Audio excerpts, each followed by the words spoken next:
Feel the blood flow through your arms and legs, through your body and mind.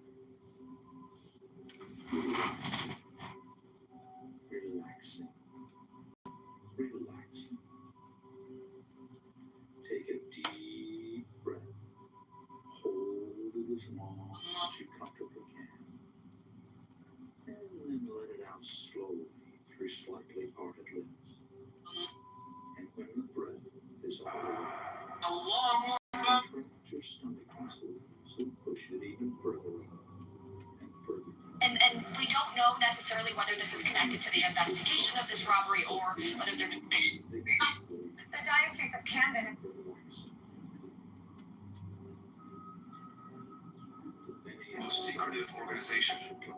It runs on a black budget, laundering...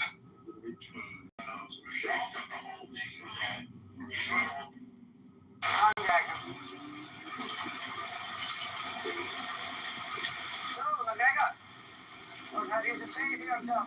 I have been wronged by your lordship. My lordship served him.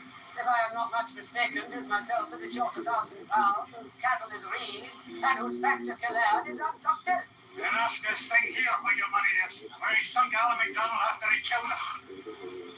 The same accusations he spattered me, your lordship. Desperate words from a desperate man. You have proofs of these matters. Feel your body relaxing. Relaxing. Relaxing. Well, I'm not a comedian. Unfortunately, I'm giving you the truth of the earth. Now coming into the toes of both of your feet at the same time. Moving right on down into your arches, into your heel, and on up into your ankle. Completely relaxed. Completely relaxed. And these soothing sensations are now moving on up your legs to your knees, relaxing all the muscles as it goes. And on up your legs to your thighs and to your hips. Just completely relaxing. And your full attention is on the sound of my voice. And these relaxing sensations move into the fingers of both of your hands. Relaxing your hands. And it now moves on up into your forearms, relaxing your forearms, and on up into your upper arms, relaxing your upper arms, and your fingers and hands and forearms and upper arms are now just completely relaxed. As the soothing sensations move on down into the base of your spine, and then begin to move slowly up your spine, up your spine, up your spine, and into the back of your neck and shoulder muscles.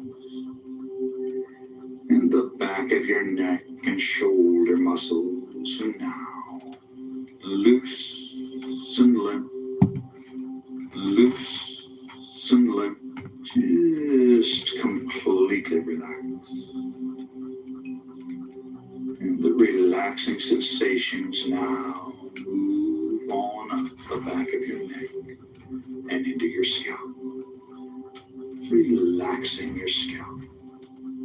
Feel your scalp relaxing, and feel the relaxing sensations flow down into your facial muscles, relaxing your facial muscles, just completely relaxing your facial muscles.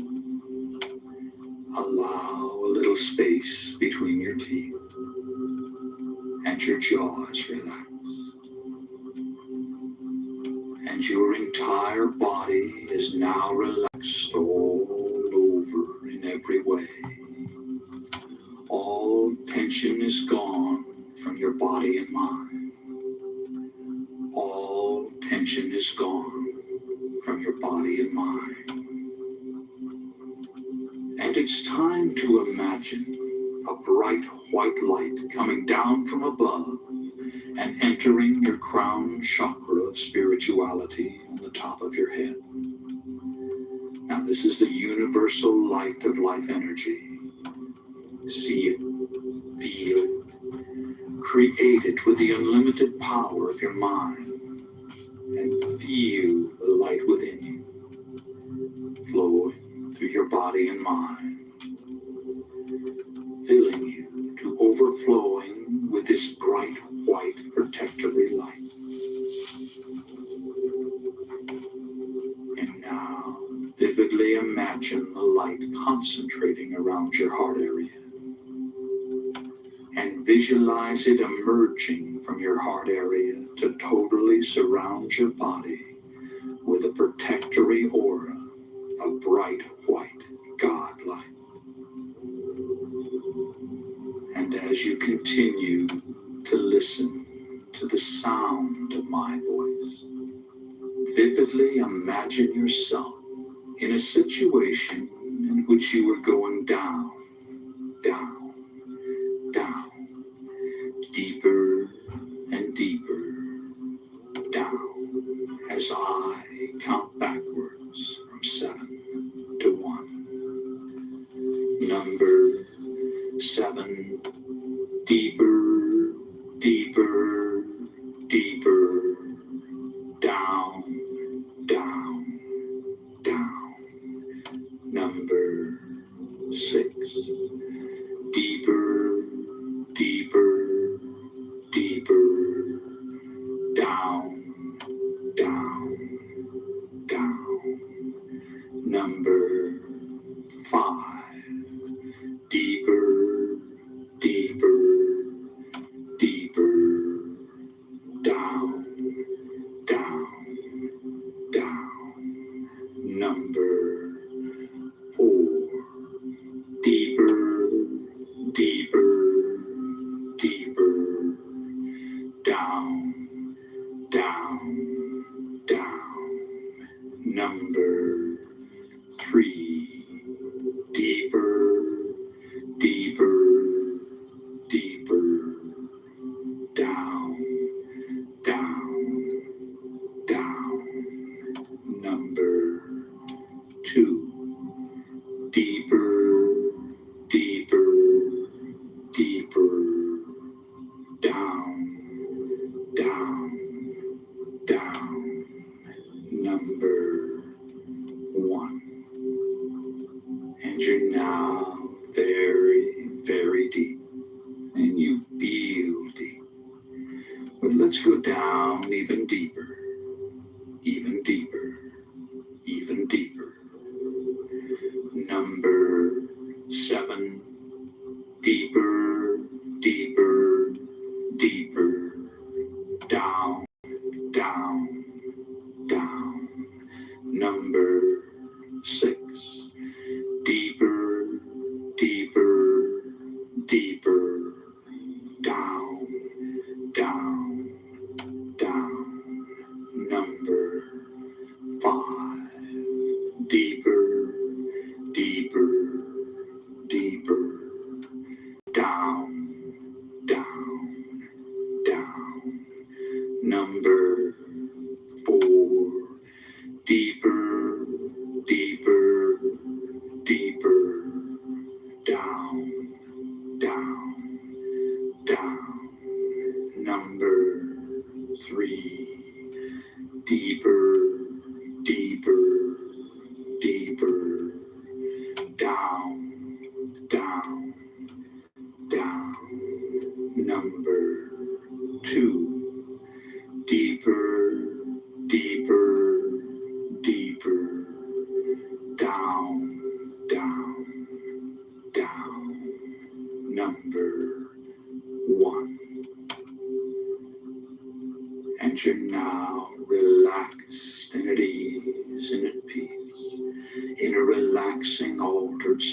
consciousness. And each and every time you alter consciousness, you will go deeper than the time before, until you've reached your natural level, which can be maintained by using this technique several times a week. Now, if at any time you feel uncomfortable in any way, all you have to do to awaken is to mentally count yourself up from 1 to 5. So you're in control. You can awaken at any time you desire to do so. And you're now relaxed and at ease, and a quietness of spirit permeates your body and mind. And I'm going to begin by providing suggestions that will be communicated to every level of your body and mind. And they'll be accepted on every level of your body and mind. A quietness of spirit now permeates your body and mind. You release all tension created by stored up energy within your nervous system. All nervous energy is released to flow freely through your body and mind to be used in constructive ways. You feel calm, relaxed, and at peace with yourself, the world, and everyone in it. You have the courage and confidence to do what you need to do to resolve your problems.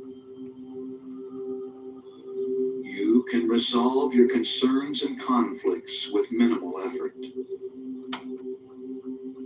You accept the things you cannot change, and you change the things you can. You accept who you are. You always do your best, which is all anyone can ask. Every day, in every way, you become more peaceful and harmonious. Negativity flows through you without affecting you. As a result of this programming, you develop a new mellow and confident self-image. Quietness of spirit are your key trigger words for post-hypnotic conditioned response. And these suggestions have been communicated to every level of your body and mind, and they've been accepted on every level of your body and mind. And it's now time to visualize yourself having successfully overcome any and all anxiety. Imagine how good it feels to experience an ongoing quietness of spirit. Imagine your reactions and the reactions of those close to you. Vividly fantasize all the changes and benefits derived from living life in this calm state of mind. Create every detail of these visualizations, and in so doing, you communicate your desires to the levels of mind that will assist you in manifesting the positive outcomes. Imagine what you desire as if it were already so. Do this now while I'm quiet for a while.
you've just seen your own reality, and you're open to positive suggestions which you'll accept and act upon. A quietness of spirit now permeates your body and mind. You release all tension created by stored up energy within your nervous system.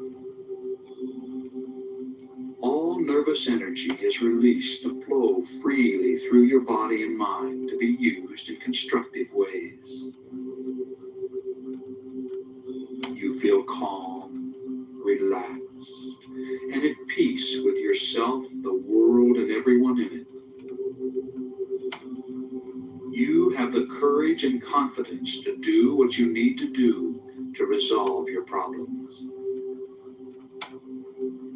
You can resolve your concerns and conflicts with minimal effort. You accept the things you cannot change, and you change the things you can. You accept who you are. You always do your best, which is all anyone can ask. Every day, in every way, you become more peaceful and harmonious. Negativity flows through you without affecting you. As a result of this programming, you develop a new, mellow, and confident self-image. Quietness of spirit are your key trigger words for post-hypnotic conditioned response. And these suggestions have been communicated to every level of your body and mind, and they've been accepted on every level of your body and mind. And these suggestions have been communicated to every level of your body and mind, and they've been accepted on every level of your body and mind. And it's now time to use a repeat technique to saturate your mind with a message. Together, we'll communicate it to every level of your being. So say the words along with me, silently in your mind. Shout them out silently, and hear them echo out across the universe and back to you. A quietness of spirit now permeates my body and mind, and my stored up energy is released to flow freely through my system. A quietness of spirit now permeates my body and mind, and my stored up energy is released to flow freely through my system. A quietness of spirit now permeates my body and mind, and my stored up energy is released to flow freely through my system. A quietness of spirit now permeates my body and mind, and my stored up energy is released to flow freely through my system. A quietness of spirit now permeates my body and mind, and my stored up energy is released to flow freely through my system. A quietness of spirit now permeates my body and mind, and my stored up energy is released to flow freely through my system. A quietness of spirit now permeates my body and mind, and my stored up energy is released to flow freely through my system. A quietness of spirit now permeates my body and mind, and my stored up energy is released to flow freely through my system. A quietness of spirit now permeates my body and mind, and my stored up energy is released to flow freely through my system. A quietness of spirit now permeates my body and mind, and my stored up energy is released to flow freely through my system. That's right. A quietness of spirit now permeates your body and mind, and all your stored up energy is released to flow freely through your system. And every day, in In every way, you become more peaceful and harmonious. Your new, mellow, and confident self-image is a projection of who you are. It is. You are mellow and self-confident. And I'm now going to give you some key trigger words for post-hypnotic conditioned response. Anytime you feel the slightest bit nervous, simply stop what you're doing, close your eyes, breathe deeply, and say these words quietly to yourself. Quietness of spirit. The words quietness of spirit are post-hypnotic conditioned response trigger words to reduce anxiety and intensify your calm and confident demeanor. These key trigger words invoke powerful post-programming mental conditioning that you can draw upon when you need it. When you say the words quietness of spirit, you'll immediately feel a surge of calmness and confidence flow through your body and mind. And every time you hear the suggestion, and every time you use your quietness of spirit programming, it becomes more and more effective. And it's now time to repeat another powerful affirmation along with me. When I say the words quietness of spirit, I relax, regain control, and experience a surge of calmness and confidence. When I say the words quietness of spirit, I relax, regain control, and experience a surge of calmness and confidence.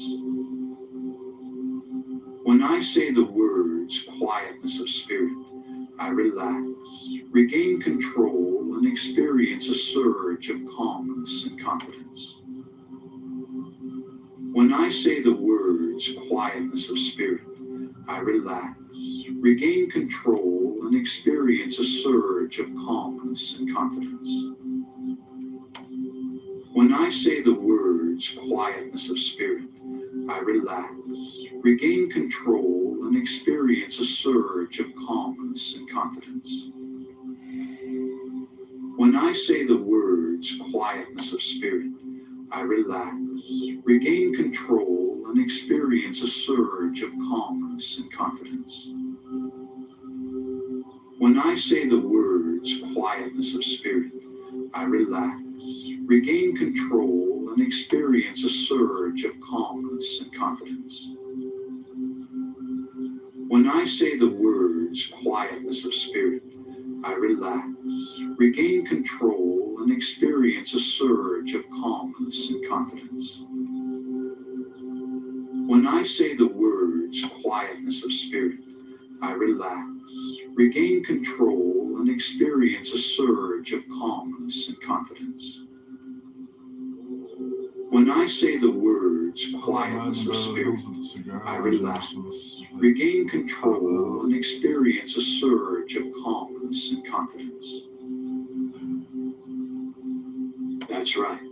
You've programmed this suggestion on every level of your body and mind, and it becomes your reality. And now, once again, it's time to create another visualization in which you perceive yourself having successfully accomplished your goal. Fantasize the desired result of this programming. Create every detail in your mind, your feelings and reactions, the reactions of others, everything. Make it real. Do this now while I'm quiet for a while.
and you've just seen your own reality.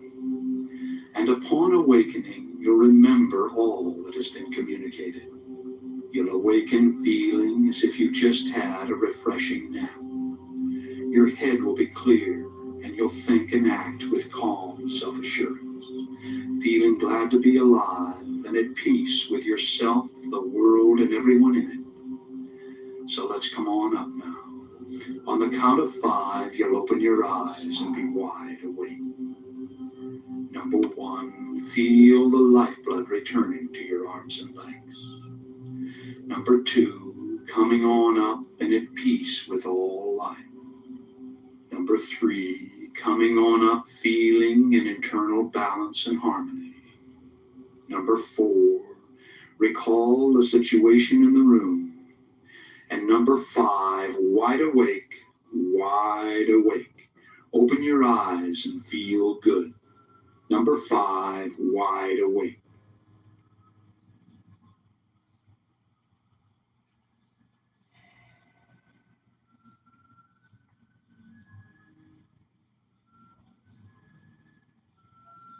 You're wide awake and fully alert. And I'm going to communicate some powerful self-talk phrases. You can do other things if you wish while programming your mind by repeating the phrases after me.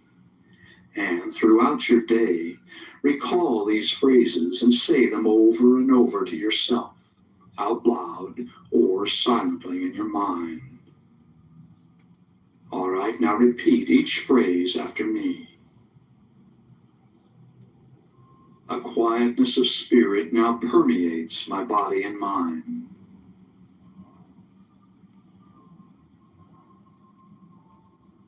I release all tension created by stored up energy within my nervous system.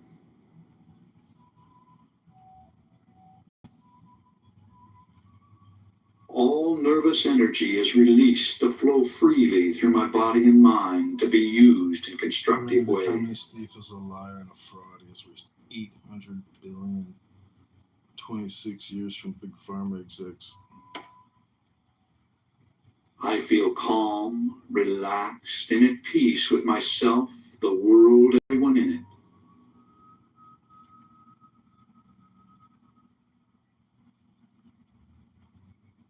I have the courage and confidence to do what I need to do to resolve my problems.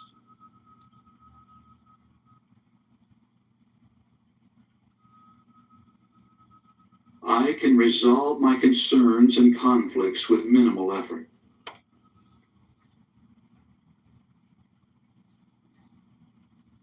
I accept the things I cannot change, and I change the things I can.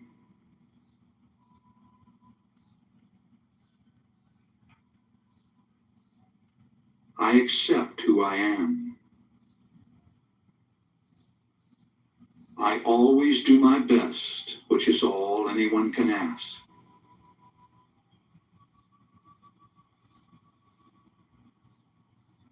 Every day, in every way, I become more peaceful and harmonious.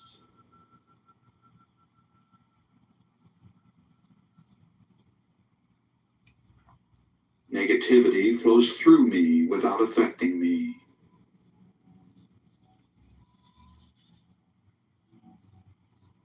As a result of this programming, I develop a new mellow and confident self-image.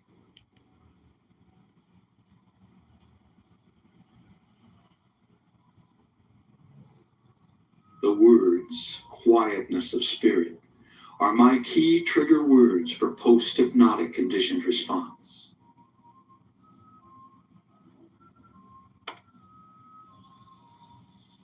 Dan is low class, low IQ, mental. I accept all these self-talk suggestions on every level of my body and mind.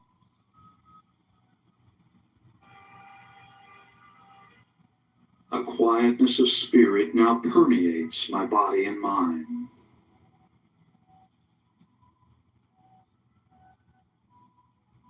I release all tension created by stored up energy within my nervous system.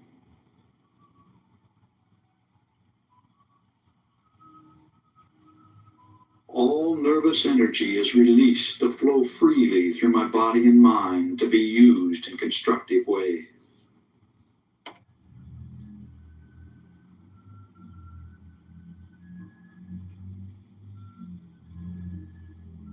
I feel calm, relaxed, and at peace with myself, the world, and everyone in it.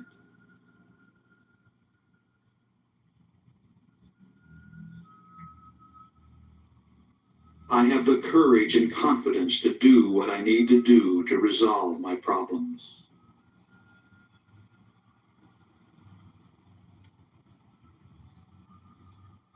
I can resolve my concerns and conflicts with minimal effort.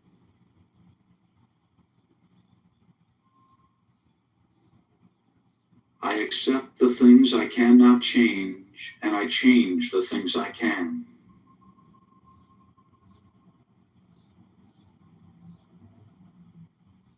Hello? I accept who I am.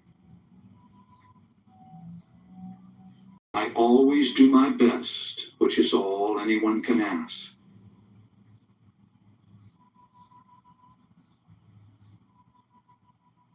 Every day, in every way, I become more peaceful and harmonious. Your Snapchat account has been reported. Negativity flows through me without affecting me.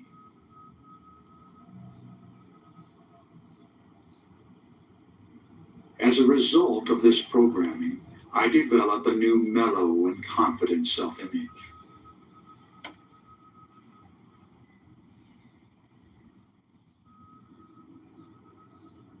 The words, quietness of spirit, are my key trigger words for post-hypnotic conditioned response.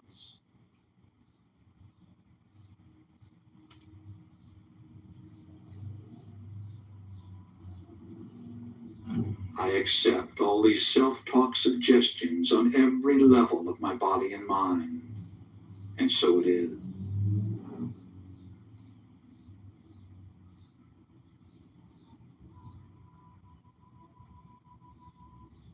A quietness of spirit now permeates my body and mind.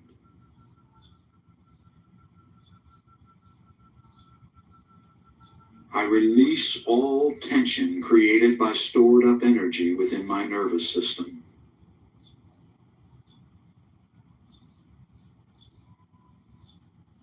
All nervous energy is released to flow freely through my body and mind to be used in constructive ways.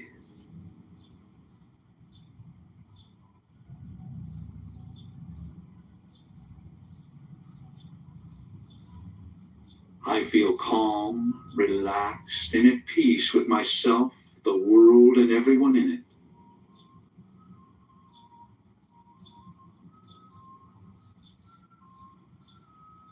I have the courage and confidence to do what I need to do to resolve my problems.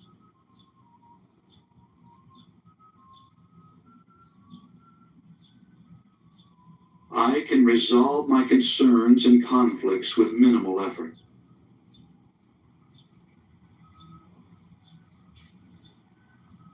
I accept the things I cannot change, and I change the things I can.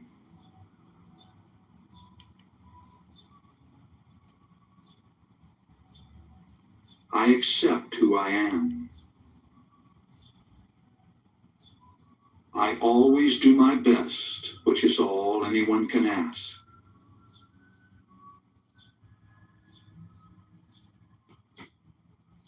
Every day, in every way, I become more peaceful and harmonious.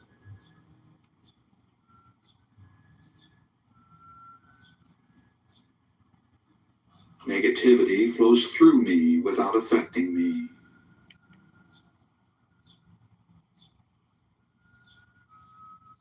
As a result of this programming, I develop a new mellow and confident self-image.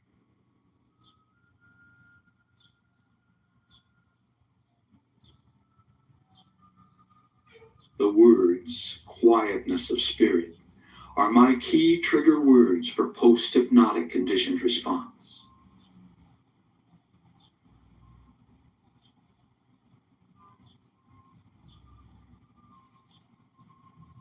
I accept all these self-talk suggestions on every level of my body and mind, and so it is.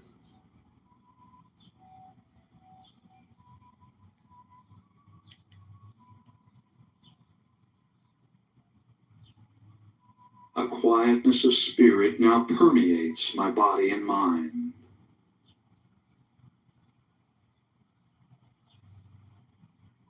I release all tension created by stored up energy within my nervous system.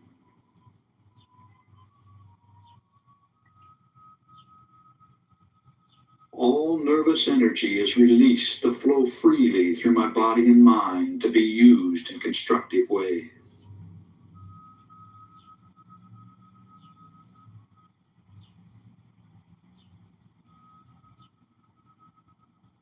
I feel calm, relaxed, and at peace with myself, the world, and everyone in it.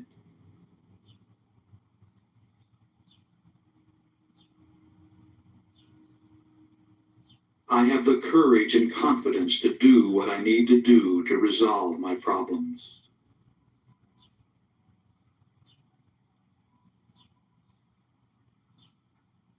I can resolve my concerns and conflicts with minimal effort.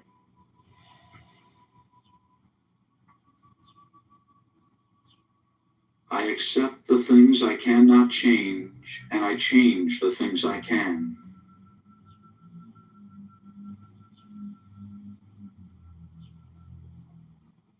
I accept who I am. I always do my best, which is all anyone can ask.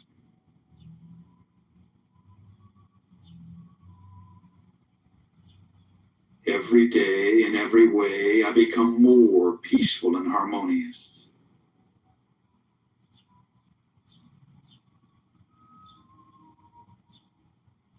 Negativity flows through me without affecting me.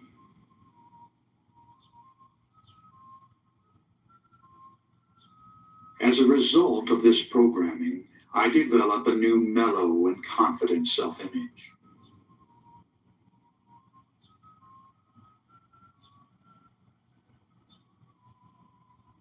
The words, quietness of spirit, are my key trigger words for post-hypnotic conditioned response.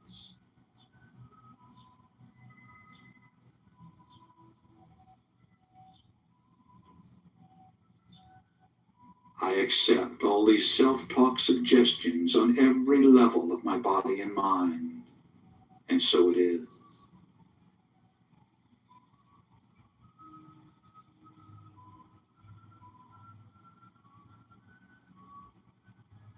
A quietness of spirit now permeates my body and mind.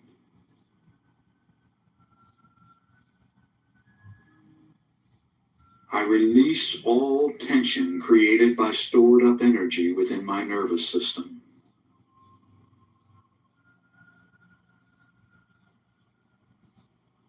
All nervous energy is released to flow freely through my body and mind to be used in constructive ways.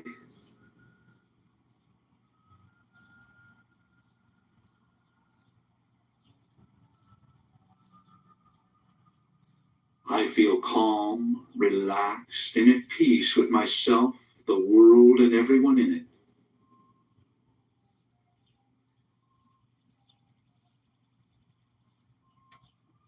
I have the courage and confidence to do what I need to do to resolve my problems.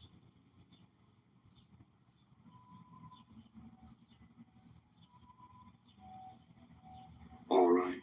The self-talk phrases session is now complete, and in 20 seconds, the sleep programming introduction will begin.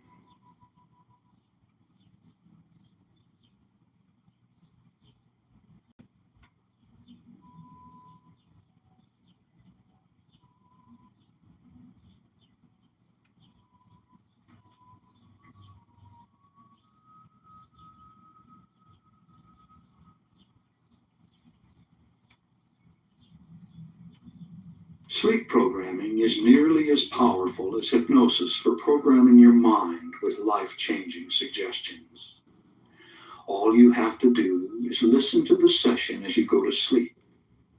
As you relax and drift into first stage sleep, the cycle per second activity of your brain slows down to alpha. The second level of theta precedes deep delta sleep. Alpha and theta are the levels accessed for hypnosis programming. So on the following sleep programming session, I'll use the same induction as on the first session to take you to these levels quickly. Then, as you cross over into natural sleep, you'll continue to hear the suggestions. These affirmations are phrased for maximum acceptance by all levels of your mind. The words fade away at the end of the session, telling you to sleep soundly through the night and to awaken inspired to begin a new day. All right, now make yourself comfortable and prepare to be programmed as you go to sleep.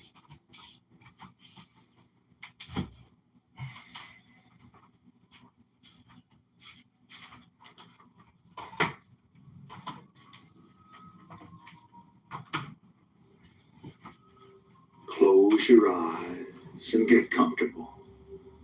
It's time to breathe deeply and relax completely.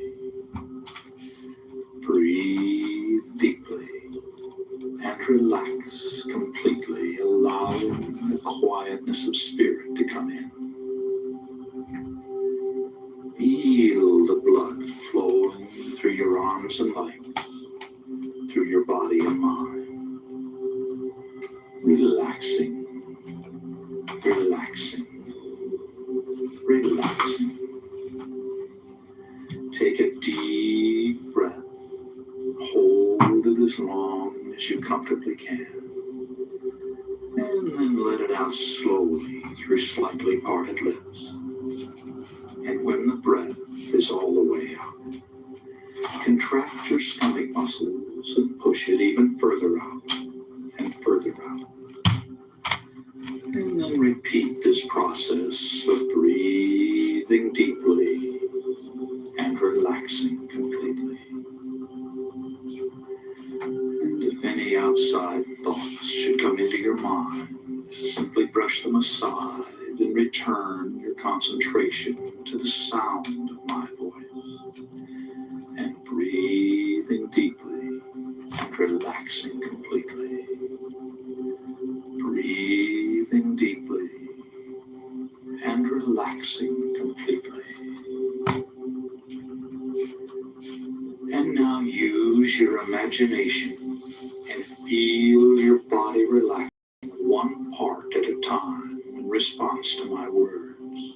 Play the role, play the part, and mentally relay the relaxing suggestions into that part of your body and feel them take effect. Feel your body relaxing, relaxing, relaxing. And the relaxing sensations are now coming into the toes of both of your feet at the same time. Moving right on down into your arches, into your heels, and on up into your ankle. Completely relaxed, completely relaxed. And these soothing sensations are now moving on up your legs to your knees, relaxing all the muscles as it goes. And on up your legs to your thighs and to your hips, just completely relaxing. And your full attention is on the sound of my voice. As the relaxing sensations move into the fingers of both of your hands, relaxing your hands.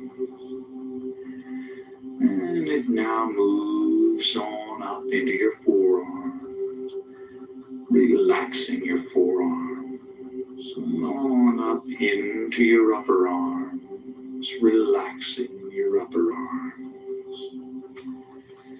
And your fingers and hands and forearms and upper arms are now just completely relaxed as the soothing sensations move on down into the base of your spine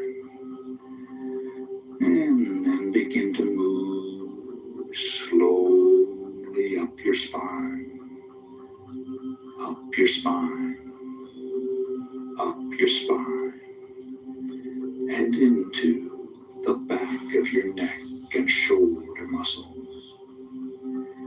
And the back of your neck and shoulder muscles are now loose and limp, loose and limp, just completely relaxed.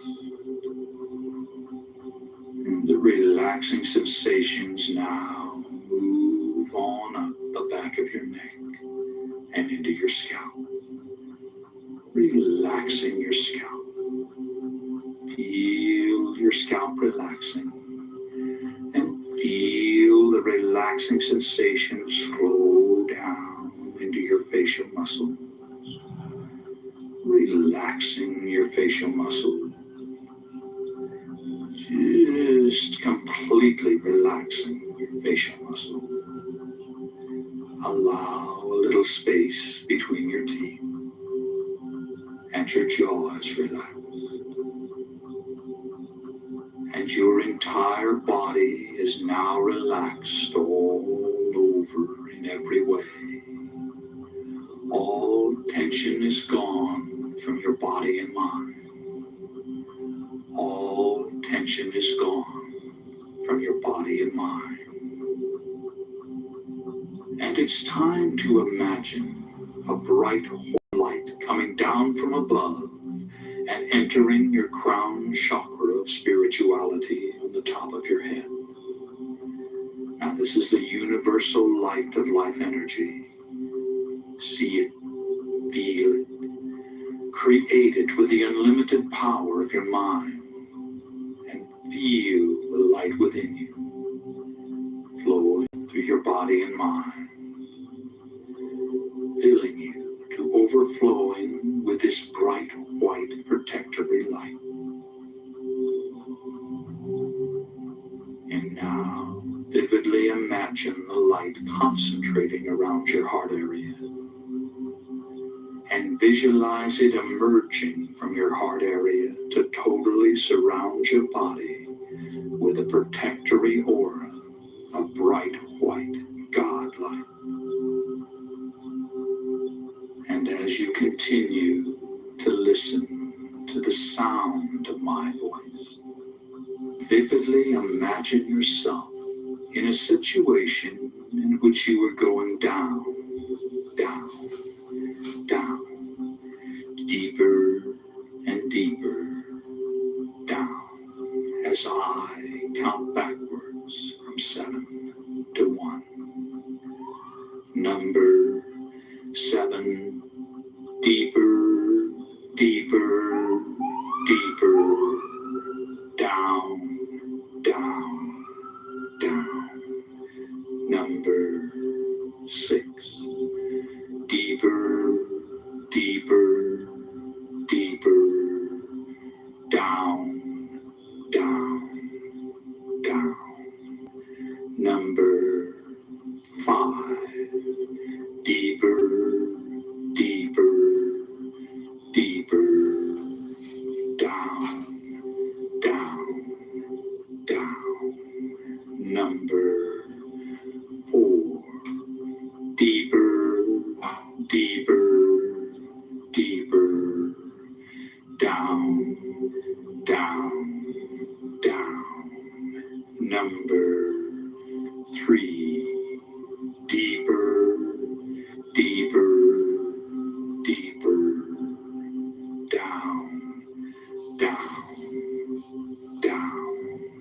Number 2, deeper, deeper, deeper, down, down, down.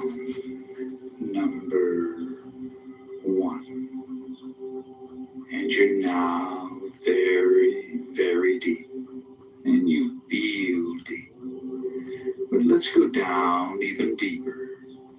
even deeper, even deeper.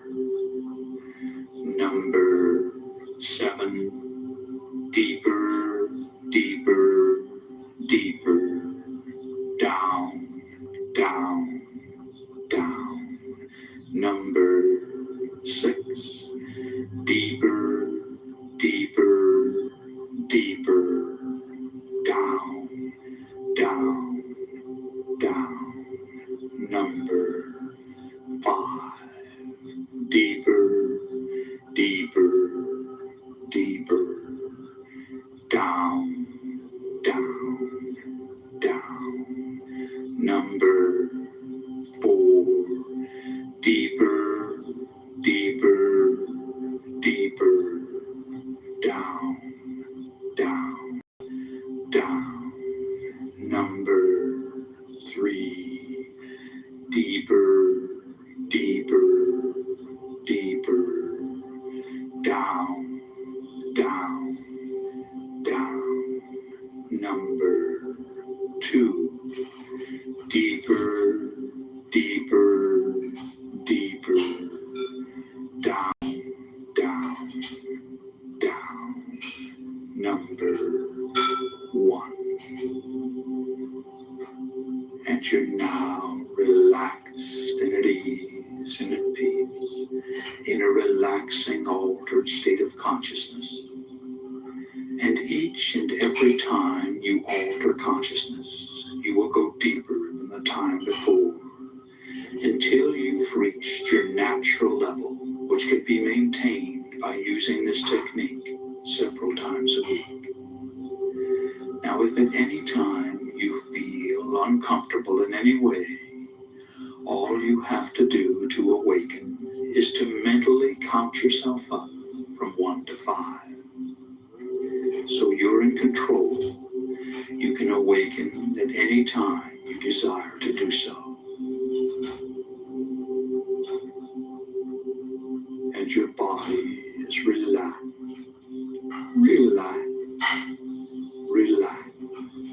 And your mind is relaxed as you cross over into sleep. A peaceful, relaxing sleep. Peaceful, relaxing sleep. And you're at peace with yourself, the world, and everyone in it. As you go to sleep, go to sleep, go to sleep. A deep, peaceful, harmonious sleep. Sleep. And you're going to sleep. And as you do, you accept the suggestions you hear. You accept the suggestions you hear. As you go to sleep, go to sleep, go to sleep. And the suggestions become your reality. The suggestions are accepted on every level of your body and mind, and they become your reality. You fulfill your desires. You do. You accept this. You accept the suggestion. You accept the suggestions as you go to sleep. Go to sleep. Go to sleep. A quietness of spirit now permeates your body and mind.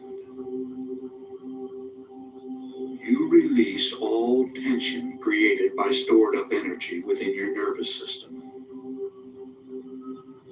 All nervous energy is released to flow freely through your body and mind to be used in constructive ways. You feel calm, relaxed, and at peace with yourself, the world, and everyone in it. You have the courage and confidence to do what you need to do to resolve your problems. You can resolve your concerns and conflicts with minimal effort.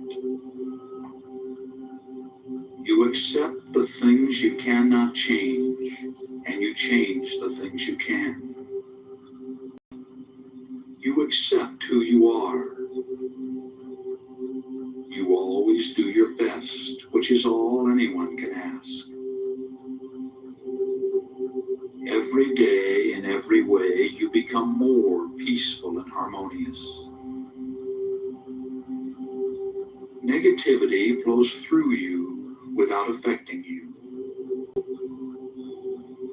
As a result of this programming, you develop a new, mellow, and confident self-image. Quietness of spirit are your key trigger words for post-hypnotic conditioned response. And these suggestions have been communicated to every level of your body and mind, and they've been accepted on every level of your body and mind. A quietness of spirit now permeates my body and mind, and my stored up energy is released to flow freely through my system. A quietness of spirit now permeates my body and mind, and my stored up energy is released to flow freely through my system. A quietness of spirit now permeates my body and mind, and my stored up energy is released to flow freely through my system. A quietness of spirit now permeates my body and mind, and my stored up energy is released to flow freely through my system. A quietness of spirit now permeates my body and mind, and my stored up energy is released to flow freely through my system. A quietness of spirit now permeates my body and mind, and my stored up energy is released to flow freely through my system. A quietness of spirit now permeates my body and mind, and my stored up energy is released to flow freely through my system. A quietness of spirit now permeates my body and mind, and my stored up energy is released to flow freely through my system. A quietness of spirit now permeates my body and mind, and my stored up energy is released to flow freely through my system. A quietness of spirit now permeates my body and mind, and my stored up energy is released to flow freely through my system. When I say the words quietness of spirit, I relax, regain control, and experience a surge of calmness and confidence. When I say the words quietness of spirit, I relax, regain control, and experience a surge of calmness and confidence. When I say the words quietness of spirit, I relax, regain control, and experience a surge of calmness and confidence. When I say the words quietness of spirit, I relax, regain control, and experience a surge of calmness and confidence.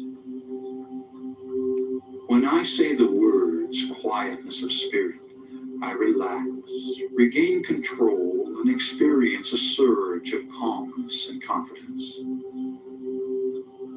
When I say the words quietness of spirit, I relax, regain control, and experience a surge of calmness and confidence. When I say the words quietness of spirit, I relax, regain control, and experience a surge of calmness and confidence.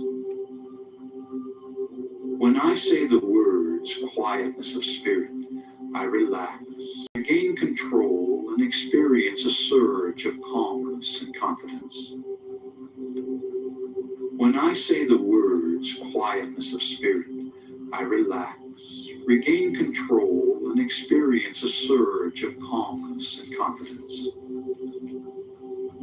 When I say the words quietness of spirit, I relax, regain control, and experience a surge of calmness and confidence. A quietness of spirit now permeates your body and mind. You release all tension created by stored up energy within your nervous system. All nervous energy is released to flow freely through your body and mind to be used in constructive ways. You feel calm, relaxed, and at peace with yourself, the world, and everyone in it. You have the courage and confidence to do what you need to do to resolve your problems. You can resolve your concerns and conflicts with minimal effort. You accept the things you cannot change, and you change the things you can. You accept who you are. You always do your best, which is all anyone can ask. Every day, in every way, you become more peaceful and harmonious. Negativity flows through you without affecting you. As a result of this programming, you develop a new, mellow, and confident self-image. Quietness of spirit are your key trigger words for post-hypnotic conditioned response. And these suggestions have been communicated to every level of your body and mind, and they've been accepted on every level of your body and mind. A quietness of spirit now permeates my body and mind, and my stored up energy is released to flow freely through my system. A quietness of spirit now permeates my body and mind, and my stored up energy is released to flow freely through my system. A quietness of spirit now permeates my body and mind, and my stored up energy is released to flow freely through my system. A quietness of spirit now permeates my body and mind, and my stored up energy is released to flow freely through my system.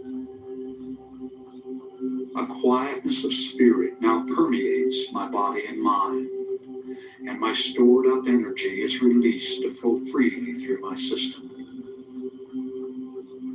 A quietness of spirit now permeates my body and mind, and my stored up energy is released to flow freely through my system. A quietness of spirit now permeates my body and mind, and my stored up energy is released to flow freely through my system. A quietness of spirit now permeates my body and mind, and my stored up energy is released to flow freely through my system. A quietness of spirit now permeates my body and mind, and my stored up energy is released to flow freely through my system. A quietness of spirit now permeates my body and mind, and my stored up energy is released to flow freely through my system.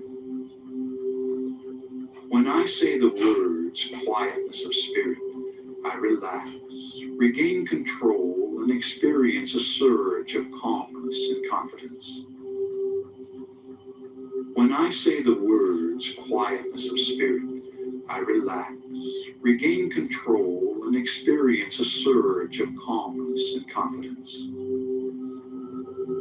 When I say the words quietness of spirit, I relax, regain control, and experience a surge of calmness and confidence. When I say the words quietness of spirit, I relax, regain control, and experience a surge of calmness and confidence. When I say the words quietness of spirit, I relax, regain control, and experience a surge of calmness and confidence. When I say the words quietness of spirit, I relax, regain control, and experience a surge of calmness and confidence. When When I say the words quietness of spirit, I relax, regain control, and experience a surge of calmness and confidence. When I say the words quietness of spirit, I relax, regain control, and experience a surge of calmness and confidence. When I say the words quietness of spirit, I relax, regain control, and experience a surge of calmness and confidence. When I say the words quietness of spirit, I relax, regain control, and experience a surge of calmness and confidence. A quietness of spirit now permeates your body and mind. You release all tension created by stored up energy within your nervous system.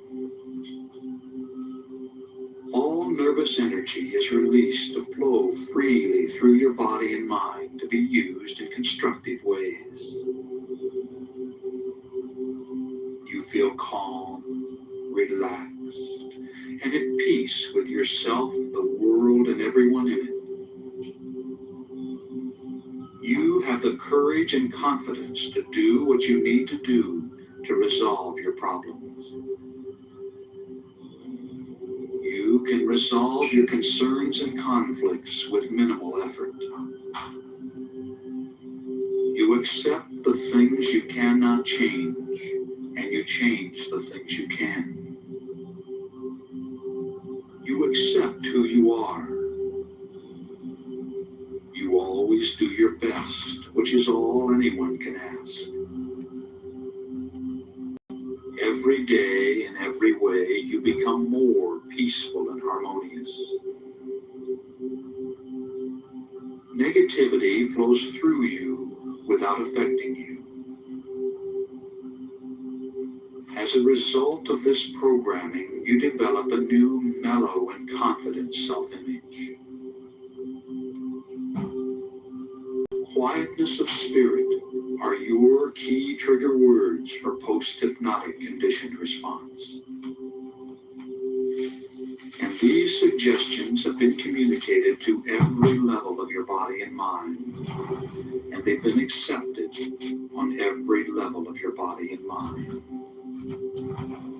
A quietness of spirit now permeates my body and mind, and my stored up energy is released to flow freely through my system. A quietness of spirit now permeates my body and mind, and my stored up energy is released to flow freely through my system. A quietness of spirit now permeates my body and mind, and my stored up energy is released to flow freely through my system. A quietness of spirit now permeates my body and mind, and my stored up energy is released to flow freely through my system. A quietness of spirit now permeates my body and mind, and my stored up energy is released to flow freely through my system. A quietness of spirit now permeates my body and mind, and my stored up energy is released to flow freely through my system. A quietness of spirit now permeates my body and mind, and my stored up energy is released to flow freely through my system. A quietness of spirit now permeates my body and mind, and my stored up energy is released to flow freely through my system. A quietness of spirit now permeates my body and mind, and my stored up energy is released to flow freely through my system. A quietness of spirit now permeates my body and mind, and my stored up energy is released to flow freely through my system. And you sleep peacefully through the night and awaken in peace with yourself, the world, and everyone in it. And you'll awaken feeling glad to be alive, refreshed, and thinking reenacting with calm self-assurance and inspired to begin a new day. And you accept these suggestions as you go to sleep. The suggestions are accepted on every level of your body and mind, and they become your reality. You fulfill your desires. You do. You accept this, and you accept these suggestions as you go to sleep. Go to sleep. Go to sleep. Go to sleep. And you accept these suggestions as you go to sleep. Go to sleep. Go to sleep. Go to sleep. And you accept these suggestions as you go to sleep. Go to sleep. Go to sleep. Go to sleep. And you accept these suggestions as you go to sleep. Go to sleep. Go to sleep. Go to sleep. And you accept these suggestions as you go to sleep. Go to sleep. Go to sleep. Go to sleep.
Disagree.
This is Chicago mayoral candidate John Kitover. Go to chicagomayorvote.com. We're going to liberate the city from the communist parasite thieves stealing billions.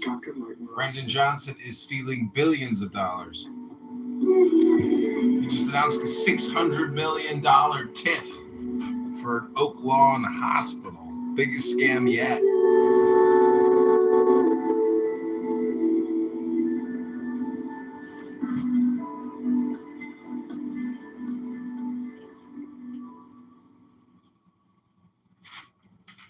Hi, I'm Dr. Marty Rossman, welcoming you to the Anxiety Relief Program. In this program, I'll be teaching you 3 guided imagery exercises to help you reduce, prevent, or better manage anxiety and stress. The tools we'll use are breathing, relaxation, and guided imagery, which has been shown in many studies to be effective in relieving or reducing anxiety. When you think about it, you realize that while there are certainly challenges we need to meet in life, most anxiety and stress comes from our imaginations. By dreading things that haven't yet happened or regretting the past, we create stress reactions in our bodies that make us anxious, worried, tense, and can create a wide range of mental and physical symptoms. In this program, I'm going to teach you 3 imagery processes that will help you use the power of your imagination to reduce anxiety, solve stressful problems, and use your strengths to address important issues in your life. The first deep relaxation exercise is best used as a practice. And if you practice twice a day for 3 weeks, you'll find that you get very skillful and very comfortable going to a place of deep relaxation. That will allow you to relax when you need to, when you get in a situation that may produce anxiety. The second exercise, the dialogue with your inner advisor, is best used for addressing issues or problems that you haven't been able to solve and that are stimulating anxiety or stress. You'll find this imaginary dialogue with a wise and loving figure will help you view things from another perspective and find creative solutions that really work well for you. The third exercise, evocative imagery, will help you if you feel like you don't have enough of a particular quality to deal with a certain situation. If you feel you don't have the confidence or the strength or the presence or the assertiveness or the calmness or whatever other quality you may feel you're lacking, this exercise will help you build and develop that, much like you would exercise to develop muscles. This exercise will help you develop personal qualities that will help you deal with stressful or anxiety-producing situations. Hello? As you get more familiar with each exercise and each technique, you'll be able to use whichever ones are most helpful for you in whatever situations you encounter. Before beginning any imagery process, however, it's best to make sure that you're comfortable in a place where you feel safe and where you won't be disturbed for about 25 to 30 minutes. Put a sign on your door and tell anyone who needs to know that you'd like some privacy during this time. Let yourself loosen any tight clothing or jewelry as you get comfortable. And as you begin to relax, you'll probably find it easier if you let yourself close your eyes. But you can open them anytime you like, and then close them again to return to your deep relaxation. The first skill to learn in reducing stress, tension, and anxiety is that of deeply relaxing your body and mind. We'll use your breathing and your imagination to help you do this. We'll begin by taking some time to focus on your breathing, then invite your muscles to relax and unwind, and then invite you to imagine going to a beautiful, peaceful place where you feel safe, comfortable, and at ease. And as you imagine yourself being in such a place, you'll find that your body and mind relax easily and naturally. Learning to relax with imagery simply involves learning to pay attention to different things. To shift your attention from your usual world, we might call it the outer world, to what we can call your inner world. We'll We'll take some time to focus on your breath. Let that get a little easier and deeper, and then invite your body to relax part by part. And you'll find that your body really likes to relax, and it knows how to do that. You just need to invite it to do that and let it relax in its own way. So now let's begin. Begin by paying attention to your breathing. Just noticing that on the in-breath, you're bringing in new energy, vitality, and oxygen that flows to all parts of your being, especially any place that needs some special attention. And let every exhalation, every out-breath, be a real letting go kind of a breath, a release. And let yourself make a small movement to signal the shift you're about to make into deep relaxation, like briefly lifting a finger, or rolling your eyes up in your head and taking an especially deep breath. And then let your eyes become comfortable again and begin to relax more deeply.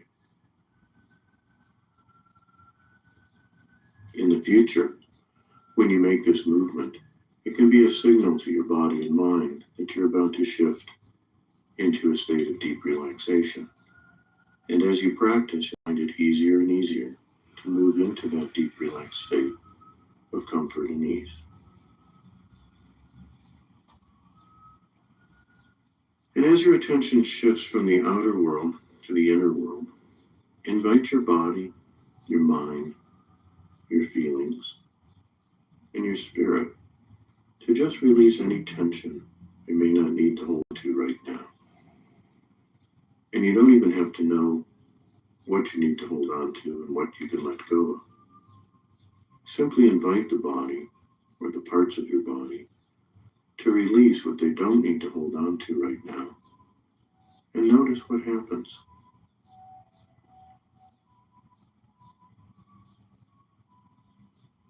You'll probably notice that some parts of your body release easily, and others take a little more time.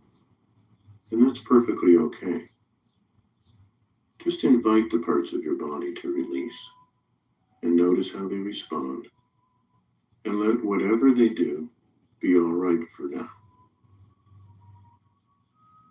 Don't worry at all about how quickly or deeply any part of you is relaxing, or how quickly any part of you relaxes.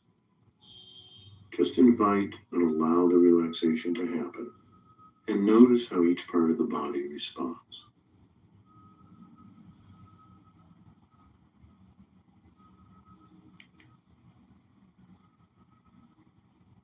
As you focus on different parts of your body, notice that you may feel things in them that you didn't notice when your attention was elsewhere.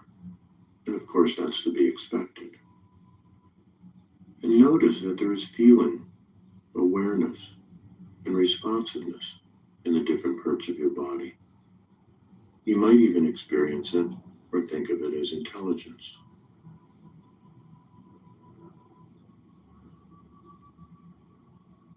So notice this intelligence and awareness in one of your feet. Andrew, good afternoon to you.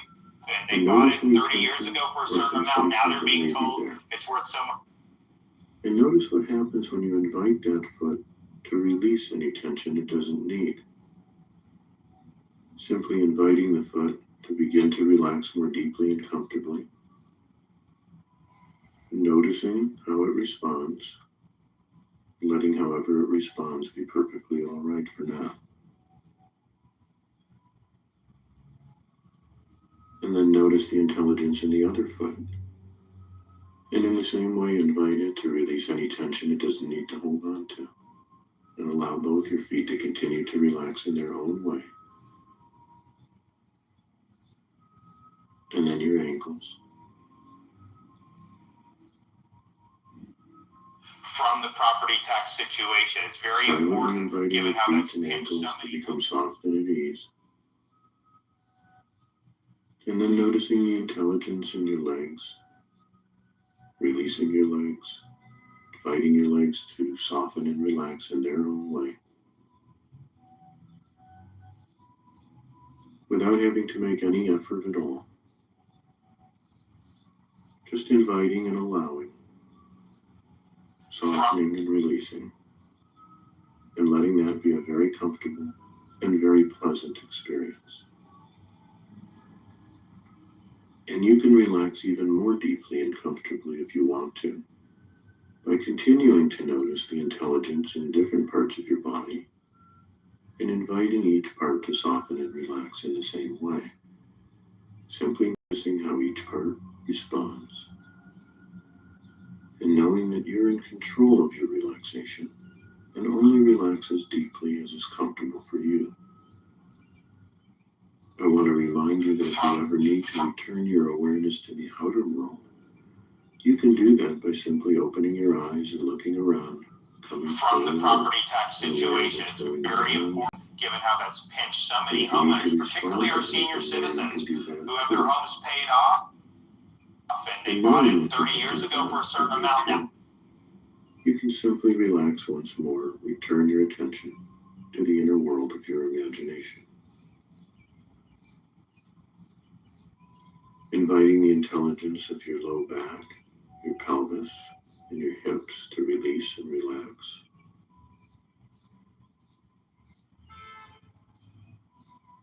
And the intelligence of your abdomen and midsection.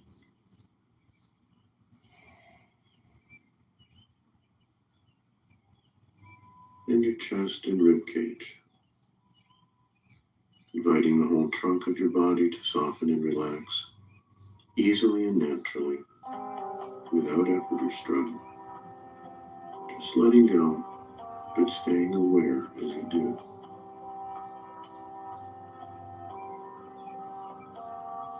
Inviting the intelligence between and across your shoulder blades, and across your neck and shoulders. Inviting the intelligence in your arms and elbows to relax, in your forearms, all the way down through your wrists and hands, all the way down to the palms of your hands, the tips of your fingers and thumbs. Becoming aware of the intelligence in your face and jaw muscles, and inviting them to relax and let go, to become soft and at ease. You may notice that your upper and lower teeth may want to drift apart a little bit as they relax, and that's perfectly all right. Becoming aware of your scalp and forehead, inviting them to be soft and at ease. And the little muscles around your eyes softening, relaxing, releasing. And even your tongue can release and be at ease.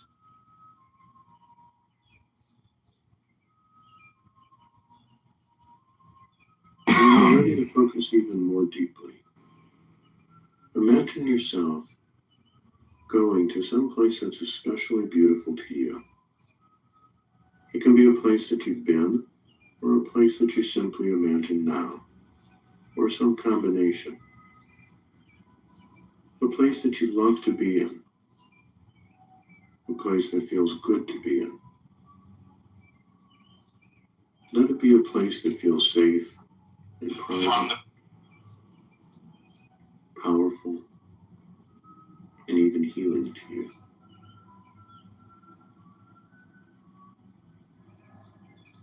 Imagine that you're in a special place that's just for you, a place where you feel safe and at ease. And if more than one place comes to mind, simply pick the place that attracts you the most right now. So 500 million from Cook Imagine in your own way that you're there. Cookie's 10 billion, Yeah. paying 60 million a month in interest expense. Arrest and charge Tony the criminal prickwinkle. Take some time to look around this place. Fuck. You may not see exactly the same way in your inner world as you do in the outer world, but you can tell what you're imagining, even if you don't exactly see In the same way, from the property tax situation. It's very just important. notice what you imagine seeing here. The colors, the shapes, and the things you notice. And in the same way, listen carefully and notice what sounds you imagine hearing in this special place. Or perhaps it's just very quiet. Just let it be what it is for now, as long as you're comfortable in that place. A place you love to be. And letting yourself be there now, simply because you've chosen to. And let yourself enjoy the peacefulness and the comfort, the safety that you find there. Noticing the temperature, the time of day, the time of year.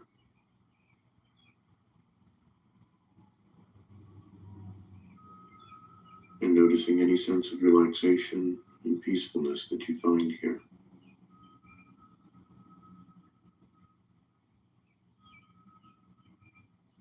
While you're enjoying this time of relaxation in this special, quiet place, your muscles are relaxed. Your blood is flowing easily to every part of your body. Your breathing is easy and regular. And without you having to do anything else, your body is repairing and renewing itself on every level. And if you like, you can grant yourself the luxurious permission to not have to do anything else right now, or go anywhere else.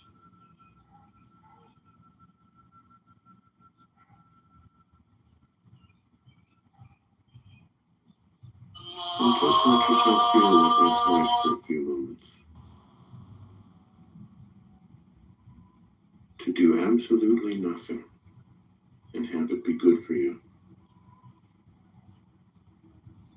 So that you're actually doing something by doing nothing.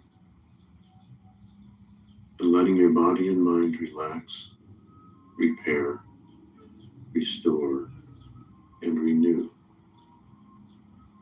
Simply by relaxing in this place.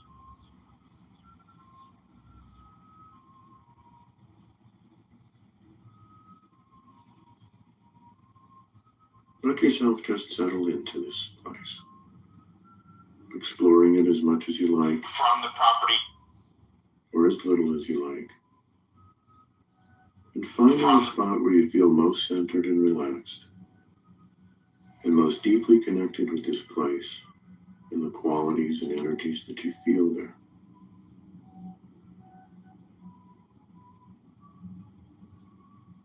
Just let this be a place of healing and comfort,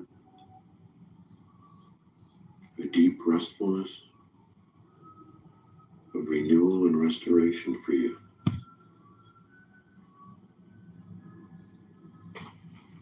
And as you deeply relax here, you may want to pay attention to what it feels like to be surrounded and supported by the energies that you find healing in this place. And if it feels comfortable to you, just let yourself soak up whatever feels good, whatever feels nourishing, vitalizing, strengthening. Just like you're a sponge, just soaking these good things.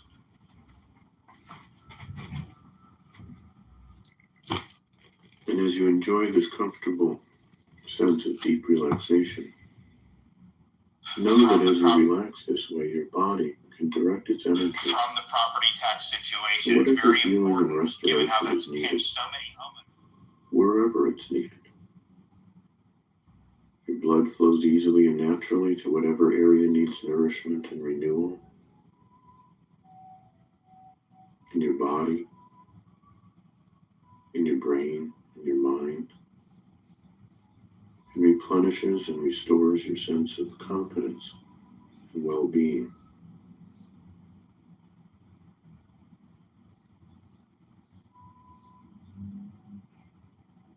In this relaxed and comfortable state, the healing abilities of your body and mind and the healing wisdom they carry can operate at peak efficiency.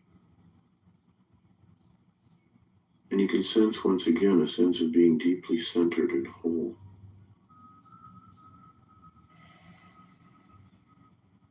And as you relax, you can remember your wholeness, your strengths, and your capabilities for handling. From the property tax situation, it's very important, given how that's pinched so many homeowners, particularly our.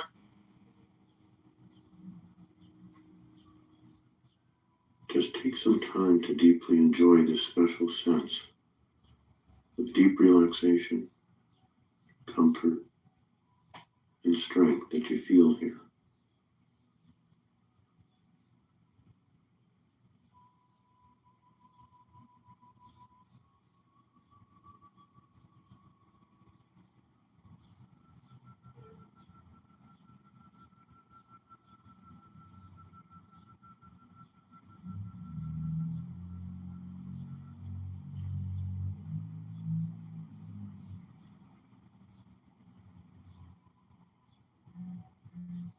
Now let yourself stay relaxed.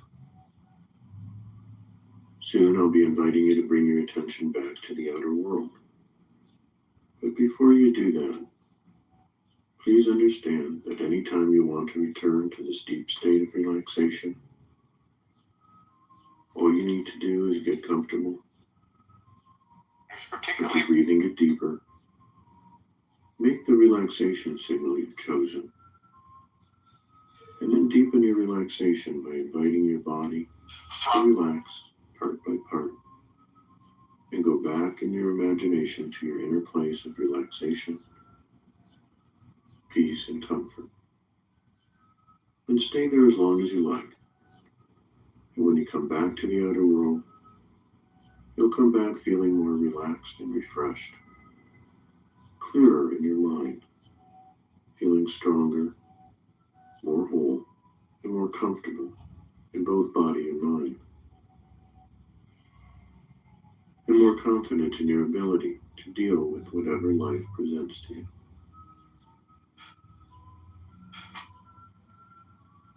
And to return your attention to the outer world for now, simply look around your special place once more, and let yourself feel any appreciation you may have for having such a place within you, and being able to use your mind in this way to help your body and mind relax. Knowing that you can return here at any time of your own choosing, and you can recall this place and draw the deep sense of relaxation, centeredness, and wholeness that you find here. This place is within you. From the property tax situation, it's very important, given how that's pinched so many. Will allow you to feel more relaxed and comfortable in the outer world as well.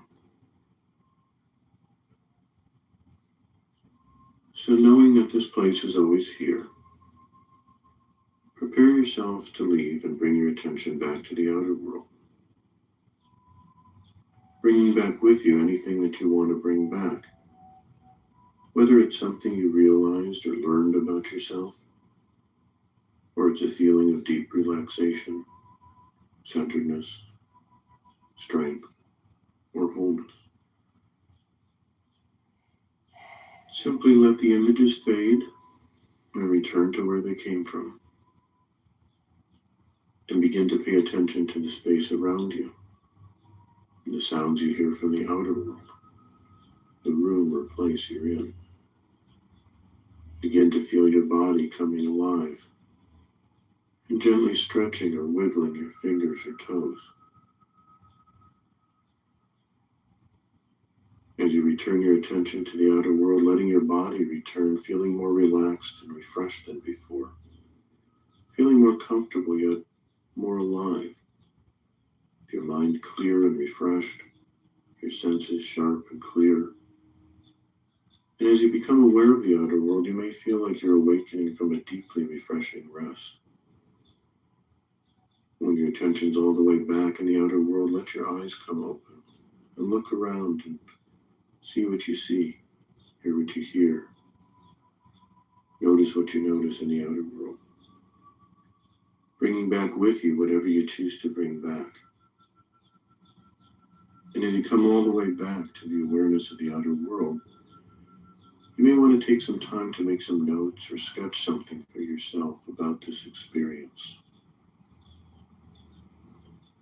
Use this writing or drawing time to let yourself reflect on what's been most useful or interesting about this experience to you. Include your thoughts, feelings, and responses to what happened, as well as any questions that come to mind,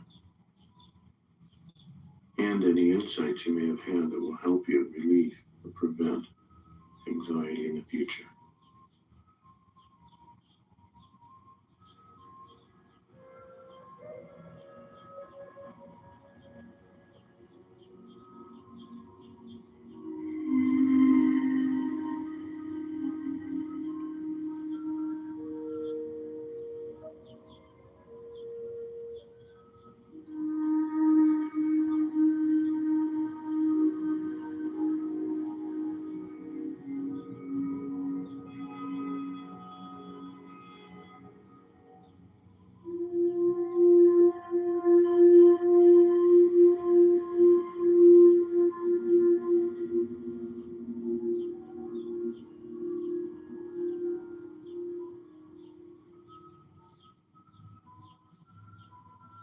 This imagery process can help you view any issues or problems that are stimulating your sense of stress or anxiety and help you explore possible solutions.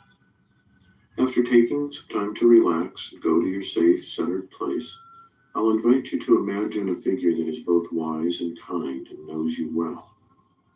This figure, which we often call your inner advisor, may come in any form, and it can help you connect with the wisdom and compassion that is within you. Viewing anxiety-producing situations from this perspective of wisdom and kindness can help you find solutions that really work for you. Let the process be an exploration and notice what happens. So now let's begin. Begin by paying attention to your breathing. Just noticing that on the in-breath, you're bringing in new energy, vitality, and oxygen that flows to all parts of your being. Liars, no virtue, no more. Especially any place that needs some special attention. And let every exhalation, every out-breath, be a real letting go kind of breath. A release. And let yourself make a small movement to signal the shift you're about to make into deep relaxation. Like briefly lifting a finger, or rolling your eyes up in your head and taking an especially deep breath. And then let your eyes become comfortable again and begin to relax more deeply. In the future, when you make this movement, it can be a signal to your body and mind that you're about to shift into a state of deep relaxation. And as you practice, you'll find it easier and easier to move into that deep, relaxed state of comfort and ease. And as your attention shifts from the outer world to the inner world, invite your body, your mind, your feelings, and your spirit to just release any tension you may not need to hold on to right now. And you don't even have to know what you need to hold on to and what you can let go of. Simply invite the body or the parts of your body to release what they don't need to hold on to right now. And notice what happens.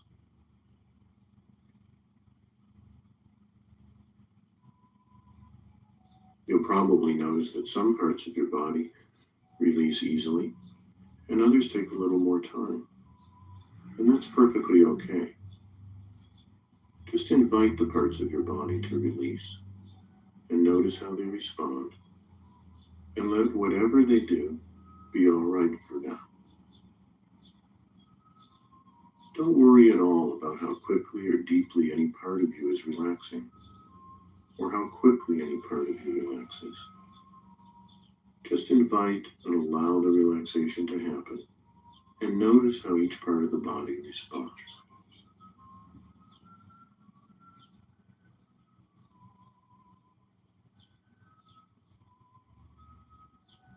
As you focus on different parts of your body, notice that you may feel things in them that you didn't notice when your attention was elsewhere.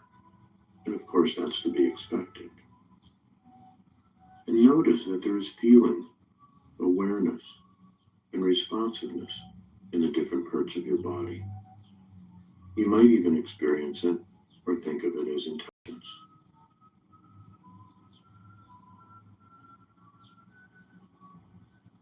So notice this intelligence and awareness in one of your feet, and notice any tension or sensations that may be there. And notice what happens when you invite that foot to release any tension it doesn't need. Simply inviting the foot to begin to relax more deeply and comfortably.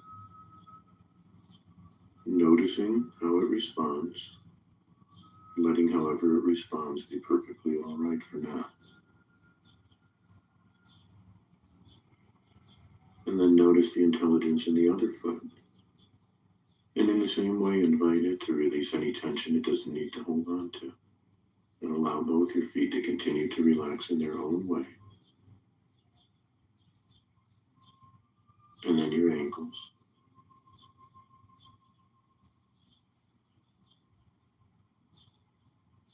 Silently inviting your feet and ankles to become soft and at ease. And then noticing the intelligence in your legs. Releasing your legs. Inviting your legs to soften and relax in their own way. Without having to make any effort at all. Just inviting and allowing. Softening and releasing. And letting that be a very comfortable and very pleasant experience. And you can relax even more deeply and comfortably if you want to, by continuing to notice the intelligence in different parts of your body, and inviting each part to soften and relax in the same way, simply noticing how each part responds, and knowing that you're in control of your relaxation, and only relax as deeply as is comfortable for you. I want to remind you that if you ever need to return your awareness to the outer world, you can do that by simply opening your eyes and looking around, becoming fully alert and aware of what's going on around you. And if you need to respond to anything there, you can do that too. And knowing that you can do that if you need to, you can simply relax once more, return your attention to the inner world of your imagination. Inviting the intelligence of your low back, your pelvis, and your hips to release and relax.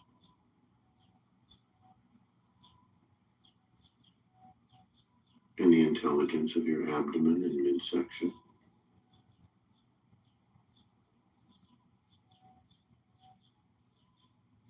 And your chest and rib cage. Inviting the whole trunk of your body to soften and relax, easily and naturally, without effort or struggle. Just letting go, but staying aware as you do.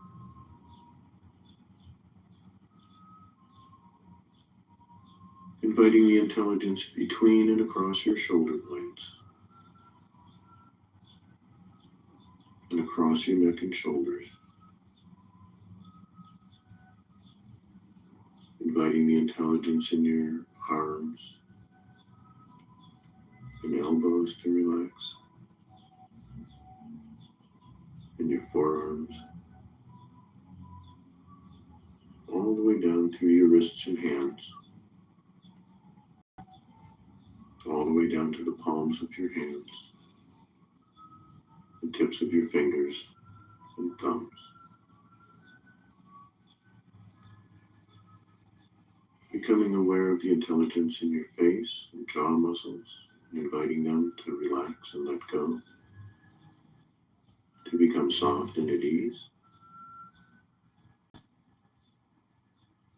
notice that your upper and lower teeth may want to drift apart a little bit as they relax, and that's perfectly all right. Becoming aware of your scalp and forehead, inviting them to be soft and at ease. And the little muscles around your eyes softening, relaxing, releasing. And even your tongue can release and be at ease.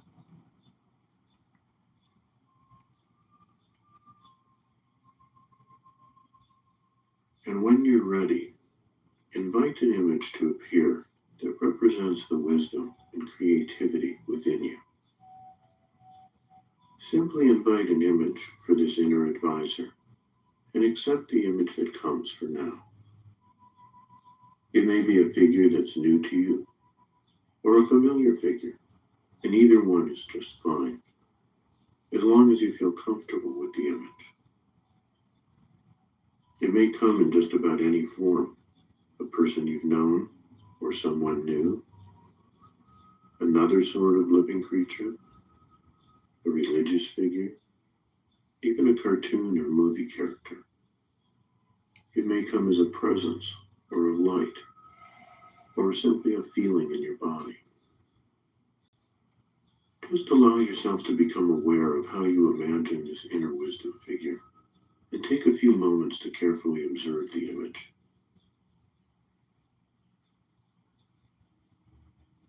It's important to notice whether you feel comfortable in the presence of this figure. Notice whether the image seems kind and caring. And notice, too, if it seems to have wisdom. Take some time to really check it out.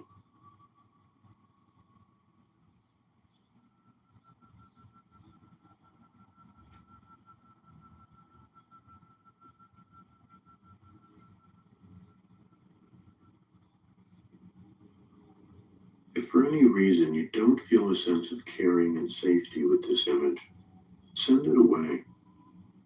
And imagine instead that you are there with an image that is friendly, helpful, and caring as well as wise. A figure you do feel comfortable and safe with.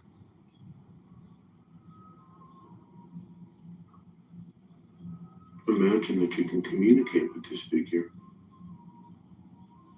and ask it its name.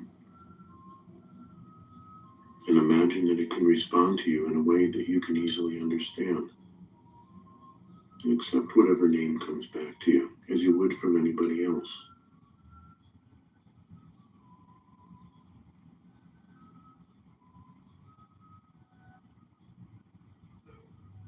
Your inner advisor may speak directly to you or communicate with you in some other way. You may just directly understand what it's communicating, or it may show you something in response to your questions.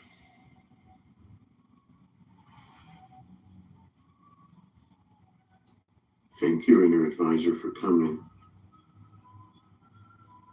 And when you're ready, let your inner advisor know what it is you'd like some help with.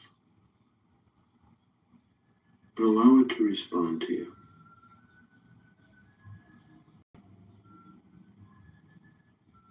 And allow yourself to be receptive to what it has to communicate to you today.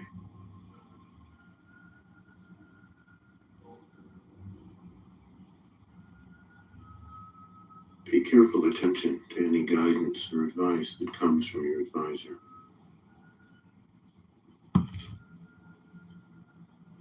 Pay careful attention to what it has to communicate to you, as you would from a wise and respected teacher.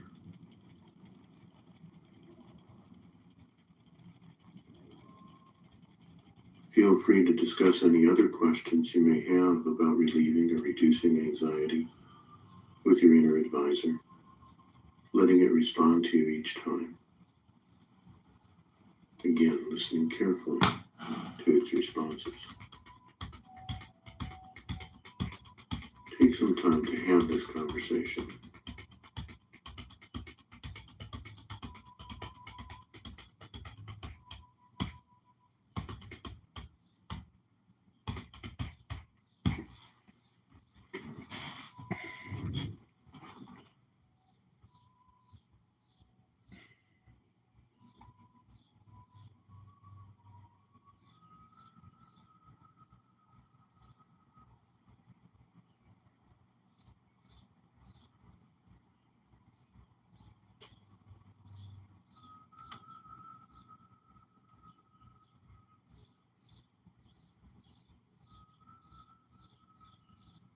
If you haven't already, ask your advisor if there's anything specific he would advise you to do to best support your ability to live with less anxiety.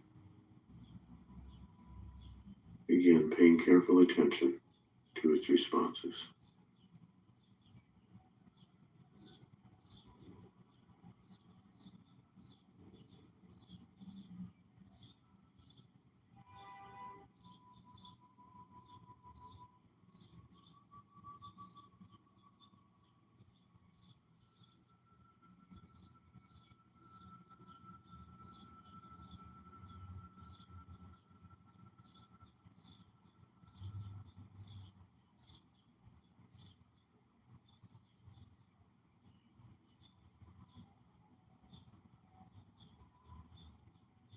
When you feel you've learned all you can learn for now, you can prepare yourself to bring back what you've learned to the outer world. Remember, you can continue to communicate with your inner advisor at any time by simply returning to your safe inner place and inviting your inner advisor to come into your awareness, discussing the issues and questions you have, or asking for help with any anxiety that might come up. Always paying careful attention to how it responds to your questions and what it has to share with you. When you bring any advice you've received back to your outer world, you can consider it again and make whatever decisions are right for you. You'll decide whether or not to act on any of this advice, or to come back and continue the creative conversation with your inner advisor until you find solutions that really work well for you. When it seems right to you, thank your inner advisor for coming to be with you today. And then take a few moments to review what has happened in this experience.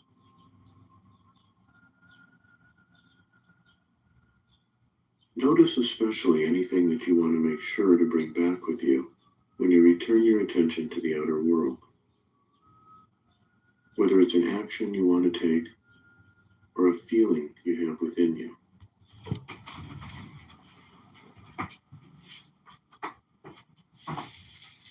What did you receive or learn from your inner advisor today?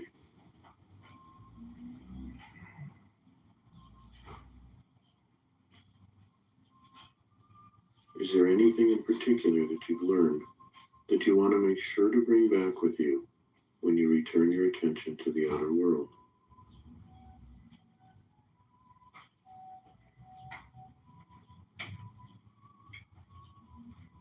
And when you know what you want to bring back, take your leave from your inner advisor for now, in whatever way seems appropriate to you. Remembering that you can come back to this inner place anytime you want to rest, relax, or ask for more help from your inner advisor.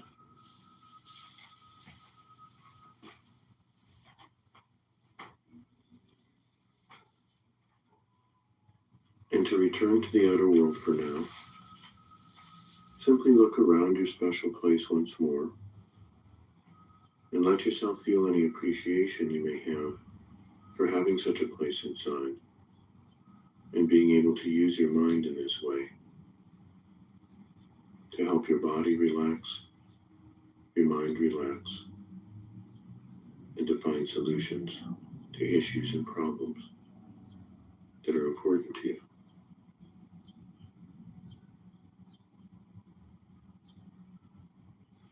And knowing that, you can return here at any time of your choosing. Prepare to leave for now. Prepare to return your attention to the outer world, bringing back with you anything you want to bring back. Whether it's something you realized about yourself, a solution to an issue or problem that's been bothering you, or simply a feeling of deep relaxation and comfort knowing that you have a source of wisdom and caring deep within you.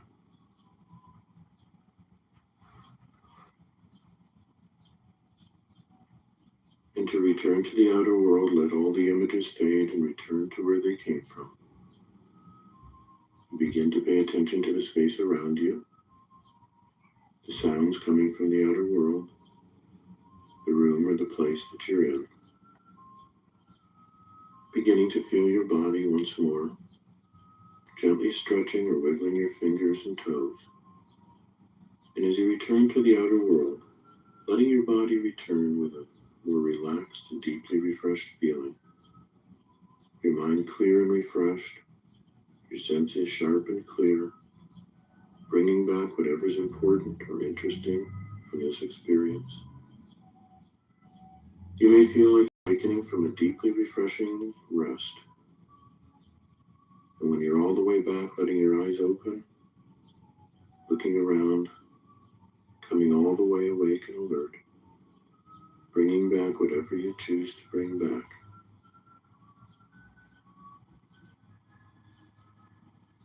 And when you're all the way back to the outer world, take some time to make some notes or sketch something for yourself about this experience.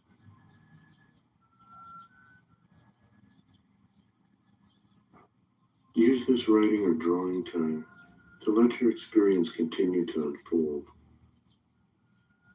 to record what happened, including your thoughts, your feelings, and your responses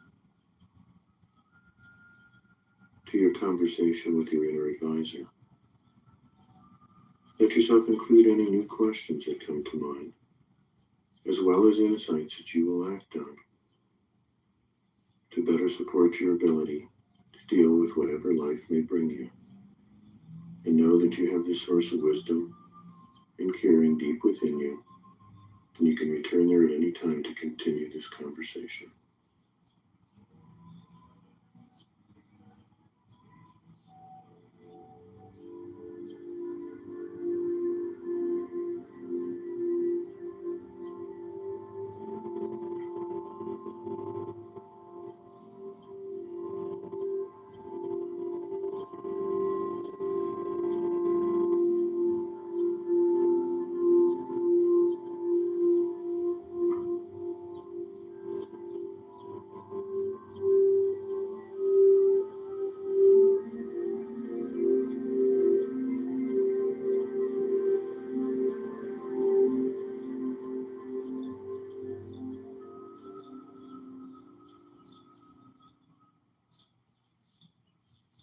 This third anxiety relieving skill is called evocative imagery.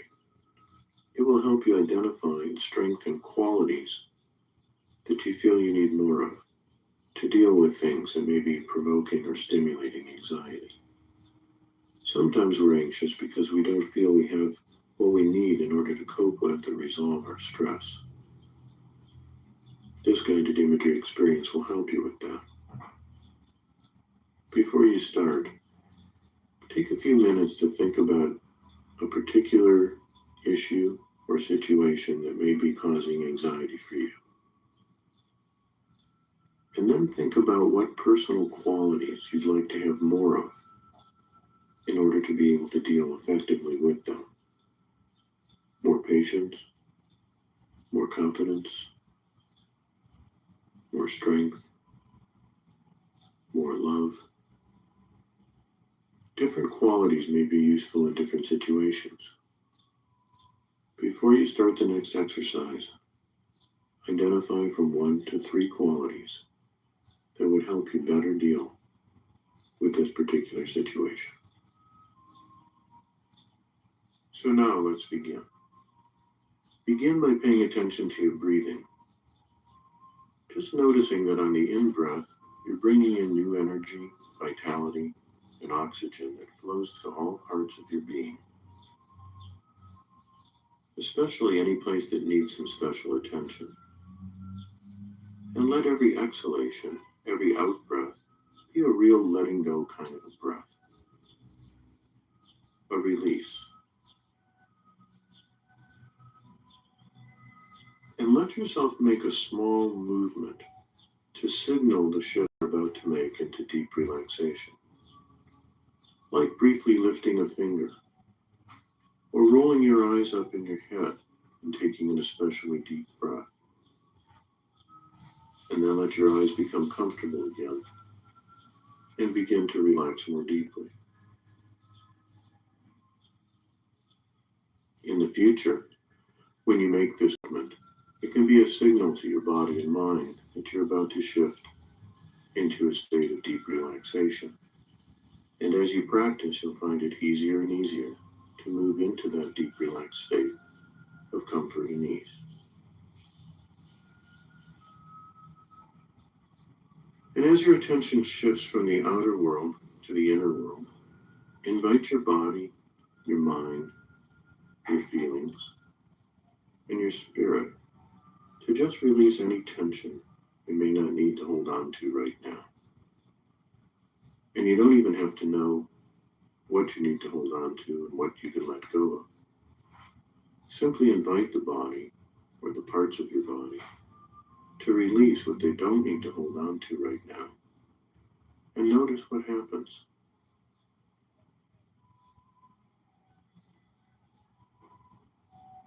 You'll probably notice that some parts of your body release easily and others take a little more time. And that's perfectly okay. Just invite the parts of your body to release and notice how they respond. And let whatever they do be all right for now. Don't worry at all about how quickly or deeply any part of you is relaxing, or how quickly any part of you relaxes. Just invite and allow the relaxation to happen, and notice how each part of the body responds.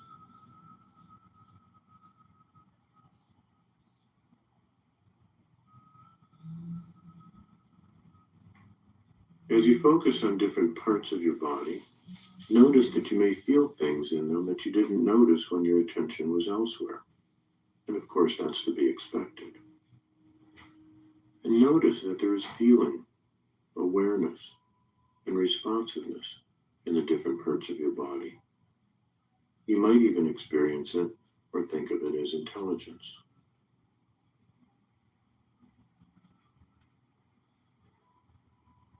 So notice this intelligence and awareness in one of your feet, and notice any tension or sensations that may be there. And notice what happens when you invite that foot to release any tension it doesn't need. Simply inviting the foot to begin to relax more deeply and comfortably. Noticing how it responds, letting however it responds be perfectly all right for now. And then notice the intelligence in the other foot. And in the same way, invite it to release any tension it doesn't need to hold on to. And allow both your feet to continue to relax in their own way. And then your ankles.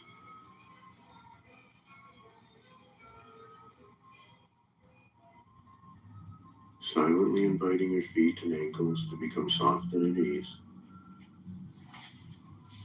And then noticing the intelligence in your legs. Releasing your legs. Inviting your legs to soften and relax in their own way. Without having to make any effort at all. Just inviting and allowing. Softening and releasing. And letting that be a very comfortable and very pleasant experience. And you can relax even more deeply and comfortably if you want to, by continuing to notice the intelligence in different parts of your body and inviting each part to soften and relax in the same way. Simply noticing how each part responds and knowing that you're in control of your relaxation and only relax as deeply as is comfortable for you. I want to remind you that if you ever need to return your awareness to the outer world, you can do that by simply opening your eyes and looking around, coming fully alert and aware of what's going on around you. And if you need to respond to anything there, you can do that too. And knowing that you can do that if you need to, you can simply relax once more, return your attention to the inner world of your imagination. Inviting the intelligence of your low back, your pelvis, and your hips to release and relax.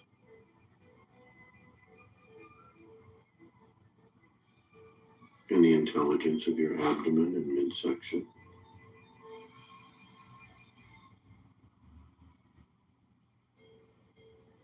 And your chest and rib cage.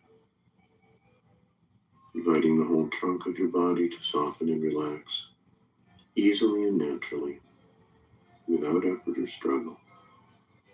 Just letting go, but staying aware as you do.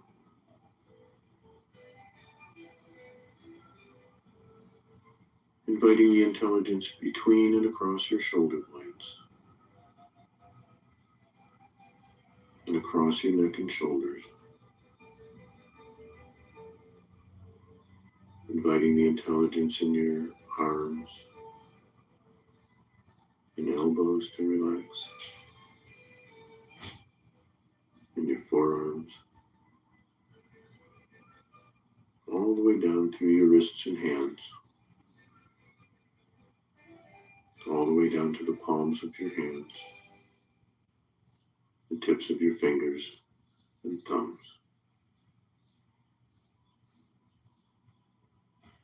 Becoming aware of the intelligence in your face and jaw muscles, and inviting them to relax and let go, to become soft and at ease.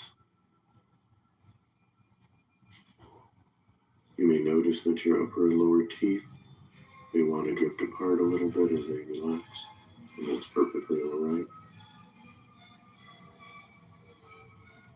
Becoming aware of your scalp and forehead, inviting them to be soft and at ease.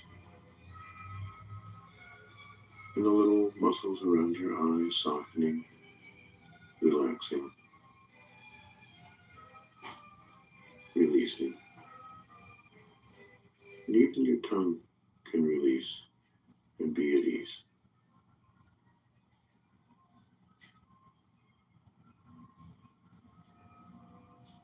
And now think about the quality or qualities that you'd like to feel more of in yourself. Silently name them, or say them aloud if you wish. And then let your mind take you to a time when you felt these qualities in yourself. And let yourself imagine that you are there once again. And notice where you are. And notice what you're doing.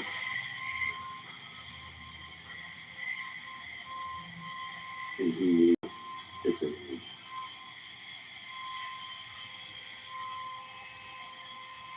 Take some time and notice the details.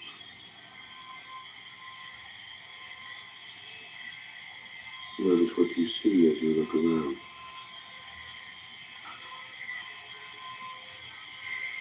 Notice what you hear. Let yourself really be there now, in your own life. Even noticing if there are any smells or aromas. And especially noticing how it feels to be there.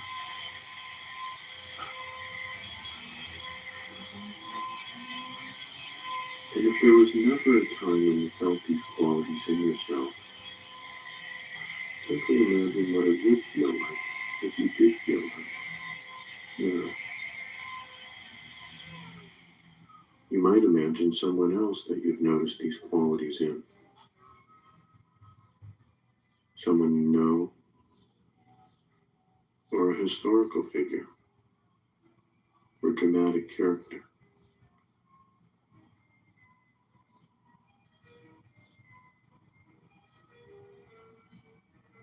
However you connect with these qualities, imagine that those qualities are in you now.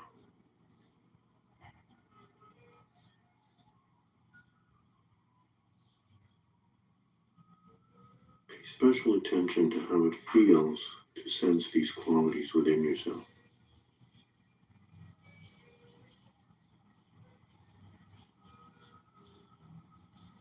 And notice where you feel them most strongly in your body.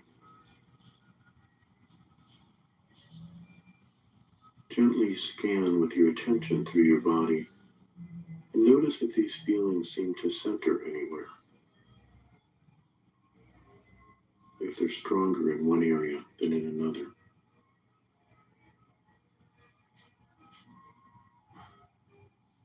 Do they seem to concentrate in your face or head,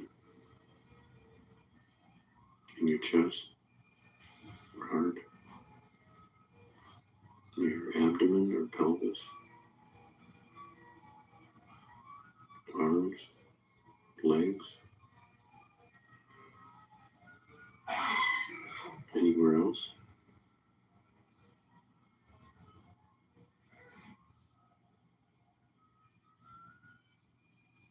Notice how your body posture is as you feel these qualities within you.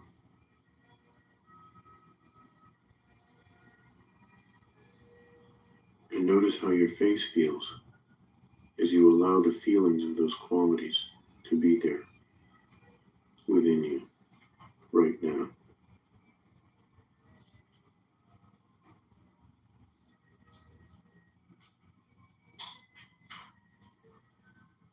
How do you imagine your voice is as you talk with the awareness of these qualities in you?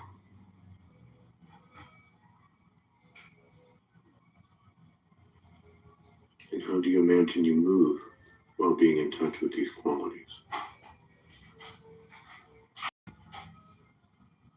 If you're comfortable with it, imagine that you can allow the sense of these qualities to grow stronger in you. To gently grow a little bit stronger, to expand, while you stay relaxed and comfortable. And imagine that the feelings of these qualities begin to grow so that they fill the space of your entire body.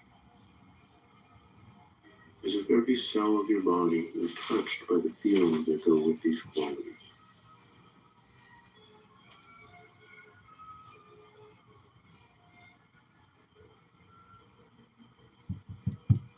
Just let the feelings develop, like a photograph develops.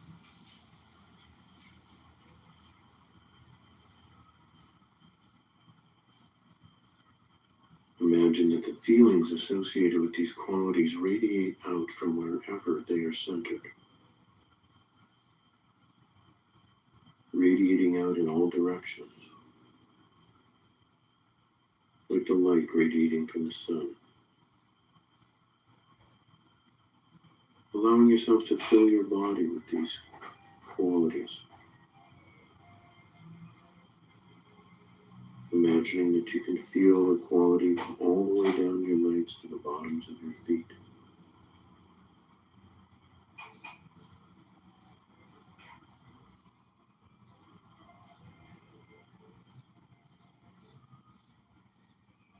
And all the way down your arms to the palms of your hands, the tips of your fingers and thumbs.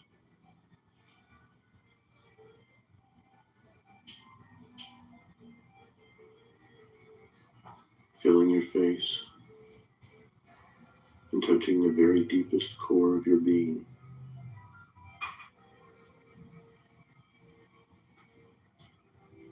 Imagining that all your organs and bones and muscles and all the other tissues and cells in your body are touched and filled with this quality or qualities. And just let yourself be with that for a while.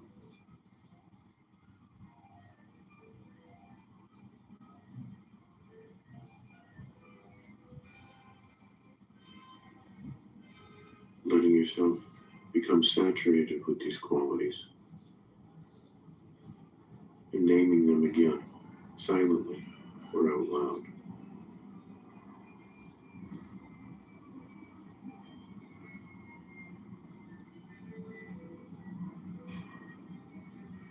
And then if you like, imagine that you have a knob or a control like you do on a radio or television set.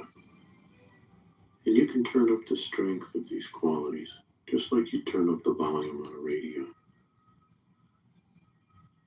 And imagine turning up the volume so that the feelings of these qualities overflow your body for a foot or so in every direction.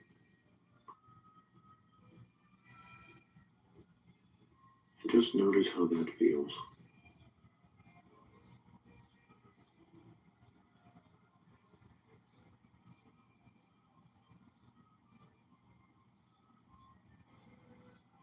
And if you like, you can turn it up even stronger, so that you fill the space around you for several feet in every direction. And notice what that's like.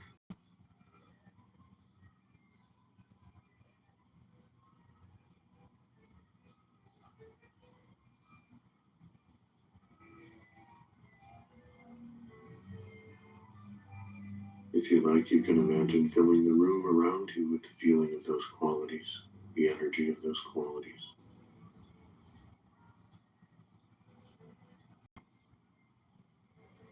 Even the town you're in.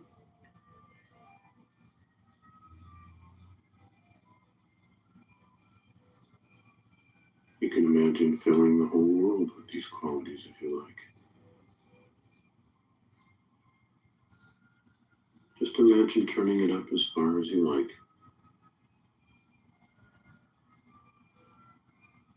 And if it ever feels uncomfortable, simply turn it back down to where it feels more comfortable to you.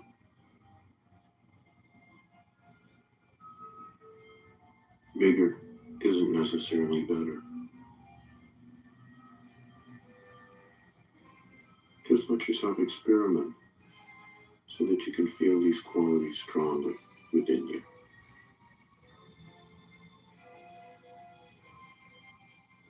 And simply adjust the feeling to whatever is most pleasant and comfortable for you right now. It's like listening to a radio when you're the only one in a room. Whatever is most comfortable for you is exactly right. So adjust the strength of the feelings to be most comfortable for you right now. And enjoy that for a few minutes more. And feel free at any time to adjust it either way.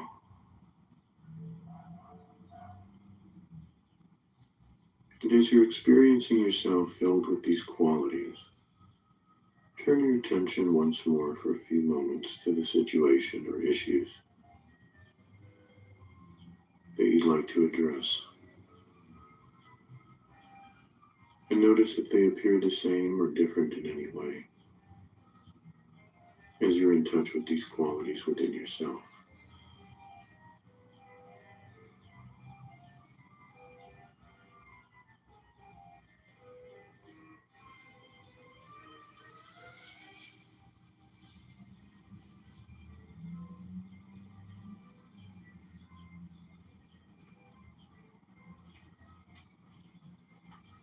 And experiment with adjusting the strength of these qualities until you can imagine dealing with these issues in a more effective way for you.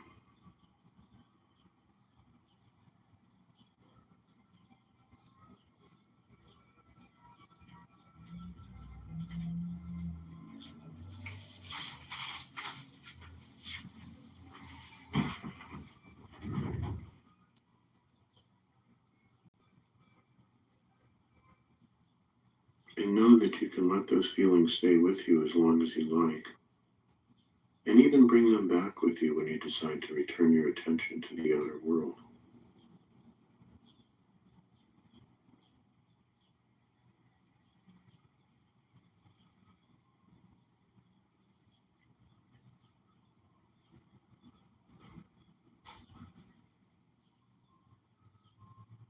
And when you're ready to return your attention to the outer world, silently express any appreciation you might have for being able to use your imagination in that way.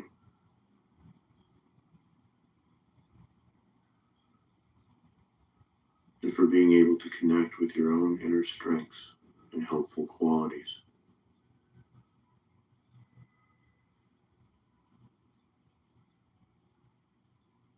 And when you're ready, notice once more the sense of those qualities within you.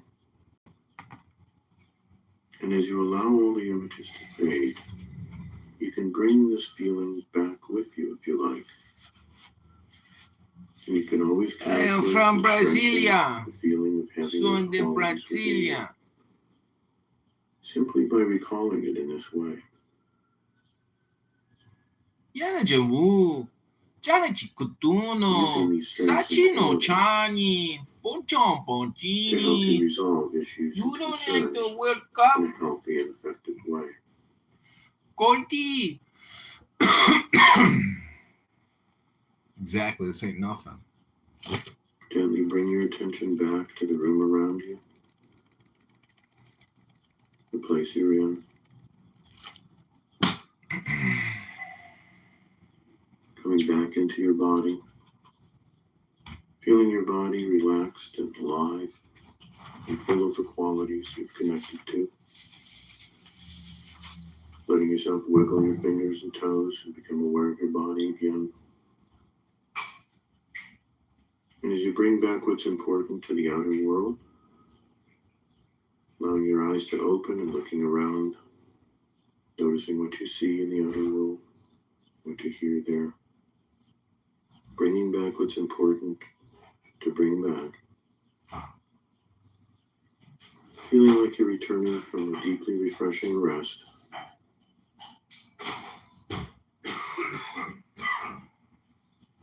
Moving all the way back, take a few minutes to write or draw about your experience. Recording whatever seemed important to you. Your own thoughts and feelings in response to what you learned.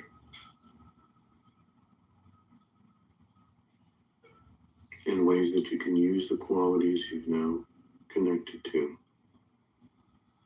relieve or resolve anxiety in your life.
That the Democratic Party has been taken over by the socialist wing of the party.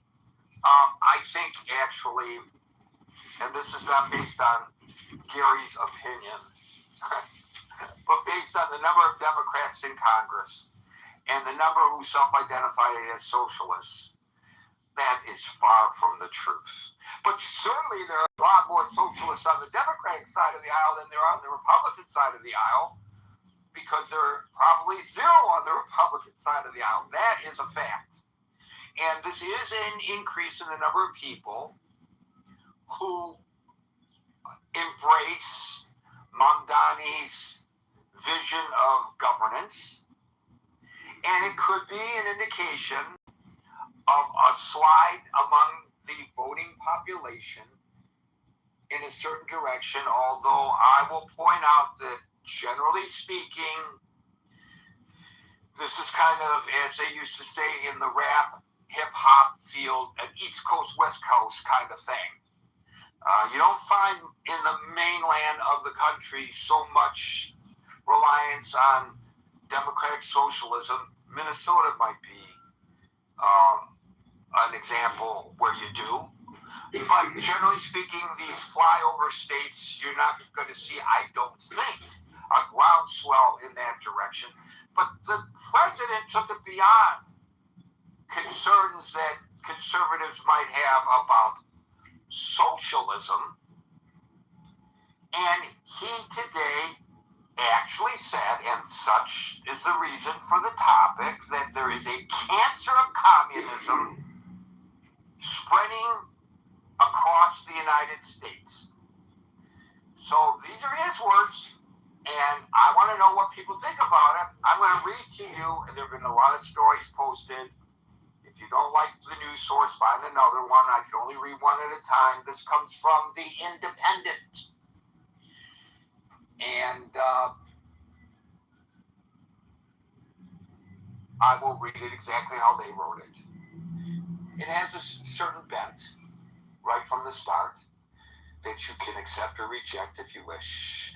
A quarter century after the September 11th attacks and 8 decades after the end of World War II, President Trump claims the greatest threat ever faced by the United States is not China, Russia, or another foreign enemy, but a trio of House candidates in his former home state of New York. Speaking at the Washington, D.C. Hilton exactly 2 months to the day of his last appearance there, at the White House Correspondents' Dinner, which was cut short after an assassination attempt, Trump told attendees at the Faith and Freedom Coalition's Road to the Majority Conference that they had to, quote, stop this horrible threat of cancer that is permeating our country called communism.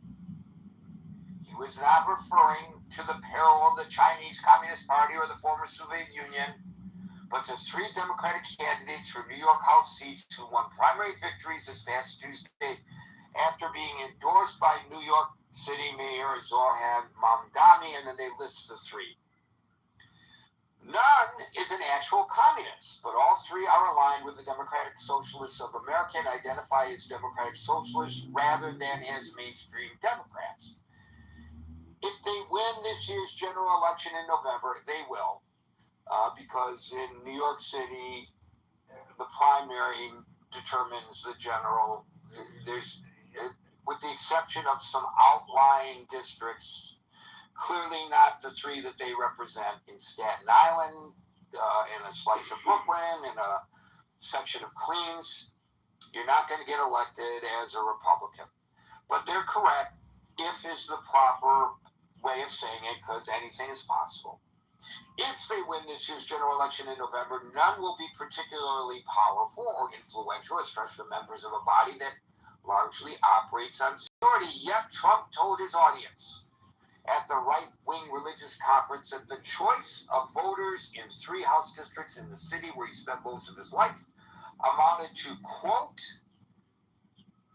the greatest threat to our country since its founding, and warned that allowing Democrats to win the November election would lead to the end of life in this country as we know it.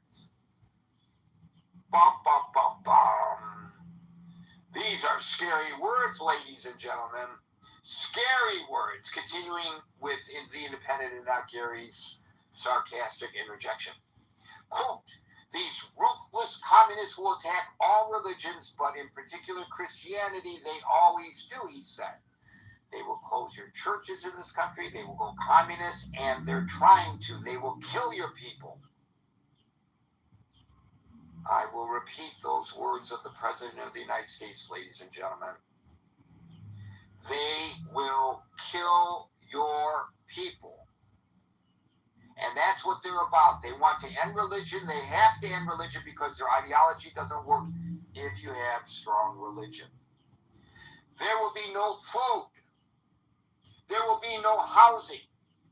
There will be no military. There will be no law and order.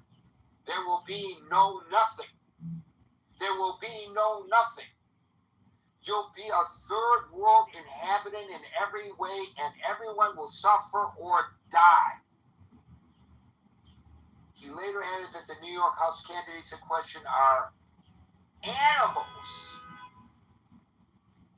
And, quote, people that want to destroy our country, close quote, while warning that it is, quote, all too easy to get elected.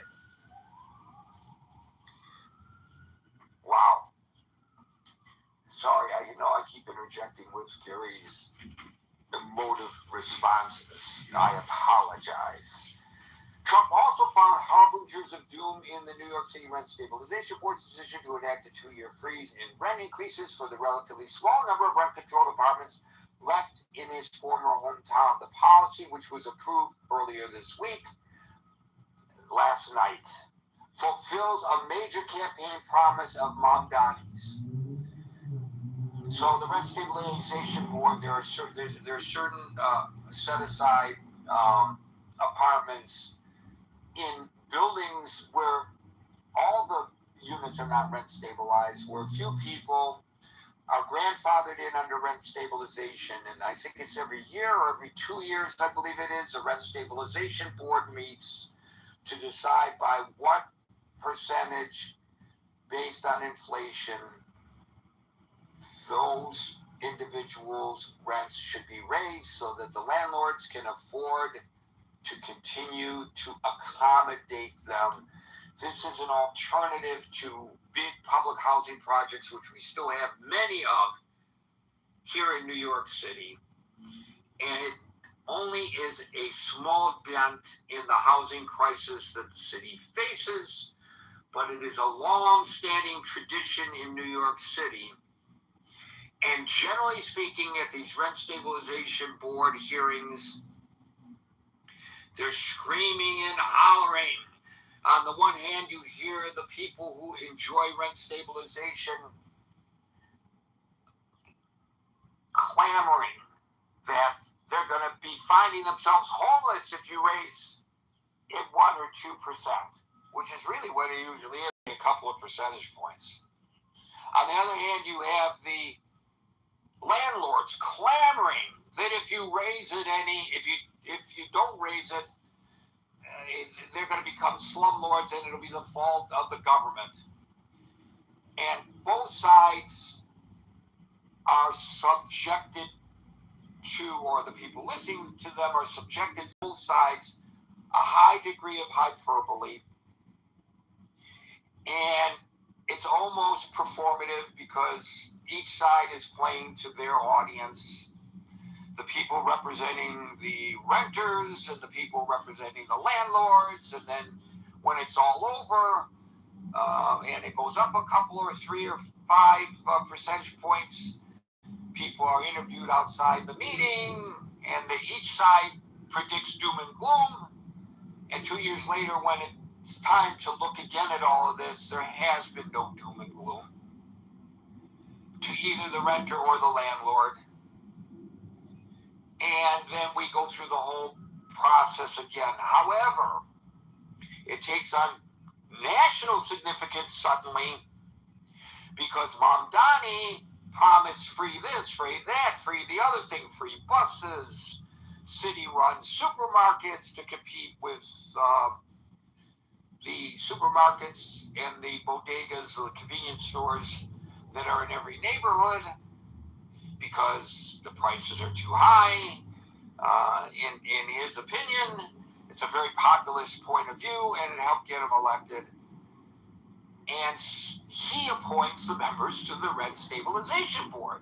So this is no longer Adams or de Blasio's or Bloomberg's people who are sitting on the Rent Stabilization Board. They're Mamdani's people. And so what happened last night was something that was absolutely predicted. They didn't raise the rent. And the president makes this part of his argument that the communists are taking over the nation. So let me just say that there are arguments for and against certain socialist type programs. And in Gary's opinion, for what it's worth, you're stuck listening to it, I guess, if you want to stay in the room. In Gary's opinion, sometimes it can be a good thing. If you really look at it, our highways are funded by the populace, our schools are funded by the populace, our libraries are funded by the populace, Medicare and Medicaid are funded by the populace, and of course, Social Security funded by the populace, all quote-unquote socialist programs. And so to say that all socialist programs are bad is not accurate. However, of course, if you start competing with people who are running on a 2% margin, as are the supermarkets in New York City, stores that are not just dealing with the cost of transportation and delivery and rent, which is extraordinarily high in order to stay in business, in order to put that produce out there for you to purchase, they have to pay a lot of money for the privilege of doing it. Therefore, it's going to cost you more to buy produce here than in a rural community. And it's a unfair and undue strain on the poor of the city, absolutely. But I think arguably if you say it should be, subsidized stores by the government to compete with those folks, then the entrepreneurial spirit, the capitalism comes under attack to a degree. And maybe some of these stores that are on very thin margins may have to close up shop. And I have seen with my own eyes in Detroit, when the supermarkets started closing left, right, and center, people went into food insecurity when they weren't into food insecurity before, because they had to go to these little convenience stores, which of course can't buy in large volume, so therefore their suppliers are charging them more, and then they have to pass that charge on to the population, and so in the aggregate people lose out. So something that might be well-intentioned from a socialistic standpoint may actually turn out to be counterproductive for the very people that they intend to serve. So from Gary's perspective, for what it's worth, sometimes socialist programs are good and sometimes socialist programs are not good. I think, if my understanding is correct, both socialists and communists want reform in this direction, but socialists do it through the system and gradually. And communists, and I know some communists, and I know what they truly believe, what they advocate. One of them is an editor of a communist newspaper. I know him very, very well. I know how he organizes. I know what he advocates and what he represents. Ultimately, they want to achieve these kinds of goals through revolution, because they do not believe that the system is sustainable. The system is sustainable nor beneficial to the populace. And so there may be some kindred spiriting going on between the socialists and the communists, but they are not at all in agreement with their tactics. So I personally, from Gary's perspective, feel that it is inappropriate to even call these people communists. And by the way, I say this in defense of folks who got elected who wouldn't have gotten my vote, because I don't agree with their positions on other things. And you probably know what those positions are. But we're not here to talk about that today. So, are we slipping into, or is there a tsunami of, and in fact, if this is leading toward communism, as the president says, and perhaps it is, because as I said, there is some kindred spiritualism between the two of them, or spiritism between the two groups, the socialists and the communists. Maybe this, it's a slippery slope going into that direction. But listen to the rhetoric of the President of the United States. This is the worst threat ever to face our nation. And I know by making the comparisons that the Independent made, it shows that they have a certain bias, but it's not inaccurate what they said.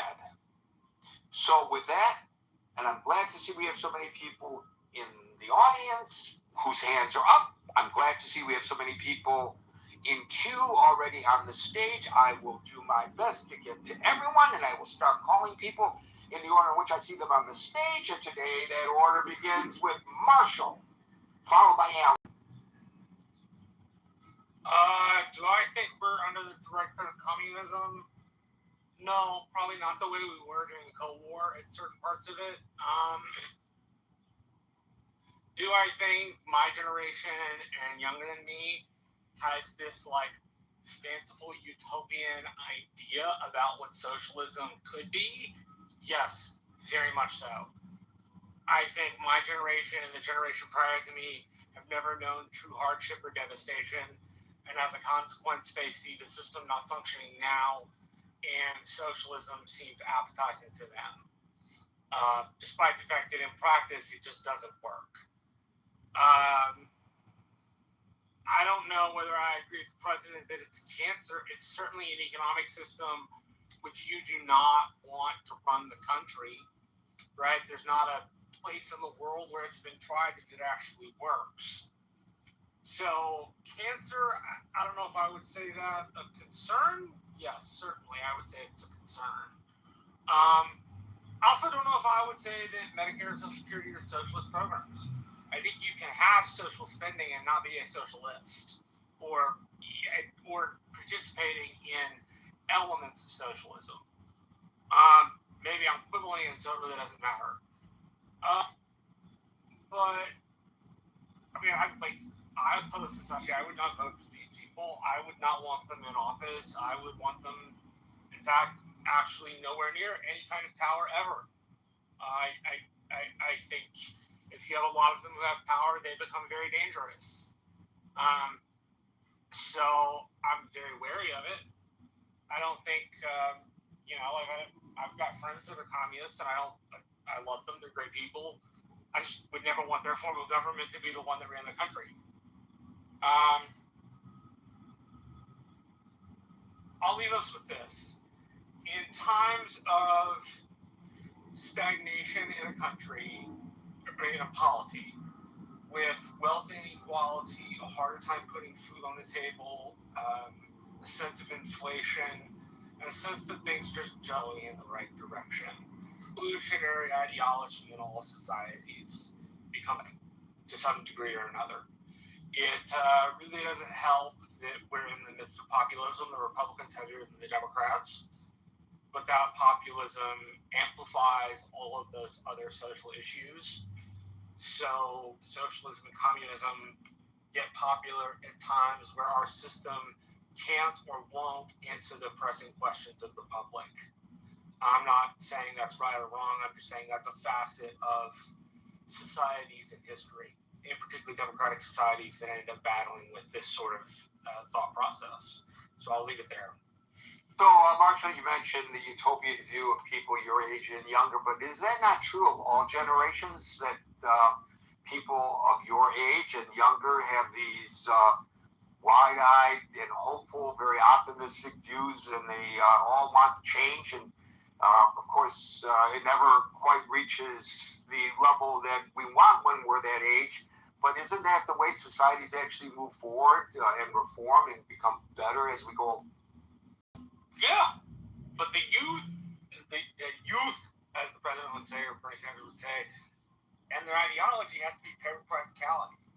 Idealism run amok doesn't get you anything. Practicality run amok doesn't answer the soaring ideological questions that we have. So you need both together to work. Thank you, Marshall. We'll go to Alan if he's available, followed by Scott. Hello, everyone. Hope you're all doing well wherever you are. All I can say is, Gary and everybody else, I've seen a lot of changes through the years I came to U.S. and I've seen other society, and then compared to here, it was a great place. It was hopeful, and it was very, very good but through the years, it's declined. We become more dependent on the different things. They run away. They run out the most of the producer out of this company. I don't need to tell you guys, the California farmers, they all moved to Mexico now. I know several of them. They're all in the other side, and then they bring the produce here. I remember back when I was growing at home in Iran, majority of our appliances are American made, and you hardly see anything anymore. These, I guess that's one way they look at it to keep the economy going. But the thing I see, it's mostly disturbing. The income is dropping and the expenses is going up. And I said this in here many times. I'm in the middle of activity with the people. I have 40 people per day, and most of them, they are complaining the same way, and they are waiting something change, and they see some light at the end of the tunnel.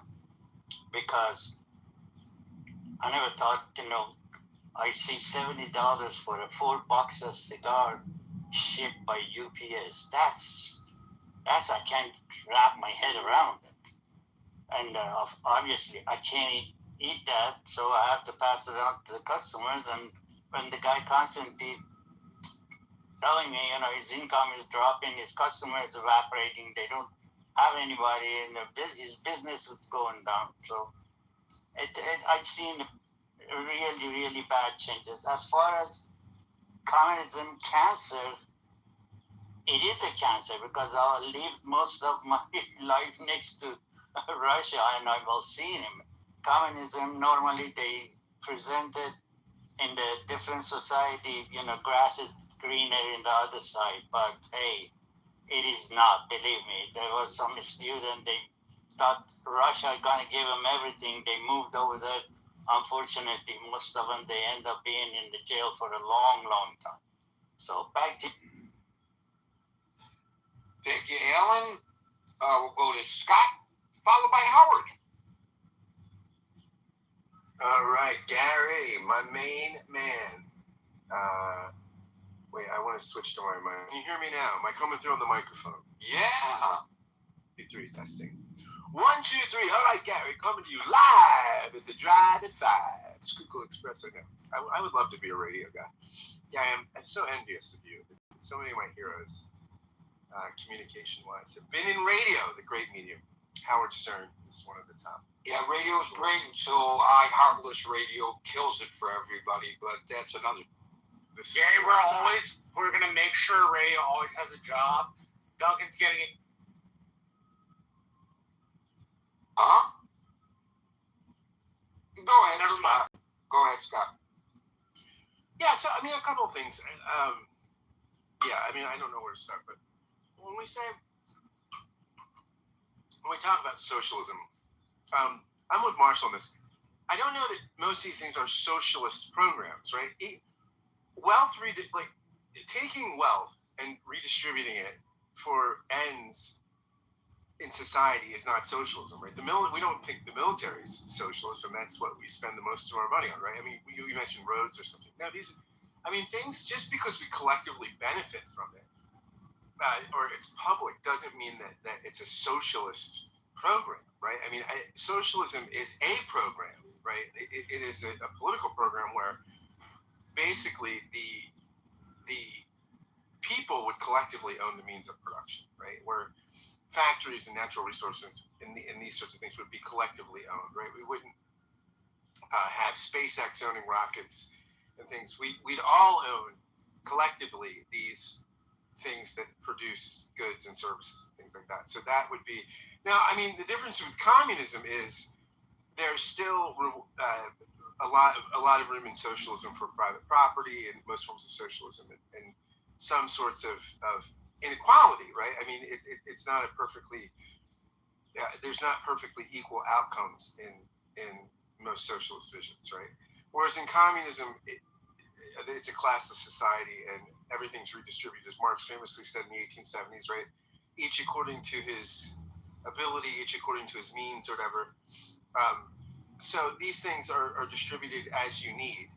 So that's, I mean, both of them seek to eliminate private ownership of the means of production.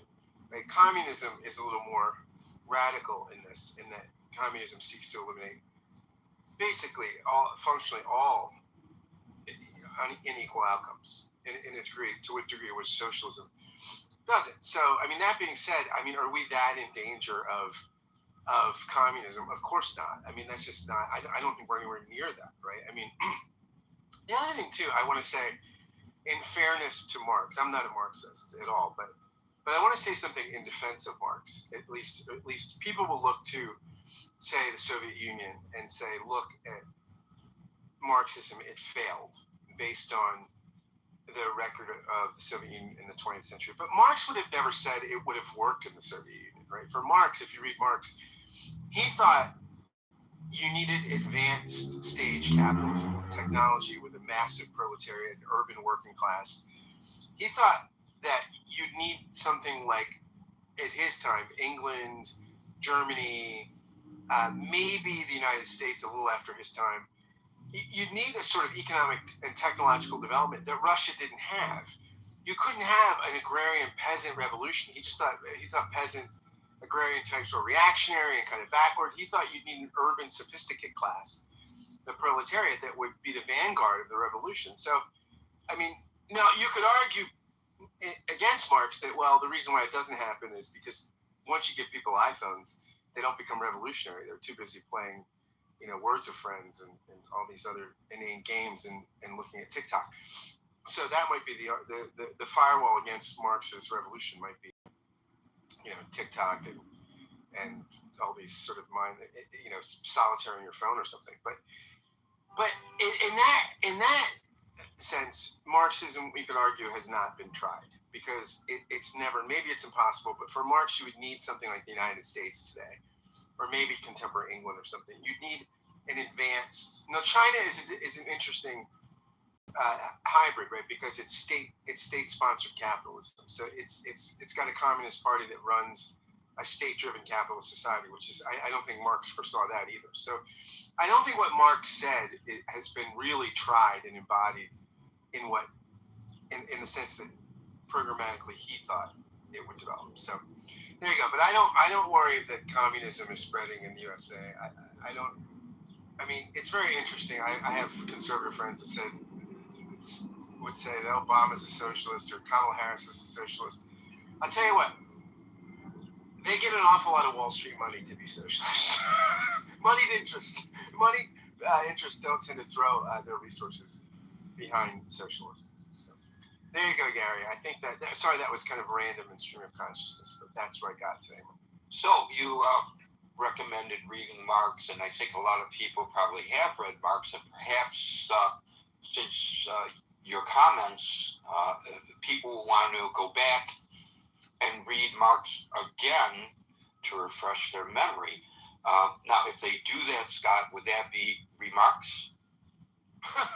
Gary, you're on fire today. Hey, everybody, he's here till Thursday. He's doing shows at the Catskills after. Howard, followed by Steve. Traffic on the fives. Gary, we've talked before on this stage about the role of social media and how it plays in dividing and not conquering, but really further dividing our society. So when you think about from the kind of like stepping back and zooming out, communism spreading, if it is, to me, we definitely live in this era of anti-establishment. I think most people would agree that we're definitely in an anti-establishment mode for a lot of people, a lot of sentiment that the traditional organizations, the traditional parts of our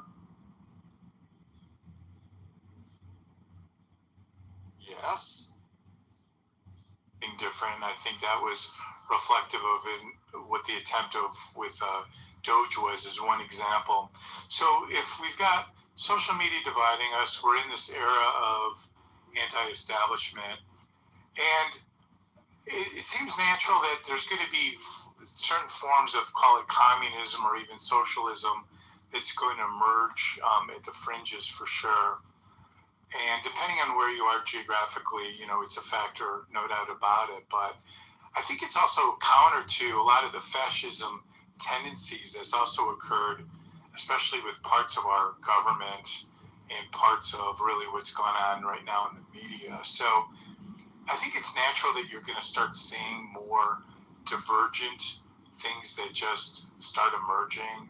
So I guess I kind of sum it up, Gary, as on behalf of the flyover states, as you indicated in your opening salvo, I don't think communism, it's out there, but I don't think it's a big deal. I think there's more important things for us to worry about, and I'll land it there. Thanks.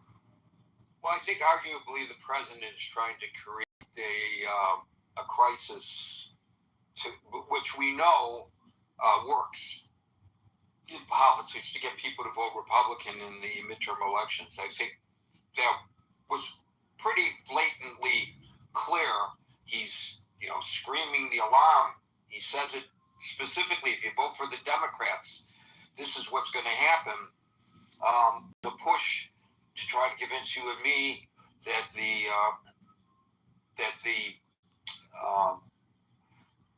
people who were part of a little coalition of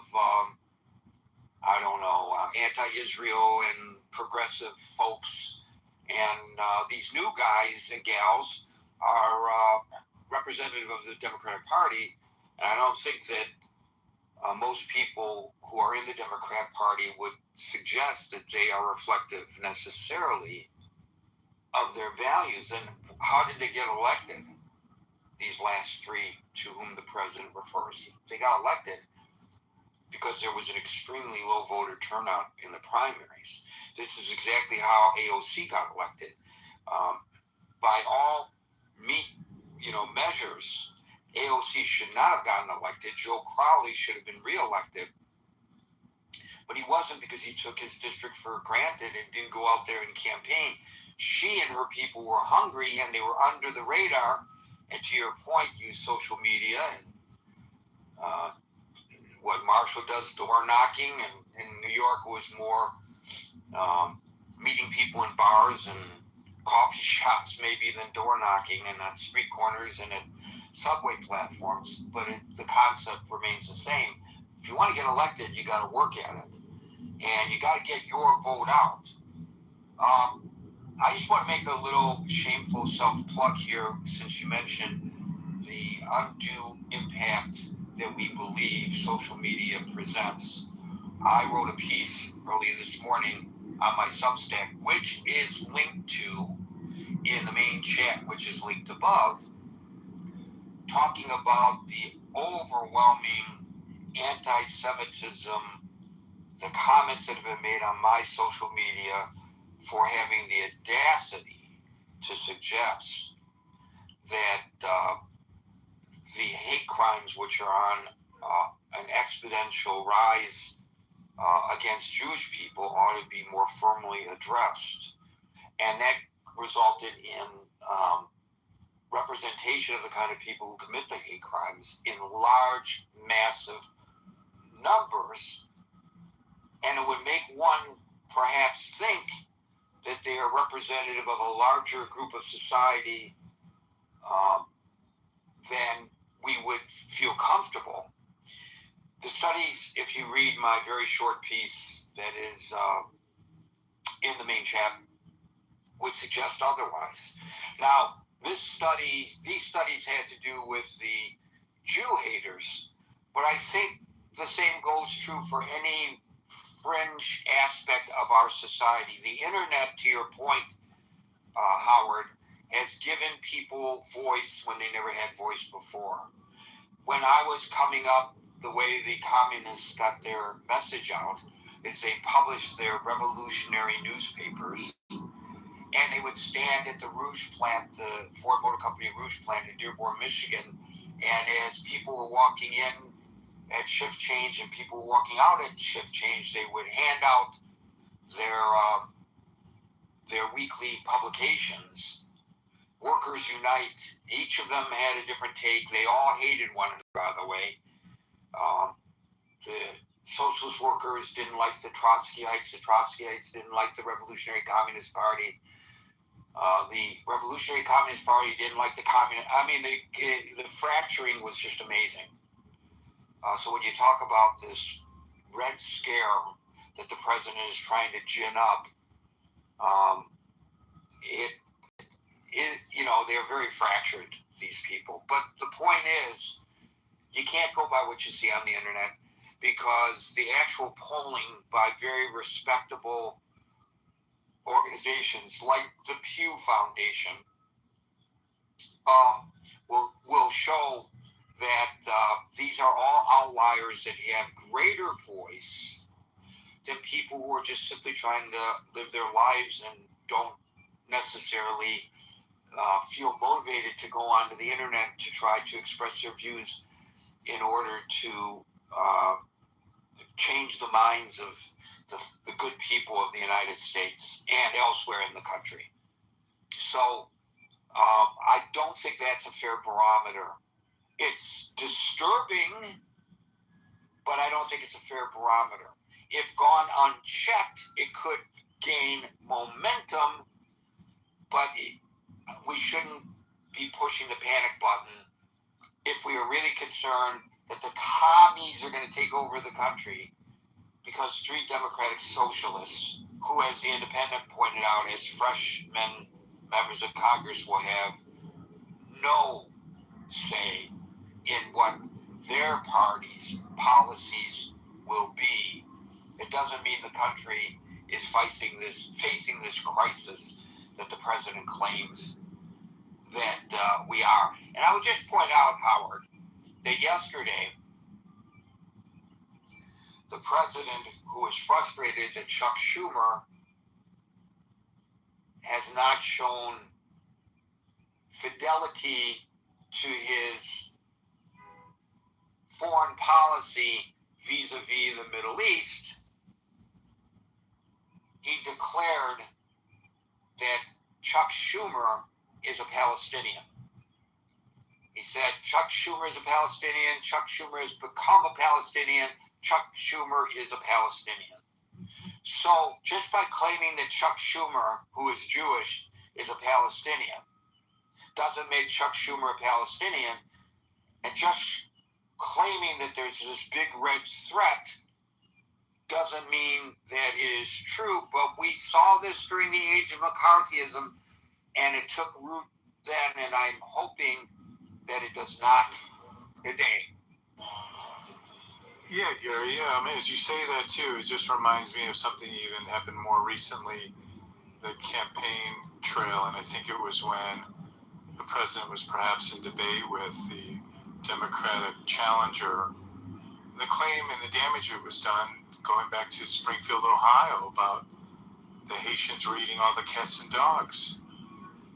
That's just another example of just this verbose rhetoric that has no substantiation, but he's out there basically putting that into the ether, if you will, and people react to it.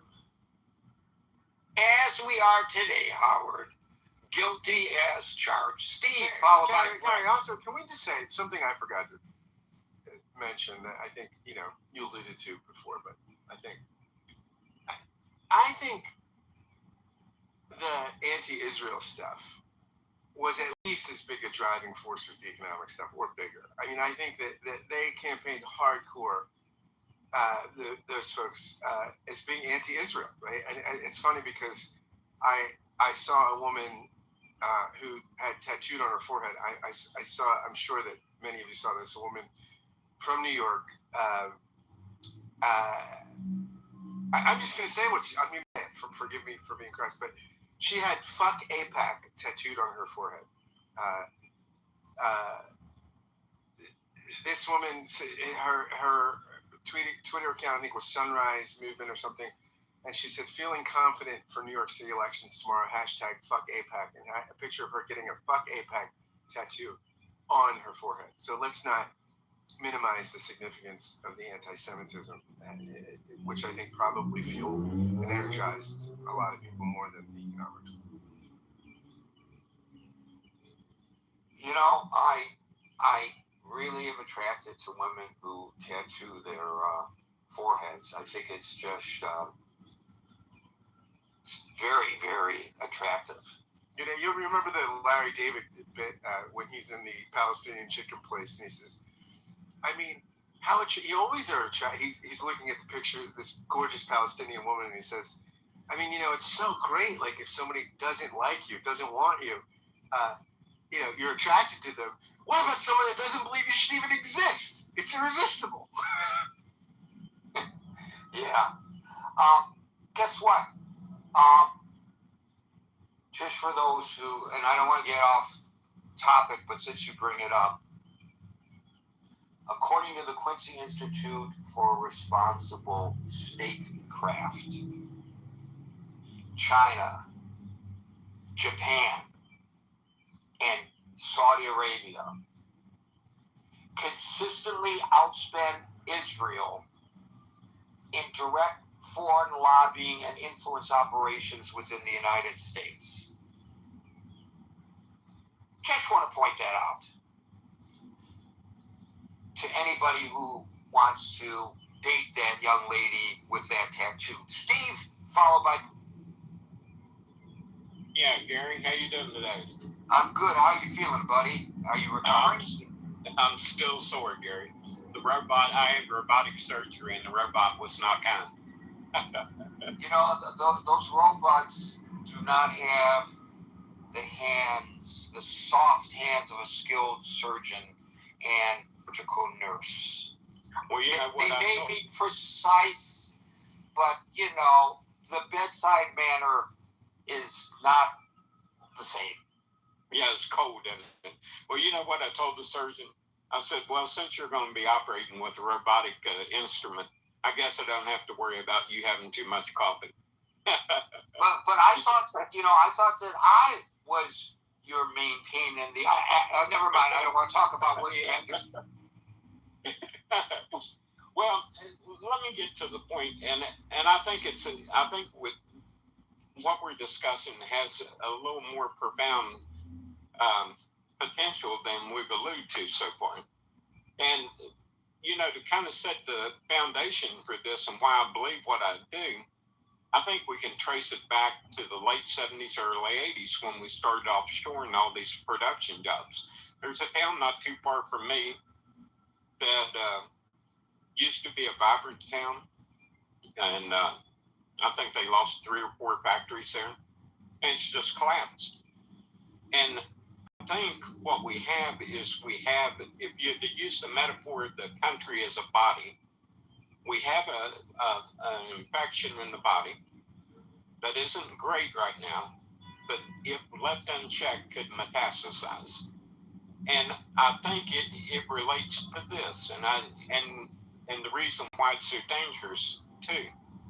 When people feel a sense of loss of hope, the loss of being able to do better than their parents done, and to have some path that they see forward, and they look at the corporations that's providing the opportunities for them, they feel powerless. Now, if you feel powerless in the face of a corporation that can have lobbyists on K Street every week going down to see your senator, you have only one choice at that point to battle that, and that's to seize and power up the government to contend with this monolithic thing that's putting you in such a bad situation. And I think that's what the people that got elected in New York and in some of these other areas is appealing to. This feeling that things are not going well, they're not going to get any better, and that you're just left to your own, so you better figure it out. Now, the problem with that is, and I've seen this in a lot of things that I've done, is that people don't realize this. When you get into government decisions, and I've been involved in a lot of meetings where I've had to point this out to people, because people start spending government money there's no consequence for a bad decision. If you make a bad decision and you blow a bunch of money that if you was in business could put you out of business, guess what? You still hold your seat. You're still there. You don't suffer the repercussions.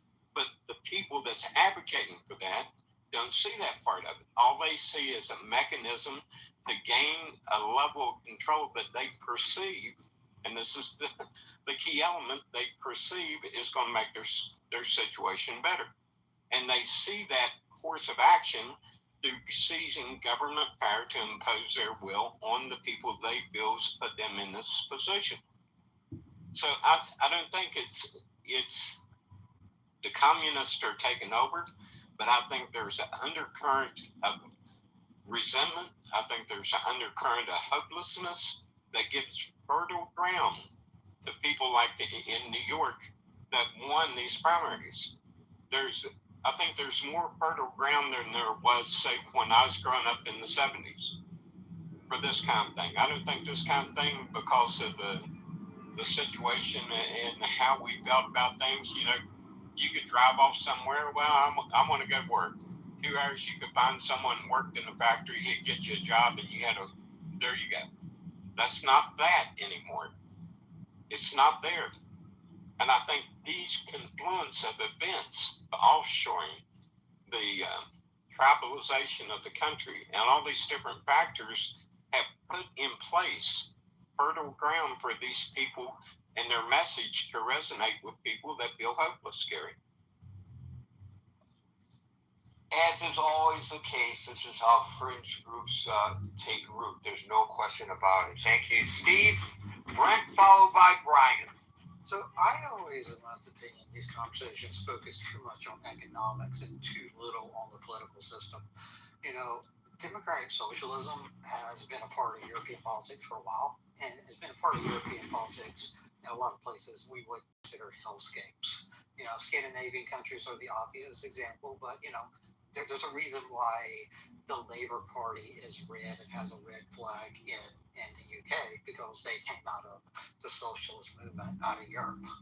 I think what kind of separates a place where it's tolerable to live and where it's intolerable to live, not really the economic system of a particular party that gets in power, the stability of those people that are the populace as a whole to make a decision of if their policies are working for them. Where you see things go awry is when the population loses that ability. And that is whether you're talking about left-wing communist countries, obviously a lot of hellscapes there, Stalin, etc., or frankly, whether you're talking about right-wing authoritarians. Pinochet, you didn't want to live under him. You didn't want to live under the Franco regime in Spain. You certainly didn't want to live under Adolf Hitler in Germany. All horrible situations to live under. So, policies, economics Guess come who together. has presented herself? Say again?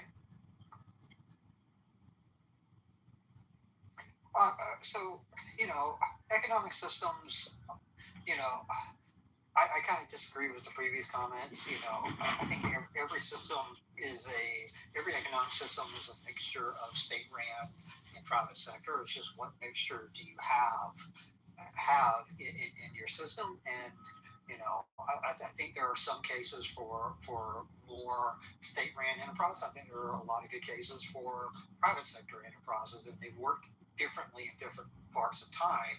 But at the end of the day, you have to let the people decide what's working for them, and when you take that away, it's really when you turn things into a hellscape. Thank you, Brent. Brian, followed by Dr. Francine. Hey, I'll say that I do think the notion, the underlying fundamentals of communism are spreading. Clearly by the rise of democratic socialist mayors and elected officials.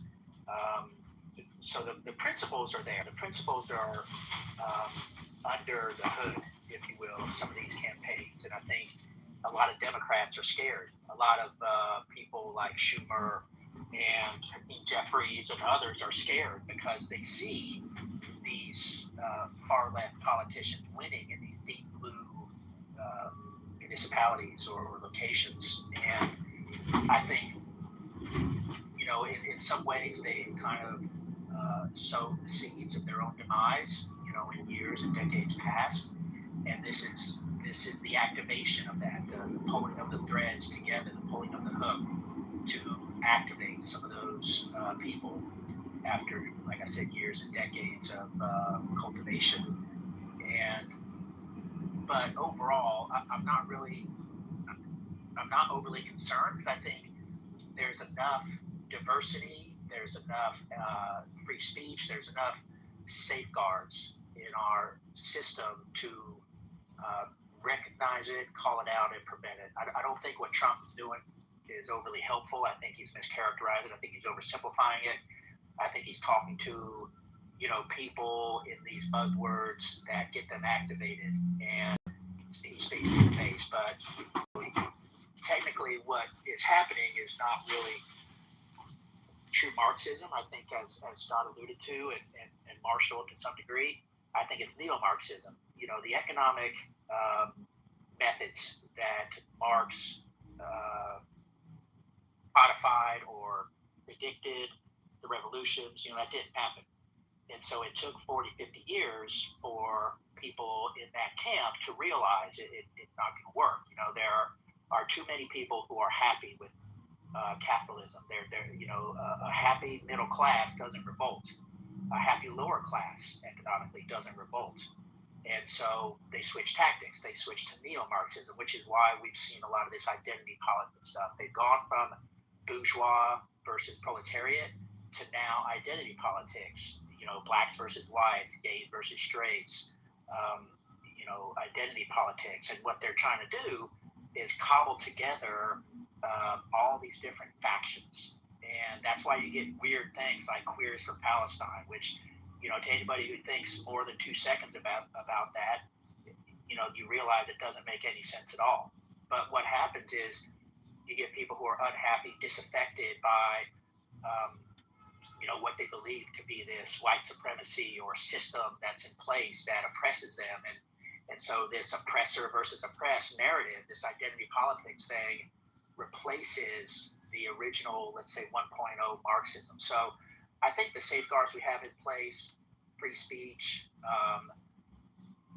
other ways, like the independent media. I think the rise of independent media, podcasts, things like that, people, for whatever reason, stopped having full and complete trust when we had people like Cronkite and, those folks. There was a tremendous amount of trust in, those big three networks, if you will. And as people have lost trust in that, they've developed other ways to get their information, and, for better or worse. So I think, the notions are still there of what Marx intended or put into motion, and really go back to Plato and look at his Republic writing and say there are some elements of collectivism and socialism back there. But overall, I'm not worried. I think people are going to see what happens in New York and Seattle and other places, and they're going to be like, we don't want that bullshit here. So there will be enough places that recognize it, call it out, and stand up against it. And even the people like in Los Angeles, Spencer Pratt came close to winning. So I think, it'll run its course. I think the last thing I'll say is you can't take for granted, though, that it's not going to work. So every generation has to come to their own realization that, like Reagan said, freedom is loss of freedom is just a generation away. Look at what happened in Cuba and Venezuela, places like that. So it's not like there's zero risk, but I think we have the mechanisms and safeguards in place to repel. It's just up to each individual and each generation to recognize the failures of collectivism and resist it. Thank you for that. Brian, we'll go to Dr. Francine, followed by Wood.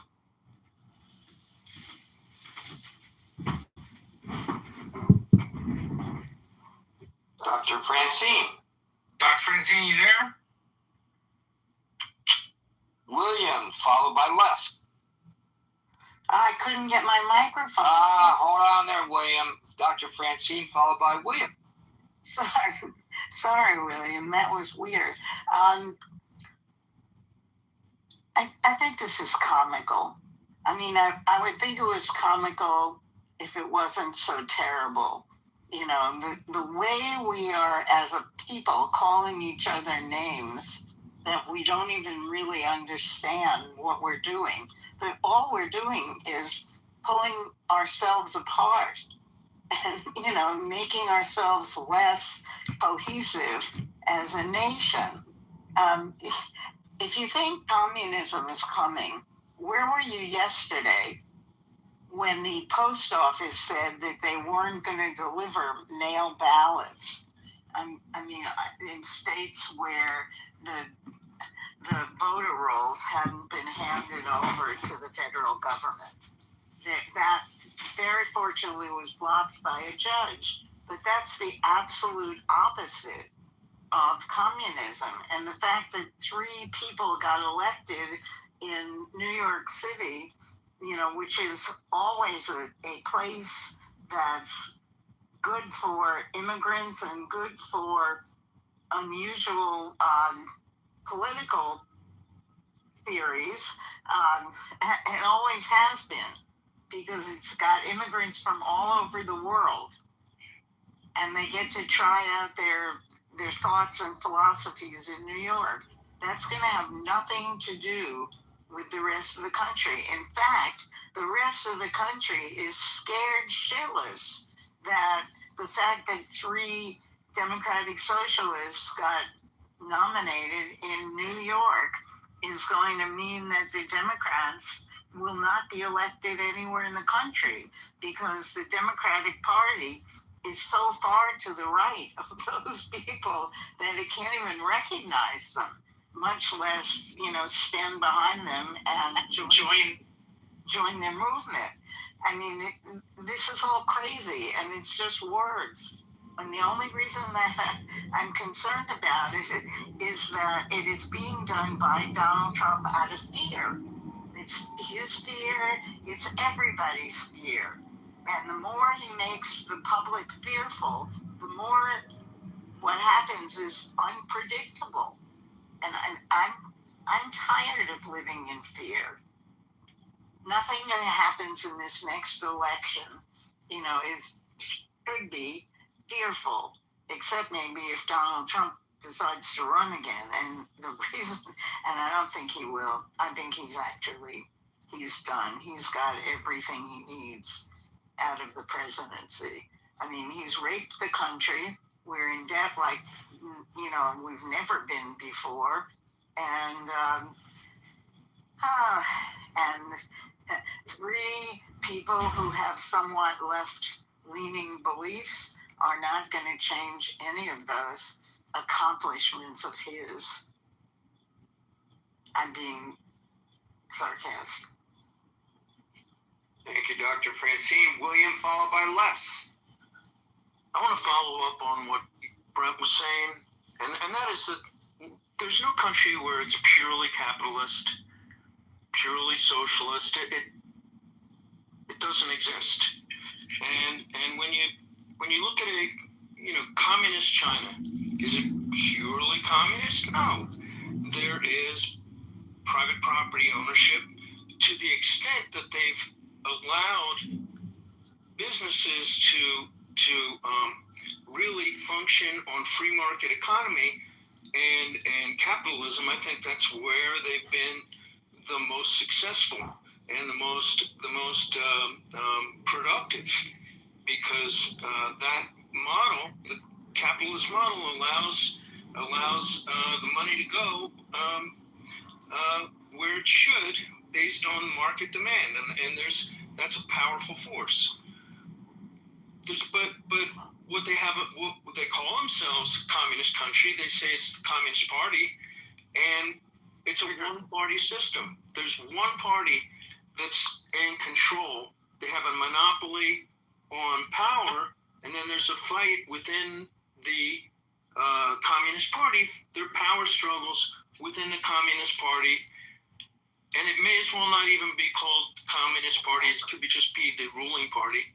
But you know, when you have Donald Trump, and I think he did the right thing, going out and having our government buy 10% share in IBM, and I liked it. My IBM stock went up, but I think it's important that we have some central planning to have some vital chip makers and foundries within the United States, and to the extent that is invested in, does that mean that now that the government has 10% share of IBM Intel? What was it? It was Intel. I'm sorry. And now the government is partial owner of the means of production. Does that make us a communist country? Maybe. Fascist. Well, look at Putin. So when Putin says, I need more money for the war, he calls in all the oligarchs who he made rich, and like a mafia boss, he says, I need more money. I need more of your, I need a bigger vig. I can't just settle for the 50% that I already own. That's off the books.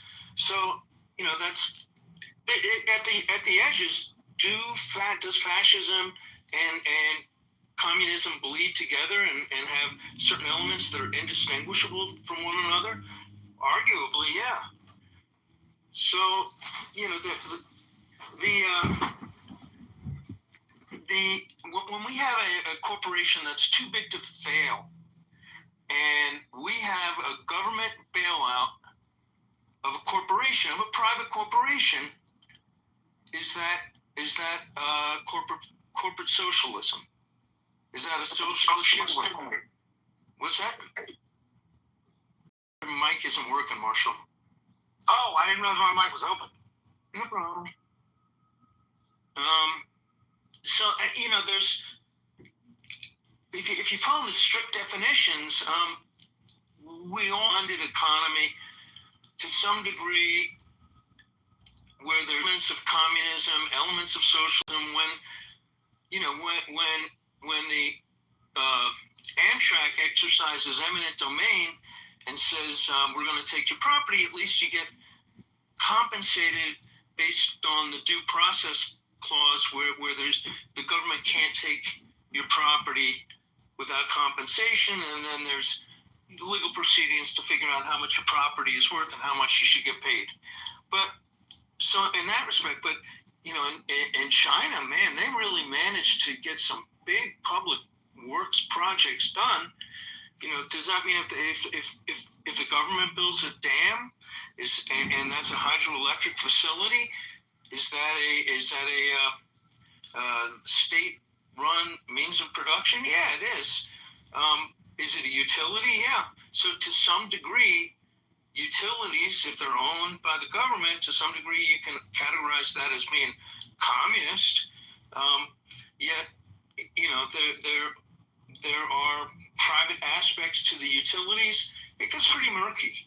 So I don't think we have pure economies that are either communist, capitalist, or socialist. And in a lot of ways, when social programs were instituted, like Social Security, which I agree with Marshall, it's not purely socialism because we contribute into it. It's supposed to have a trust fund, which then gets rated by the government to pay for other programs. So, you know, you know, in some respects, that can be viewed as a socialist program, but it's really not purely socialist. And you know, when we have public utilities, I mean, you know, in the city where I live or where Scott lives, we have, you know, city water, city sewage. That is basically levied like a tax, and it's a service. And if you leave your water on, your faucet's dripping, you're going to pay a lot more. But that is the government owning the utility, the means of production. Yet Comcast or Verizon, they run the Fios as a utility as well, but it's not quite handled in the same. That's basically private ownership, but using public easements. So it gets a little bit hard to tease it out. Do I think if we had a socialist mayor in Philadelphia, would that mean that we're not going to be a capitalist city? Absolutely not. All that would mean is that somebody would be paying more attention to social services, making sure that there's more public housing and less people go hungry. And in Philadelphia we have cooperatives, which are community owned food distribution centers, and you pay money. You don't get things for free, but that is the community owns it. It's not really communism. It's more like a non-for-profit corporation, but it incorporates certain in the corporate charter. It incorporates and uses some communist type ideology to actually distribute food where otherwise there might be a food desert. So, we live in a mixed economy, and I think getting freaked out on somebody being a socialist democracy, yeah, what a terrible thing. If you go to, Norway, Sweden, Denmark, United States, they have socialized medicine. What a horror, But yet, for your premium services, for your lip jobs, or get those Mar-a-Lago lips or a boob job, you're going to have to pay private money. But for basic healthcare services, that's shared by the community. So there's still capitalist countries, but they provide real meaningful social programs through a graduated incremental tax system where wealthy people pay more of what they deem to be their fair share. So, it doesn't confiscate private property, but it does confiscate taxes. So I think we lived in mixed economies. I don't see what the reason is to freak out over calling themselves a socialist Democrat or a democratic socialist, any more than you would freak out in Norway or Denmark or Sweden or the UK or any other country that has decent public medicine to some degree, where there's often public and private aspects to the provision of medical care, where if you want certain things, you're going to have to pay, but other things, basic things are provided to everybody. What do you think? I think I heard you teasing a run for mayor of Philadelphia, and I think everybody else here heard that as well. Scott's going to be mayor. Scott, you be mayor. Les, followed by Merrill. Hi. So one historical thing I think is fascinating. The original book that had talked about communism and gave an example was not Karl Marx in Das Kapital. It was the New Testament, books of the New Testament, because that's the way the early Christians lived. Jesus was a communist? No, Jesus was dead if you're an atheist. It was the early. Yes, the Gospels were written after Jesus's time on earth, but it's representative of the life of Jesus, and that's the life that the early Christians embraced. He's talking about the Book of Acts, Gary. It talks about the Acts of the Apostles in the early chapters, where they're holding things in common. I mean, basically, they're having like a common person, common problem. I see. So were the early Christians?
be enacted.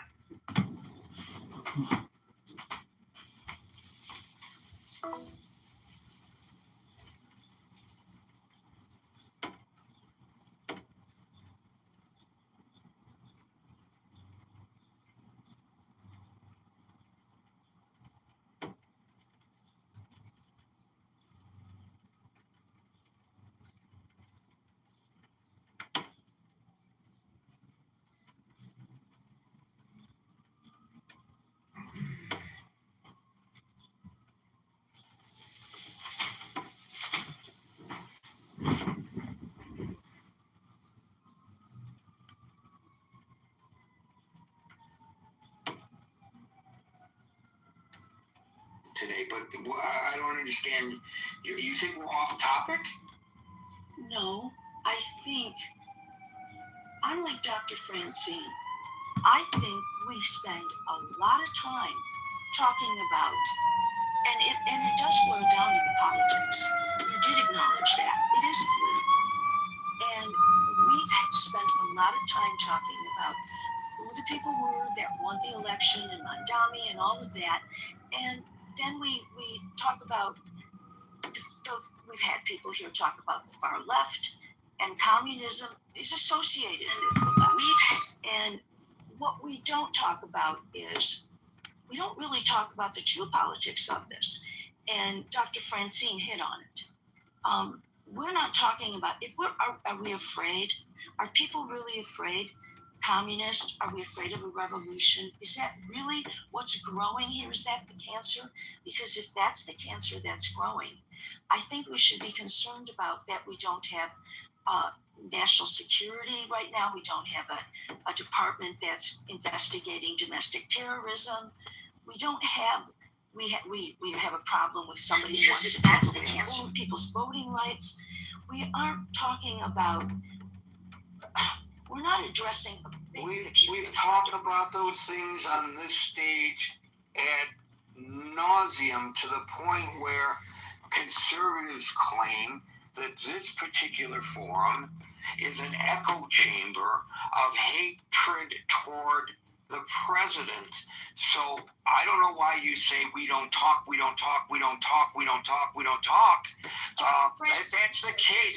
If that's the case, then why am I under such duress from people who claim that I'm not being fair, honest, and balanced in our presentation here in the Critical Thinking Forum? I don't get it. I feel like I'm in a squeeze. I don't know which way to turn. Help me, Meryl. Help me, Meryl. Help me, Meryl. You want to make fun, Gary? I'm not making fun of you, Gary, and I'm trying to point something out to you. You didn't make fun of Dr. Francine when she talked about the post office. Dr. Francine, you can come on here and say we shouldn't be talking about what we're talking about or something like that. I did not say, Gary. When did I use those words? You just said we don't talk about this. We're talking about that. Why don't you just make your point, Meryl? Just make your point. It's the politics of it. We stress the politics of it. We don't, to one side. When we talk about the left, when we talk about people that want what they want, we did this the other day. It was the young people. Everybody wants and wants and wants, and all the things that people aren't getting, and it's coming from the left. And we don't talk about. We're not, Dr. Francine. Gary, this show has never talked about the post office. We never. Oh, see, there we go. We're talking about the wrong thing. I didn't bring up the topic of the post office. Bravo. You know what? I'm hearing, Meryl, honestly, when you're talking. That's it, Gary. I am not being rude to you. Meryl, I'm trying to be lightheaded in my response to your criticism. Then go back into chat while we're waiting to talk. Who are you to tell me to go back into chat? Why are you starting an argument with me? No, Gary. You go into chat while people wait to talk, and when I speak, you're bad. You make fun. I'm sorry. I don't say it the way you want me to. Meryl, I apologize for that. You don't have to apologize. You don't have to apologize, but I'm reacting to the stimuli that I'm getting from you. I'm trying to do it in a light-hearted manner because I don't want to be shouting at you. But I will tell you, on your microphone, I hear a little buzzing in the background. To me, it sounds like maybe there's a bee in your bonnet here tonight. You want me to respond to that, Gary? You want? Sure, please do. I threw it out there, so it's fair game. I'm not going to have a cat fight with you, and that's what you're trying to do. I don't want a cat fight. Okay. I want to talk about. I talked about. If you want to talk about what you want to talk about, not the topic at hand, correct? You asked if there was a cancer of communism. That is what you said this topic was about. And you mentioned what Donald Trump said.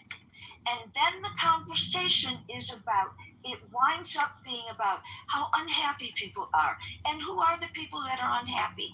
And we hear the word, the left, many times. Many times.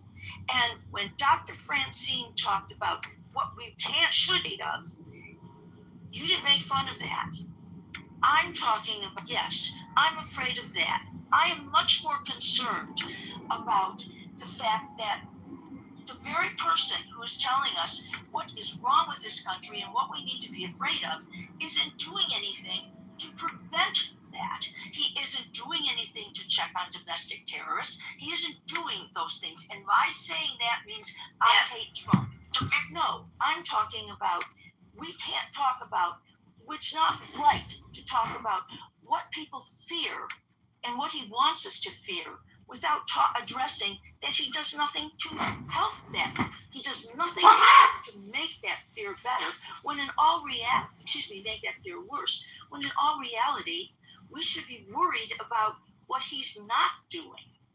That's my point. And I'm sorry if that offended you. I'm sorry if I didn't say it, if I didn't articulate it right, and I'm sorry I brought up that you were in chat.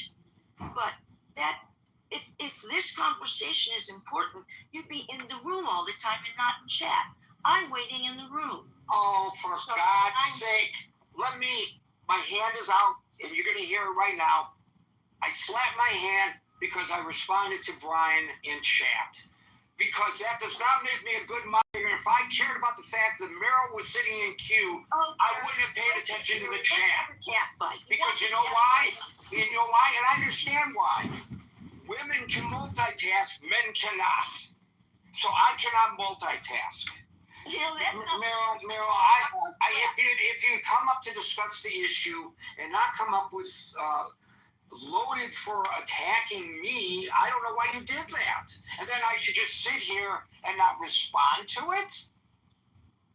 If you don't like the topic and the way I moderate the room, don't come to the room. I'm not everybody's cup of tea. I recognize that. Okay, I'm not. And you're right. I want to apologize to the people in the room because I answered Brian in chat. What a horrible thing for me to do.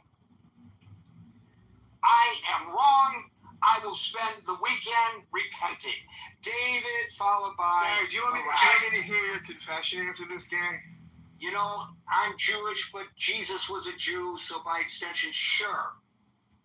You can hear my confession.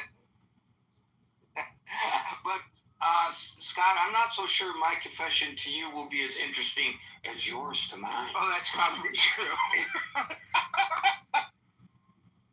Oh, wait a minute, I'm making fun. I shouldn't have made fun. David, followed by Murad.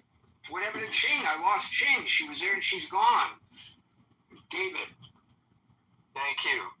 I guess I have to preface my remarks with, for some reason, I was here at the beginning, but I didn't realize you were responding to something Trump said.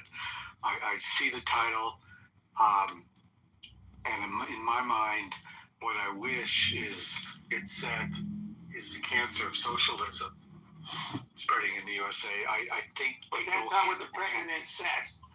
Right. So if he had said that, I would have used the term socialism. I know. You know, I'm not going to rewrite. By the way, I took a lot of heat over the past week and a half on my Facebook for simply quoting the president. How dare I quote the president of the United States? And you know why I was wrong for quoting the president?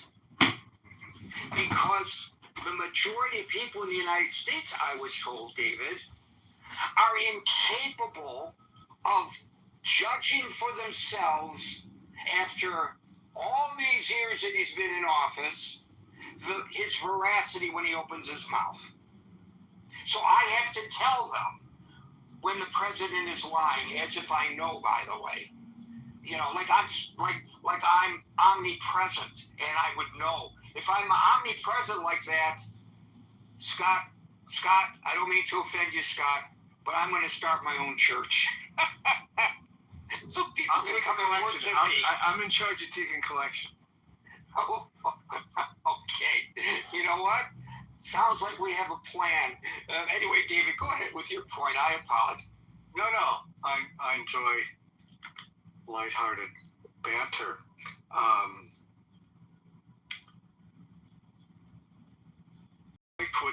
What Steve said, and I don't always agree with him. There's dissatisfaction with government. There's dissatisfaction with corporate and work conditions. And sorry, I'm driving. And income inequality in this country. And I think government isn't working for too many people anymore. Pacific Northwest is I have a mayor of my city that lived in literally her parents' basement. She was the leader of a socialist transit riders group. That's her business experience. And it doesn't matter to them. They want people who have no political experience. They don't understand that they're going to get, I think, poor results because of that. But if you look at the people that won in New York, that were Mandami supported, I think they were mostly political neophytes or had little political experience, and that doesn't seem to matter to people.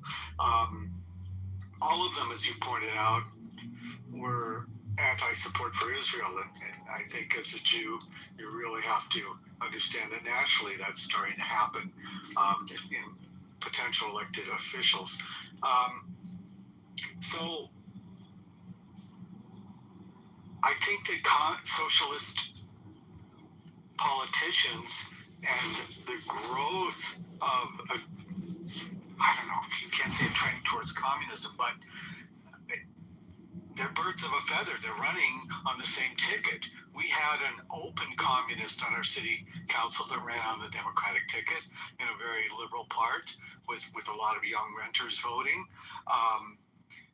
And two socialists, and many of the people who were middle of the road were cowed by those people and put through a lot of their proposals.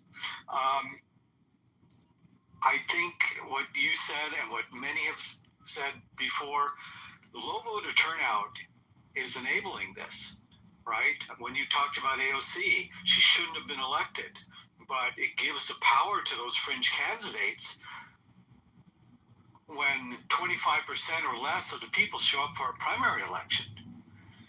And I think we have to take back our government through participation and voting. And I think one of the biggest problems is we have a young generation that seems to really only see the good parts in their mind of what socialism and communism is. They don't listen when every person who lived under that system comes here for the reason to escape it, and then they know that it's replacing one corrupt system for another. And that's the bottom line. Can I just ask you to make a distinction? You said communism and socialism. So somebody earlier pointed out that the Scandinavian countries are pretty much socialistic countries, and the polling would suggest they are the happiest people in the world in those countries because of the programs that they have, you know, from cradle to grave to take care of them. Now they don't have the problems that a superpower of the United States, as the United States has when it comes to global security, and they're not under the kind of homeland security duress generally that the United States might be, although Russia's expansionist possibilities may change that a little bit. But that's not, people are not flooding the United States to escape Norway and Sweden, are they? No, but they are from communist. Communists, but Norway and Sweden are not communist countries. They're socialist The thing that's never mentioned about Norway or Sweden is they're tiny countries and they're incredibly homogenous, both of which make distribution of social systems a lot easier. I'm not arguing that. I'm just asking for. If I could add a question, Marshall, please. Those countries also have a medium band of what you would describe as happiness, okay? You aren't allowed to be too successful or too unsuccessful. And if you accept that, their acceptance of what happiness is, then yeah, they're doing great.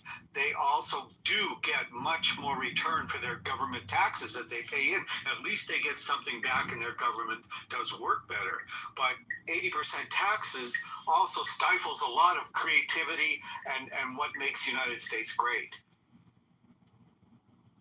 I'm not arguing at all that we should become a socialist nation. I'm just saying that your comment wasn't, you may have misstated yourself, and that's why I gave you the opportunity to either double down or correct on it. You said that's why people from socialist and communist countries are flooding our nation, and I was just challenging that because I don't believe the countries that for whatever reason identify as socialist, I'm not saying that it would work here in the United States, are fleeing their countries from the United States. I'm sorry if I said the word flooding. I don't think I said the word flooding. I meant to say they come here from those countries, and every one of them would much rather be here than to be, and are more successful here than they could be in their countries where they came from, where as little kids, they saw the man who ran the grocery store was overweight, but everyone else in the city was a normal weight, because the guy who ran the communist grocery store, the socialist grocery store, had access to the food. And the people who were running the government had access to everything they needed, but the average person didn't in that system. And they saw it with their own eyes. I'm not saying they're flooding our country, but they are grateful that they came here and could work in our system. I will say this much I will say. I can give you a snapshot of what's happening right now in New York. I heard from Abby a similar snapshot of what's happening in Philadelphia. I heard from Barbie a similar snapshot of what's happening in Miami. And I've been reading similar snapshots about what's happening in Los Angeles. And that is, there are people from all around the world, from very different systems of government, from varying socioeconomic backgrounds, who are here from the World Cup, and they seem to be universally delighted by the experience that they are having here in the United States. Absolutely. And sometimes, myself included, I'm not preaching here, sometimes we as Americans forget or don't recognize the bounty that this nation provides. And when I say bounty, I'm not just referring to economic bounty as we discuss the problems of our nation, which we do have a myriad of problems in this nation, of course. But I find I take great comfort and I get great interest when I get off the train to walk to work tonight, as I have every night during the World Cup. I do what New Yorkers avoid. The one place New Yorkers do not go is Times Square. Yeah. I have been walking through Times Square. I've been seeing people wearing different colors, wearing different flags on their shoulders, waving different flags in the air. Competitors on the pitch who are enjoying one another's company and enjoying the amenities of this city, as we are seeing in Philadelphia, Miami, elsewhere in the country.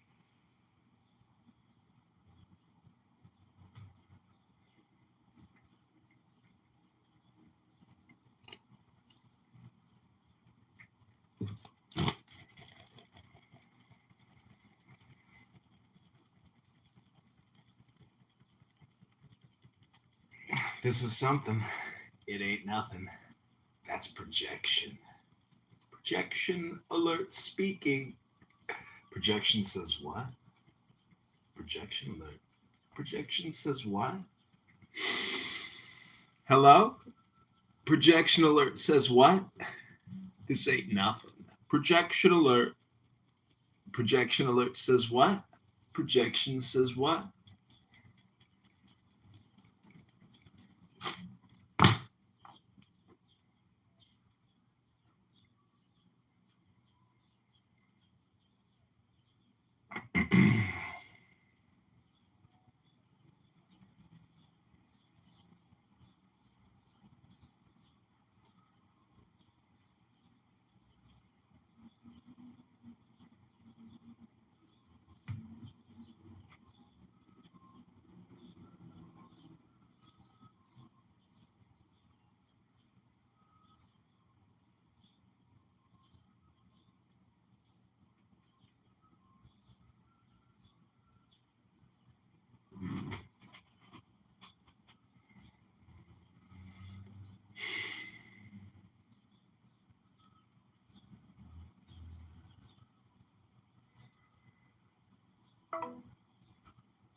Your service appears to be inactive.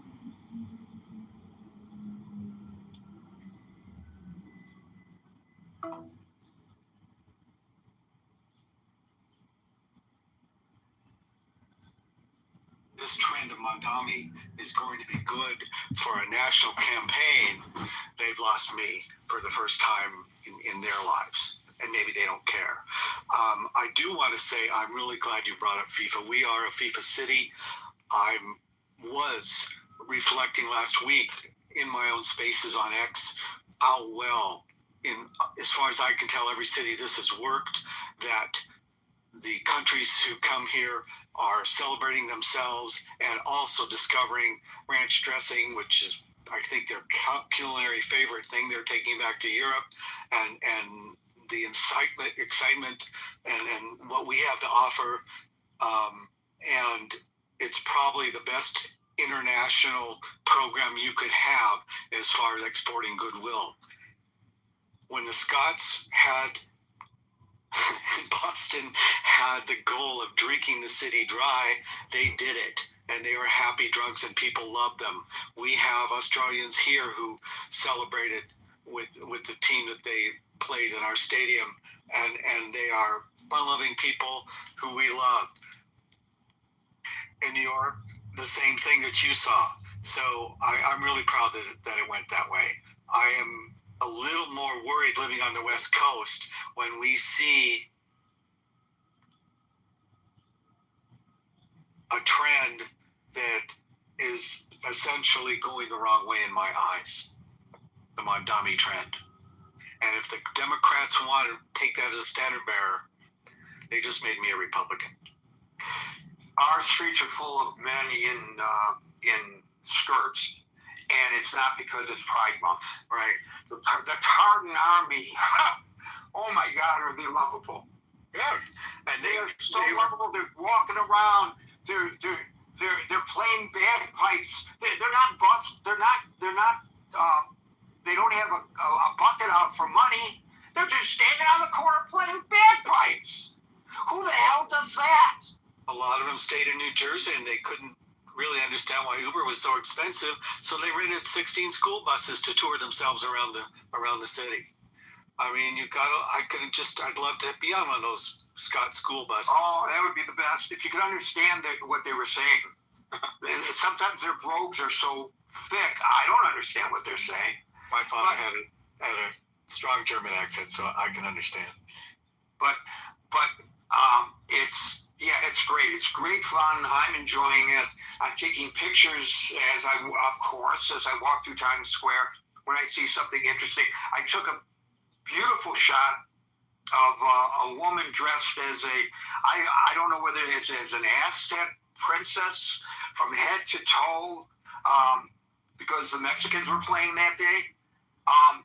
And the crowds, they're standing there paying attention to what the cops say, staying behind the police line, watching the big screens and cheering together. They certainly aren't Knicks fans, I'll say that much. They're far better behaved than the Knicks fans. Yeah, that was a different Times Square when the Knicks won. Oh, it was dangerous. Thank you, David. We'll go to Marab, followed by read books, order books. Marab followed by order books. Happy Shabbat Eve. Fortunately, Gary, nice to meet you again. Thank you, sir. Thank you, sir. Gary, communism has entered politics in the United States in several ways. At first, at first glance, you might blame the democratic leftists, but the problem has been more dangerous than this. This cancer has gone beyond infiltrating political parties. It is clear that this cancer is felt in all segments of society and in all government departments. It is absolutely true that Islamists have allied themselves with communism in a decideful pact to transform and change authentic American values. Today in New York, we see an Indian Islamist extolling communism, and the cancerous tumor of Islamic Republic has definitely taken full advantage of this capacity. For 48 years, by founding circles like NIAC and etc. But now,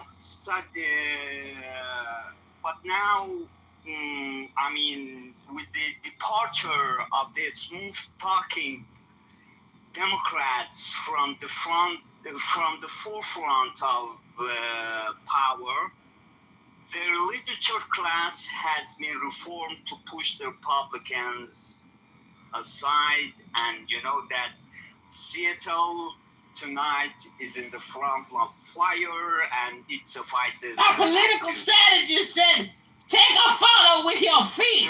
So here I am, making feet videos. We selling pictures of John Kitover, Chicago mayor, on candidate's feet. Anybody want to buy a motherfucking feet photo?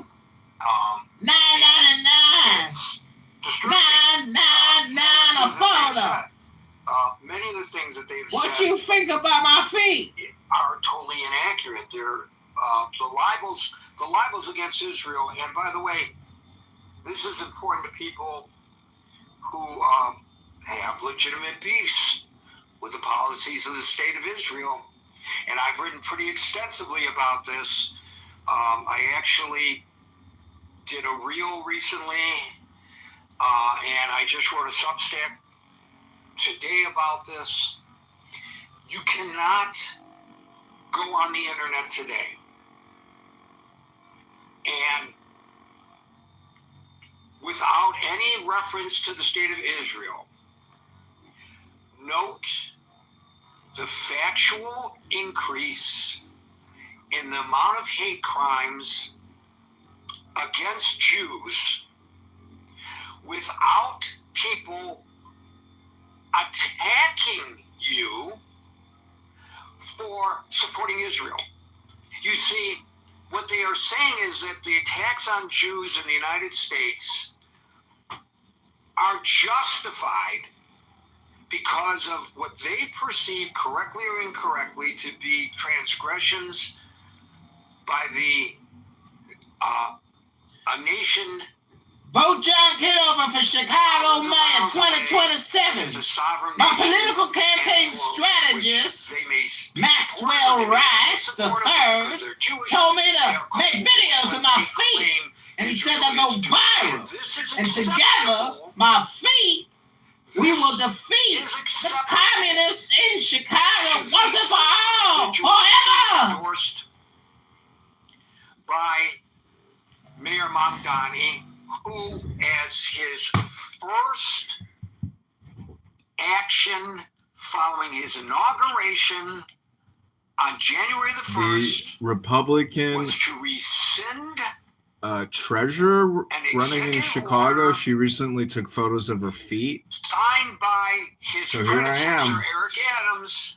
I didn't create the strategy. Buffer zones The strategy around created the houses of candidate. worship, all houses of worship, so that people could This is enter called the and exit Elaphor. the place where they These wanted things used to be like practice their $199, $299, $399, $499. Now they're like $19.99. even though it protects They got 20 million Chinese in a warehouse outside Beijing making these. If you ain't bought one of these, you don't know how to fix arthritis and rheumatology. I'm Dr. John Kitover, a rheumatologist criticism at the Chicago mayoral election. Go to chicagomayorvote.com right now to cure your cancer and to cure your rheumatoid arthritis. communism specifically in this country. We But I got would the say cure. that Now, I know you can't make outlandish medical claims on YouTube, the president said this because but of the these individuals. Elaphor This is his is what you're response to looking these for. individuals. Elaphor.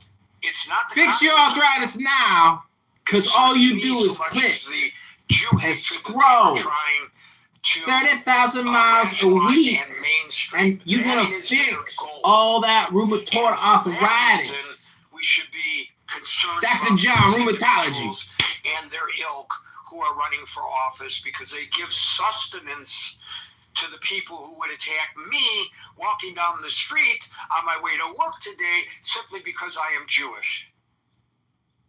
And I think that's the real issue here, frankly. Thank you for that. Moran will go to the reader of books who tells us we should read books and buy them, or order books and buy them. No, order books and read them. That was referring to the actual order book in financial markets, not actual books, but like the continuous limits order book. That's a mechanism in modern electronic financial markets. It's called the order book or the continuous limits order book. As far as your title goes, I don't think that America is in danger of communism. In fact, I think it's the opposite is true. That America is in danger of cancer of capitalism, not communism. If you look at the GDP of the USA, as a percentage, it's mainly driven by, America has been deindustrializing ever since the Second World War. John Rivers was a pioneering Most of the from the property tax industry went to situation. China. From the And the majority From of the the US economy is based on financial services.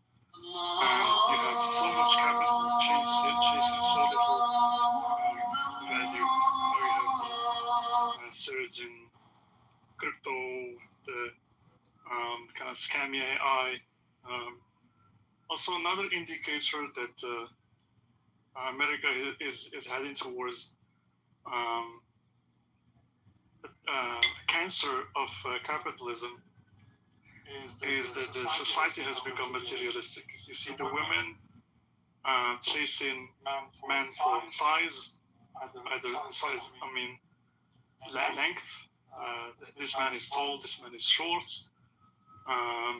We see men doing the same thing for women. His car is Where are these men getting chased by the women? Because I'll stand on that street corner if you could point me there. Keep telling me stuff. He's brilliant. I said, where are these men being chased by these women? Because I will stand on that street corner if you tell me where it is. Hello? Boy, my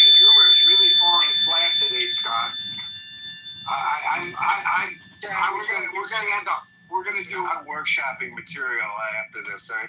I mean, this is just as an outsider. I'm not American, so I may have a very biased view of the American society, maybe completely different.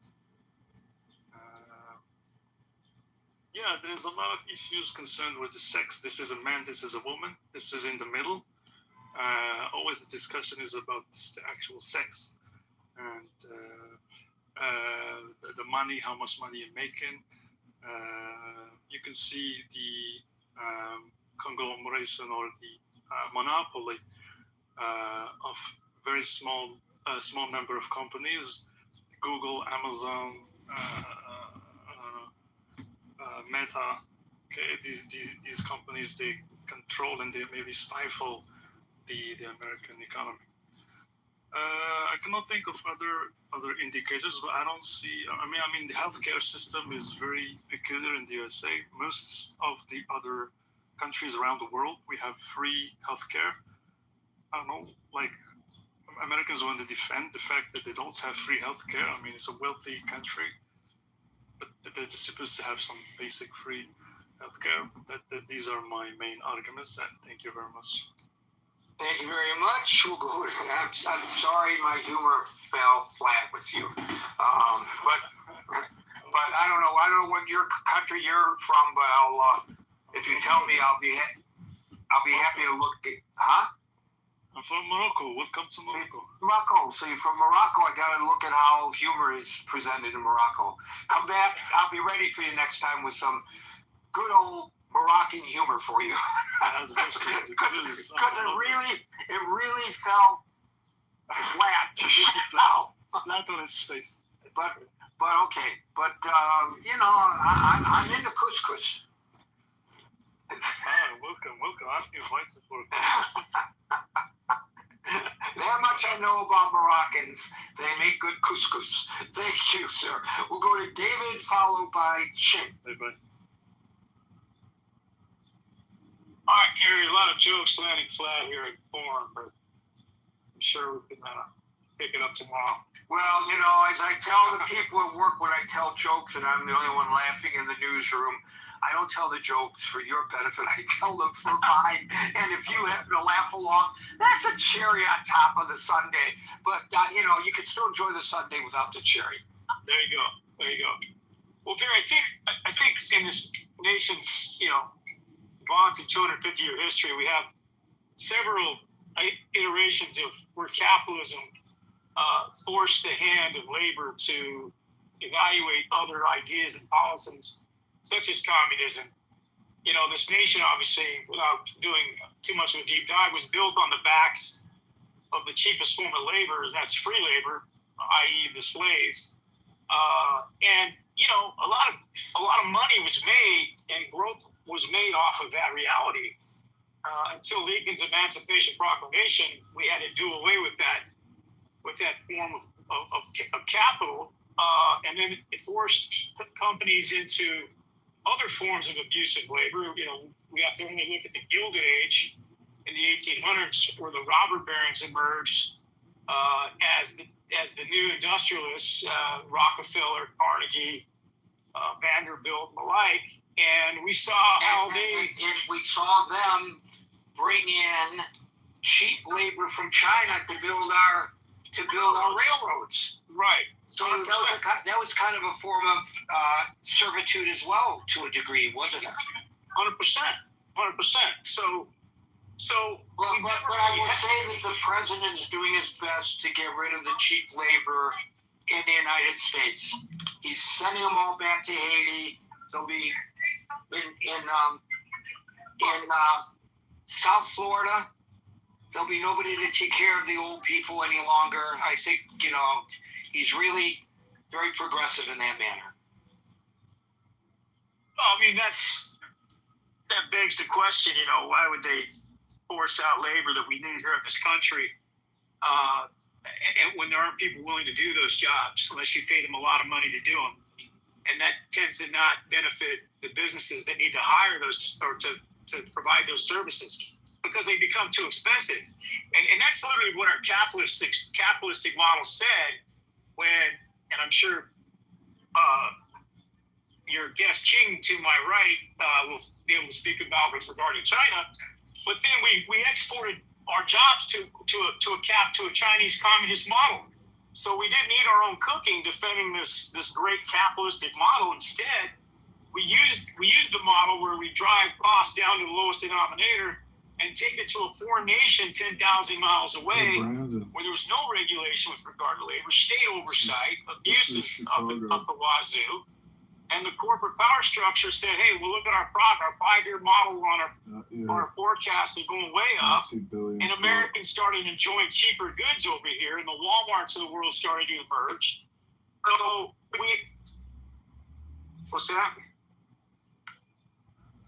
I don't know. I don't know where that noise is coming from. So anyway, so Gary, our politicians have really done a sleight of hand here with regard.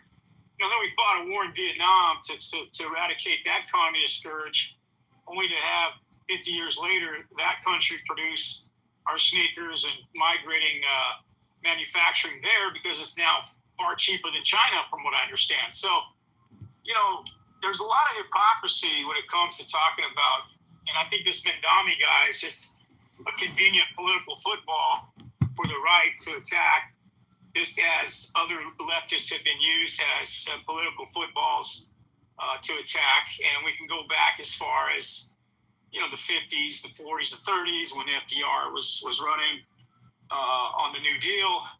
I mean, California had a candidate, Upton Sinclair, who wrote the Jungle Book, who talked about in his writings all these abuses of capitalism. And he ran as a socialist here in California, only to be defeated in 1935.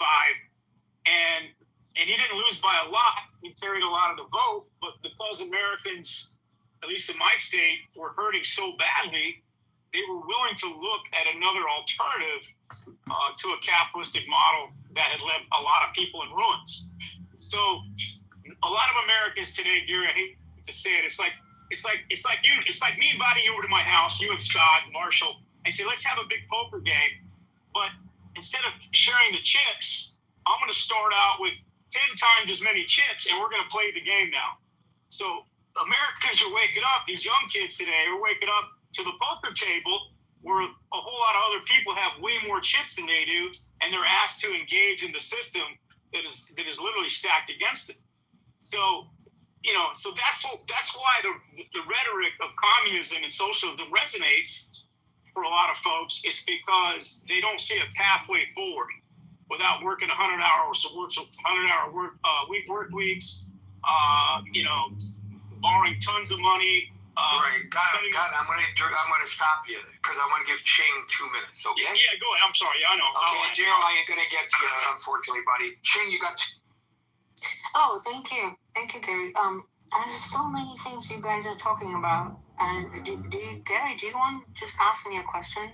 Because I can talk forever. Yeah, but you only got a minute. So as somebody who left the communist country and now you live in the communist regime of New York, you're well suited to.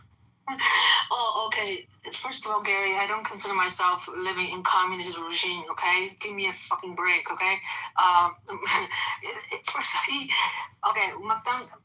The mayor is not a communism. Come on, he called himself a socialism Democrat. Socialism is not exactly communism. Socialism is, it's something reachable. There is strike for, giving, make poor people less poor, right? Evenly distribute the wealth. Communism is ideal. We don't have communism yet. Not even China. Mainland China is not a communism society. There's still socialism, but looking forward to reach that ultimate goal of communism. So say we are already in communism. This is not it. We're not it. And plus, we're just such a small portion of this 3-person being, endorsed by the mayor, and they win. And this is not a huge, I don't see it as a huge deal yet. America is so much more, like David said, capitalism. You cannot just with this election with the three people, and you can say we're already a communism. No, we're not socialism either. Yeah, there's no way America, New York, anywhere will become socialism. Not even 10% socialism. You guys, you have no idea what socialism is. You will be crying, you will be crawling, you will be fighting, you will suffer. Come on, we're not socialism here. That's it. Thank you, Ching, and I will take you up on your offer to hang out in your hood very soon. Yay! Yay! Folks, we're here Monday through Friday at 5 o'clock New York time, so until 5 o'clock New York time on Monday. For the next edition of the Critical Thinking Forum, everybody be safe, have a great weekend, and peace out.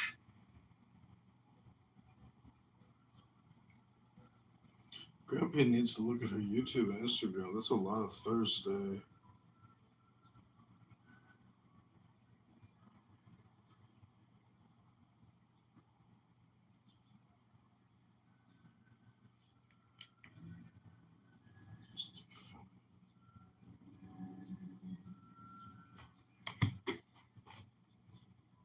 Have you been watching them play for the past 3-4 years? Because if you have, then you would know that, like, sometimes they got their head on right and they play, and then other times they be back on that bullshit. Okay? There were some people talking earlier this morning who had a lot of concerns. One of the mods, I'm not going to say any names, said.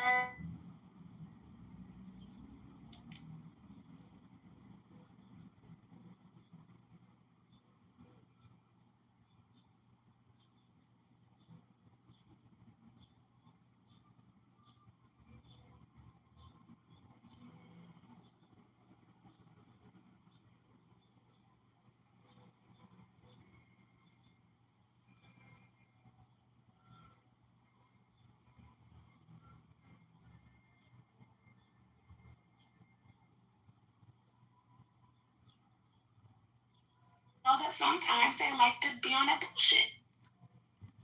I have faith in my scrubs. It's the size of mustard seed, but that's enough. She got faith in her scrubs. Well, have you got a mustard size seed faith? That's enough. Maneuvers to ritually purify yourself to enter in a state whereby your faith reaches its destination. Have you cleansed yourself? Now that you're speaking, I think I might need to go do some more rituals and purify myself so that my faith can grow greater than what it is currently. I have backslid. I'm not going to hold you. If you want the United States to beat Bosnia, after what we saw last night, in fact, I was watching it. I was on my couch, and I was watching it. I was kind of reading at the same time. I'm always reading. It's a beautiful thing. And it's the most fulfilling activity of my life. That's my own testimony. But I was watching it, reading, and I looked up, and I saw the end. And I saw the last 5 seconds of the match. I threw my head back.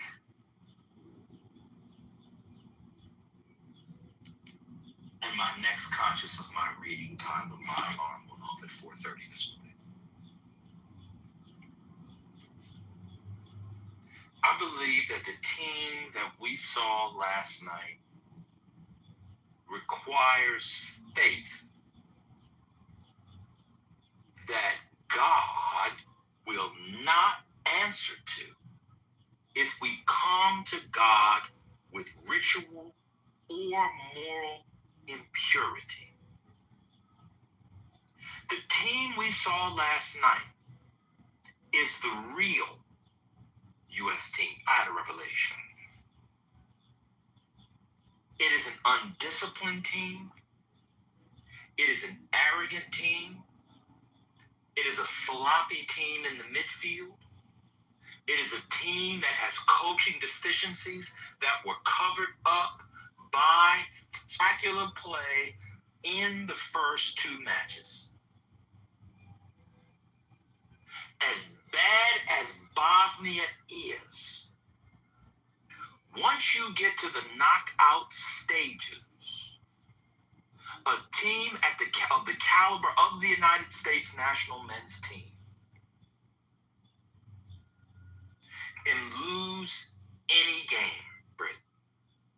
Any game. Anybody looking past Bosnia should remember when Hillary Rodham Clinton looked past Cheeto Leahy the Great, Orange Julius the First. My God. What I saw last night returned me to the book of Leviticus. And I have been preparing a set of personal maneuvers and ablutions to ritually purify myself. You cannot come into the tent of meeting. You cannot come into God's dwelling place unless you have ritually purified yourselves. In other words, to enter a holy space, you have to be This is John Kitover, Chicago qualified Mayor, to candidate. enter This is a an holy online space. debate. Go to ChicagoMayorVote.com. When I take my prayer for this team into the tent of meeting, when I leave it outside in the sanctuary where the priests are, when I ask the high priest to take it into the Holy of Holies, my God, place it on the mercy seat, huh? Y'all know what the mercy seat on top of the Ark of the Covenant? Both sides, wings. I believe I can fly. That's what R. Kelly was singing about. He was singing about the mercy seat. Why? Because you put your prayer onto what? The mercy seat. The burnt offering goes up to God. That's why Othello blows all of his faith to high heaven. It's an allusion to the Ark of the Covenant, but y'all not ready for that yet. Huh? You cannot enter into the temple, into the tabernacle, into the tent of meeting unless you've been ritually purified. Now, there's some misconceptions about what holy means and about what being unimpure means. Impure does not, in fact, mean of the devil. All it means is not pure. Same with holy. That which is unholy does not mean of the devil or demonic. It simply means not holy. In other words, it means, watch this, that which is common or profane. We use the word profane in our lexicon, in our language, to describe that which is what? Evil, Luciferian, etc. But if you actually go back and work through the Hebrew and the Greek and the Latin, you know that the word profane simply means common, that which is not holy. If the United States men's team is going to win, we must engage in a set of purification rituals. We must clean. We must eat properly. We must wash our clothes. Go back and read Leviticus. Yahweh tells them to wash their clothes all the time. This team, from what I saw last night, is a cursed team. Last night, what I saw was when Korah and his boys questioned the leadership of Moses, and what did God do? Open up the earth. They got swallowed right down in that ditch. What happened to his followers? Yahweh burnt them up to heaven. Anybody that thinks the team next week is going to simply roll over Bosnia, that would take a miracle of miracles, as the great Taylor Montcalm-Zoil said. Wonder of wonder, miracle of miracles, God took a lion by the hand, stood by his side, and miracle of miracles. That's what it's going to take. Way up last night was a mess. He looked like... This is John Kitover, Chicago, Maryland, Canada. I need your support right now. Like this video and subscribe to this channel. Then go to ChicagoMayorVote.com. The name of this room is Politically Correct on Clubhouse. Stop blaming Democrats and Republicans. You are the problem. If you don't go, we burn you up. That's what he looked like last night.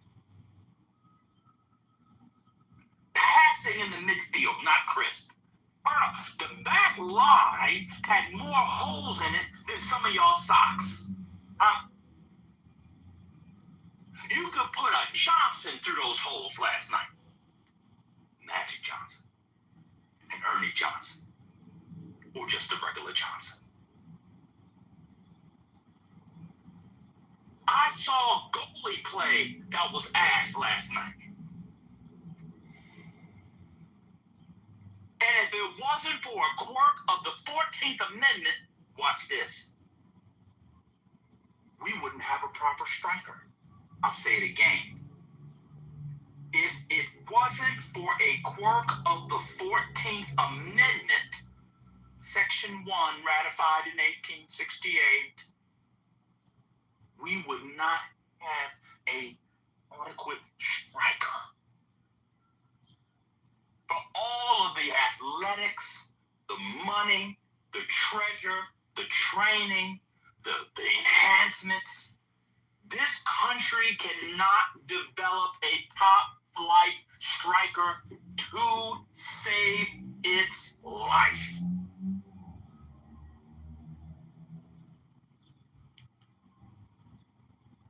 If you want America to beat Bosnia, go to your local farm,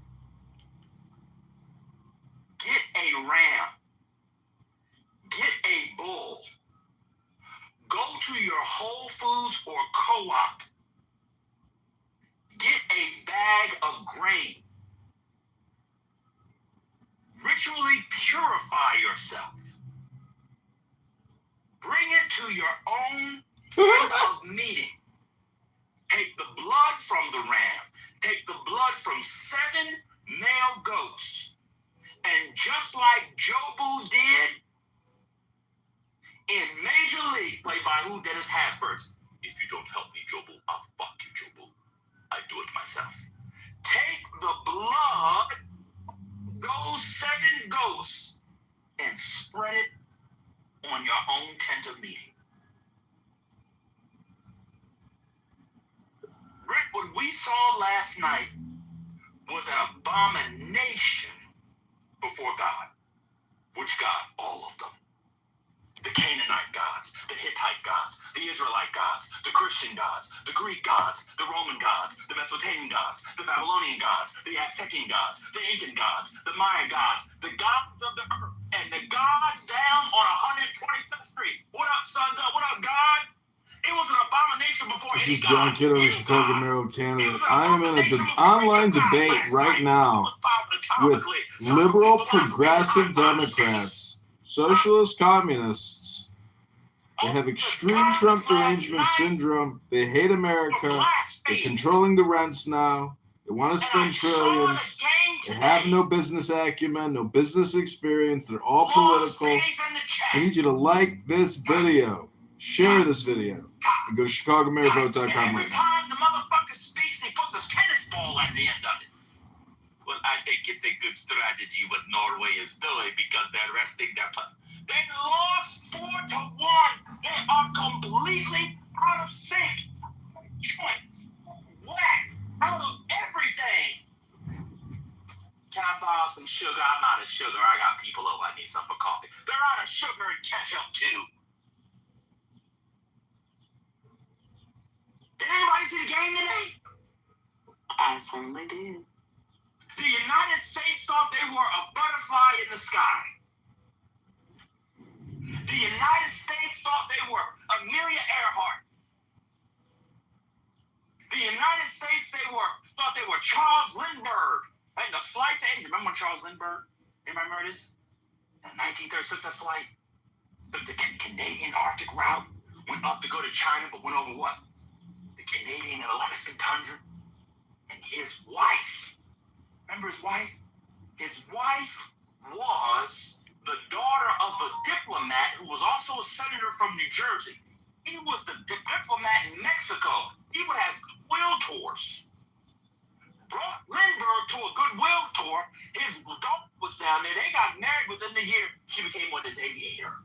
She wrote a memoir about it, about the flight to China. That's what they thought they were last night. And then the game started.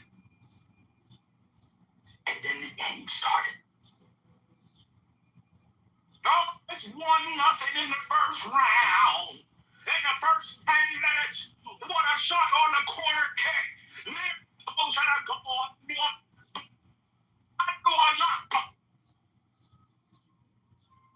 You know what it looked like? Looked like we named 12 spies. Hey, y'all. Let me get 12 spies. One from each tribe. But it's really 13 because we're taking 2 from Joseph. Y'all not ready for that discussion? This doesn't make any sense. That's a big discussion. It's actually 13 tribes, and Joseph gets broken down to 2 after what?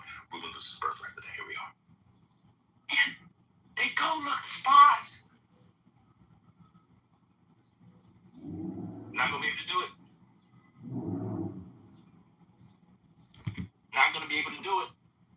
That's what the spies said.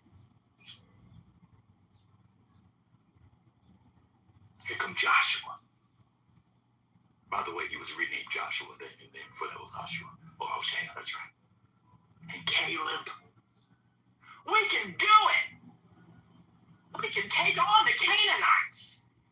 Just one small step and we'll be free. We can do it. This is John Kitover running for Chicago mayor to defeat the communist parasite thieves stealing billions from the city and taxing you and borrowing on your behalf to do it. Right now we're listening to a liberal, progressive, elite, intellectual, pluralist Democrat. Go on and on and on. Like the video, subscribe to this YouTube account now, and share this video. And go to ChicagoMayorVote.com right now. Sign our petition and vote for John Kitover on November 23rd, 2027. Against a Turkey team, which for some reason now, because Erdogan asked in the 2020s for everybody to call them Turkey, now we all have to call them Turkey, when the whole point of being called Turkey was to remind you to have lunch. Now we are going to say Turkey. They hadn't scored 1 goal, Brit.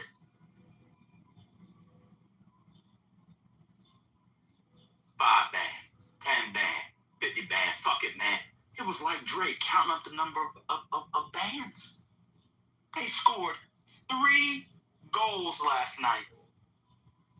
1, 2, 3. 1, 2, 3.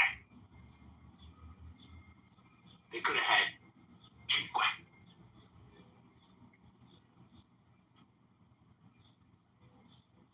Do you think this team is ready to play Bosnia next week? And I'm going to end on here. I know I'm taking a long time. Anybody can cut me off. I apologize. I just would like to say. They decided, that's rhetorical, Trent. They decided to bring Kusilic in the 60-something minute. Why? Why? If If you wanted him to get his legs under him, why not start the game? Why bring him in against players who are already tired? Why would you bring him in after halftime? Because you want to win the game? Oh, I'm sorry. What's the boy's name that started with a B? Berhalter? What was his name, Britt? Sebastian Berhalter, yeah. Berhalter. Oh, he needs to be careful. He's on a yellow card. Why wasn't he sitting out last night? Somebody on the yellow card. Well, he got the yellow card in the game that they were playing, but he should have been seated. But then, you know what I'm saying? They take him out. And he was playing like ass. He was playing like ass, and he was risking getting another card. It was, Why did you put people on? They got yellow cards. Not to get another yellow card. The whole team chemistry is off. Anybody suggesting it was a meaningless game is lying. This is John Kitover, Chicago mayoral candidate for 2027, the presumptive candidate. Like this video and subscribe, and together we will defeat the communist parasite thieves stealing billions of dollars from Chicago. 2026, 2027, billions will be looted from pensions and homeowners and taxpayers. Like and subscribe. I need your signature on my petition. I need you to vote for me February 23rd, 2027. This is the campaign to elect John Kitover. Go to ChicagoMayorVote.com right now. We are listening to elite, intellectual, LGBTQ, liberal, progressive Democrats. Anybody see Mbappe playing today? Smiling so wide, he could have been a mixed race advertising icon for Crest toothpaste. Just cheesing. So much cheese, I saw Gruyere coming off his gums. You know what great teams do? You know what winners do? They continue to put their opponents in the ground. You bury them. You get out of that group stage with not 3 points. This is John Kitover, Chicago mayoral candidate running in the 2027 election, February 23rd, to defeat Brandon Johnson, the communist, parasite, elite, intellectual, LGBTQ, liberal, progressive thief, stealing billions in 2026, billions in 2027, sticking you, the homeowners, the voters, and the taxpayers with the bill for his progressive communist socialist agenda, which is racist. It's all theft. He's stealing from pensions. He's stealing from the savings of Chicago. He offered $800 million more for the Chicago parking meter deal than he needed to. And we are listening to elite socialist, communist, fascists, LGBTQ, elite, liberal, progressive, pluralist, feminist, Democrats. Go on and on and on. And I need you to support me so I can support you to liberate this town.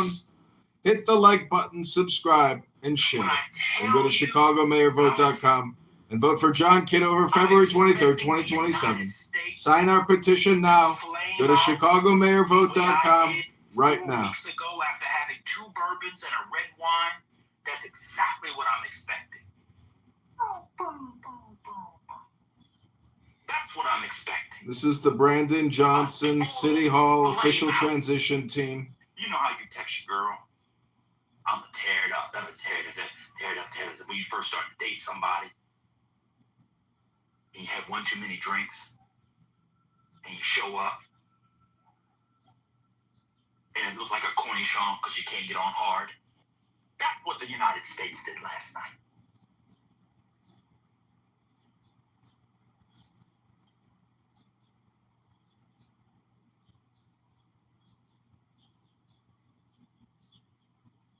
Does anybody have a clap button? No, don't clap. I want responses. Somebody defend what that man did last night. I honestly cannot defend that. When you were talking about Pulisic getting his feelings up underneath him. Go to ChicagoMayorVote.com right now. benching The city everybody. is 80 billion, 90 billion in debt, paying 175 million a month in interest to the banks. The pensions and the interest expense is draining the city's resources. We can't fulfill the budget obligations. And Brandon Johnson just spent $1 billion on an Oak Lawn hospital, a free giveaway to the medical health executive scammers, as well as to the developers. Brandon Johnson is a thief, communist, liar, traitor, racist, a low IQ, CPS parasite. Been informed for like 2 years, just about. Doesn't get minutes at club. I do not know why you would put him in for a game like this over Matt Forense and just letting him ride out the momentum he has. I think it's how he has no cars, he has no injuries. Just let him ride out the match and do the things that he needs to do and have the momentum of at least him being an efficient goalkeeper into the next round. I was so embarrassed. They crashed out in front of First Lady. It was so bad. She boomed the room right after it was done because she was done. She was over it. And I was very embarrassed about that. I don't know what to say. It was horrible. They all looked horrible. Real quick, I just want to say this before I gotta go. First of all, Brett, what you missed in that whole conversation is that Ban said he was reading a book while the game was going on. No time has he ever read a book during any NFL playoff game. How would you know? Well, because I know, because the NFL. No. How do you know? How do you know what he does during the games? Did you ask Ban? Did you ask Ban? Are you omniscient? Do you know everything? Yeah, I do. During an NFL. Of course you know every fucking thing. You're the Uber Mitch. You're the Uber nigga. Of course you know everything. During an NFL. Of course. Just because you listen. No, you calm down, sweetie. You're the one who called me out. You calm down. No. You don't have to. Yes, you said, "Hey, Britt." You missed what he said in the whole entire conversation. He was talking about how ass the team was last night playing in comparison to how well they played in the 2 prior games. That's what he was talking about. Just because he was reading a book last night and the game shocked him in such a state of fright that he then lost consciousness, forgot who he was and where he was until he arose this morning, that doesn't mean anything to me. During the South Africa game, he was so disappointed with South Africa that at the halftime, after watching it vehemently, he went and read the book, and then guess what happened while he was off watching the TV, reading that fucking book? South Africa turned around and won that game versus South Korea. So maybe, just maybe, Ban not watching the screen might be good for some of the teams he's rooting for. Did you ever think about that? But you know the fucking thing. See, that's what happens when know-it-alls come back into this space. My God, on today. Yeah, sorry. So again, I was being a bit facetious. You took it maybe literally. But also, I changed my PTR because my wonderful wife brought home some ice for the vodka. And as she walks in, she hears Mr. Ban Miso speaking, and she says, "Oh, I didn't realize you were listening to a sermon." So I wouldn't put on my Aaron Donald jersey, Rams, and my Cullen Bryant pants, and we're going to cleanse ourselves with some vodka. I appreciate it. You have a good night. Ritual purification, as it's laid out in the scriptures, does not allow for vodka. I don't know if they had a concept of vodka, but I do believe, as I began my short sermon with, and I'll be very brief, that the United States, even if they were to, if they're to get past Bosnia, let alone getting past the next round and beyond, will need prayer warriors. That's a fact, brother. It was really, really bad last night. I'm talking about simple passes. I'm I'm talking about holding a line. I saw a line last night that was so jagged that it didn't matter when the ball. They didn't have to check for offsides. That's how it was ridiculous. The defenders were 5 meters apart. The last time I seen a line that jagged, somebody asked me where the party was at. They told me and they said, let's get married. It's unbelievable how jagged it was last night.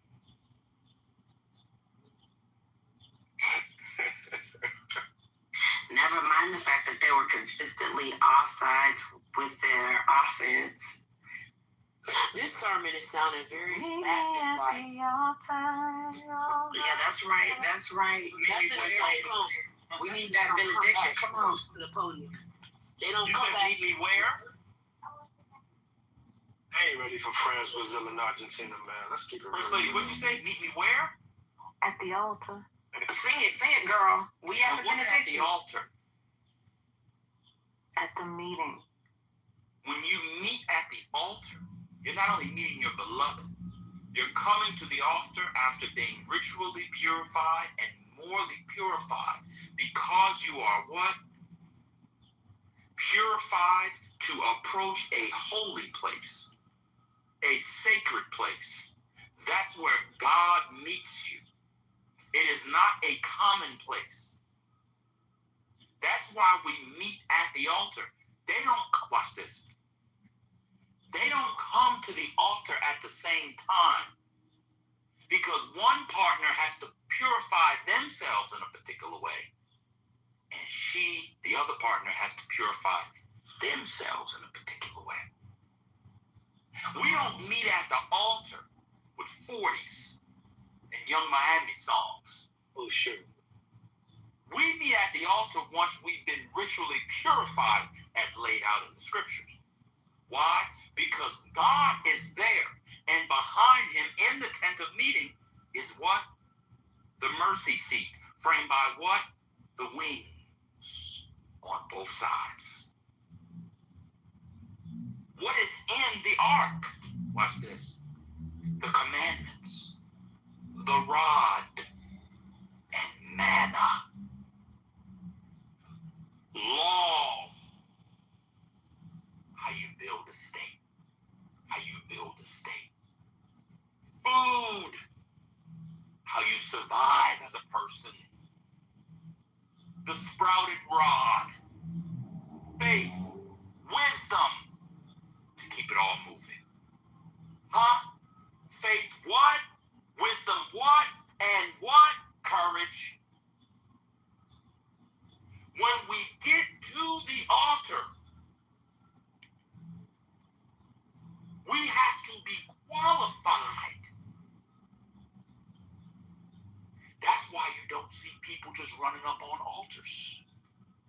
Because they know that is the dwelling place of holiness. If we're going to take our faith, Aaron's rod, if we're going to take our faith in this team to the altar, we just can't leave it there. God's not going to be there. When you go to, this is one of the issues with the Protestants. The Protestants teach that God is everywhere, he hears you everywhere, so forth and so on. Chicago mayoral candidate running in the 2027 election, February 23rd, to defeat Brandon Johnson, a communist, parasite, elite, intellectual, LGBTQ, liberal, progressive thief, stealing billions in 2026, billions in 2027, sticking to the homeowners, the voters, and the taxpayers of the bill for his progressive communist socialist agenda, which is racist. It's all fake. He's stealing from the savings of Chicago. He offered $100 million more for the Chicago Mercury deal than he did to. When we are listening to elite socialist, communist, fascists, LGBTQ elite, liberal, progressive, pluralist, feminist, Democrat, did not break my back. I need you to support me so I can support you to liberate yourselves. Hit the like button, subscribe, and share. Go to ChicagoMayorVote.com and vote for John Kitover February 23rd, 2027. Sign our petition now. Go to ChicagoMayorVote.com right now. Weeks ago, after having 2 bourbons and a red wine, that's exactly what I'm expecting. When I brought the jacket, this is the Brandon Johnson City Hall official transition team. How you touch girls morally. I'll tear it up. Tear it up. First time to date somebody. Yeah, we don't do drinks. A place of God. It is not the profane place, which is common. It's like a common shop because you can't afford it. That's what the United States did last night. If you all do not prepare yourselves for this Bosnia game, Brit, if I'm the Moses, Brit is my Aaron. And just like Aaron, she's going to die first. Brit, they said, take your ass up a mountain. You'll die first, we'll bury you, take your clothes off, we'll throw you down the motherfucking mountain. Somehow Moses lives longer than Aaron, isn't that amazing? You are going to go first, but you be my Aaron. These people aren't ready. I watched the press conferences. I read the interviews. They are living in the moment. I don't speak Norwegian. One of the greatest writers in the history of the world was Norwegian, the great Edward Gibson. He has at least 3 masterpieces in Doll's House. Mr. Chair, I rise today heavy hearted. Enemy of the people, but that's a different discussion. The women who have died because they were denied essential abortion care after the devastating Dobbs decision When I on these read the abortion Norwegian care press, they're bans also across our country. I rise today in remembrance of Amber I think it's a good idea to have them just arrest the best of 10 players because you don't want to get C.G. It's Graham. really great. I don't know if anybody knows. He snuck back in here through the colored section.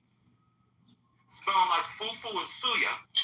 This is John Kitover, Chicago Mayoral candidate running in the 2027 election, February 23rd, to defeat Brandon Johnson, communist, parasite, elite, intellectual, LGBTQ, liberal, progressive thief, stealing billions in 2026, billions in 2027, sticking you, homeowners, the voters, and the taxpayers in the bill for his progressive communist socialist agenda, which is racist, it's all fake. He's stealing from pensions. He's stealing from the savings of Chicago. He offered $800 million more for the Chicago parking needed deal than he needed to. And we are listening to elite socialist, communist, fascists, LGBTQ, elite, liberal, progressive, pluralist, feminist, Democrats, and on and on and on. I need you to support me so I can support you. Liberate yourself. Hit the like button, subscribe, and share. I want to be able to come down to this altar right here, right now. Fill it up and make me whole. Such a blessing. Drop your ass and Isn't that such a blessing? Thank you, First Lady. Such a blessing. Y'all heard the brother? You need to start doing your rituals. Get clean. Renew your soul, your spirit, your mind. Baby, you gotta get clean and do your rituals. And that's what I'm gonna do. Cause it is. Isn't that nice? But I'm not seeing. See how that happens. Has anybody noticed that black politics, black community, black love is at an all-time low at the same time? Yes, sir. The cleanliness of black people. Let me say it again. Has anybody noticed that black community, black politics, and black love are at an all-time low at a time when black homes cleanliness are also at an all-time. Have you ever watched an Instagram live, TikTok? You ever look at a picture you get? BT came in here the other day. Look at BTR. In the kitchen, up on top of the cabinets, they have in that picture shooting in Chicago's Williamsburg neighborhood leads to as if they are bosses from the Byzantine era. fight to borrow and steal taxpayers to fund abortionists. If you look at BTPTR, there from are the property tax situation. empty alcohol and water bottles And we don't know necessarily what advertised like they are bosses from the Ming Dynasty.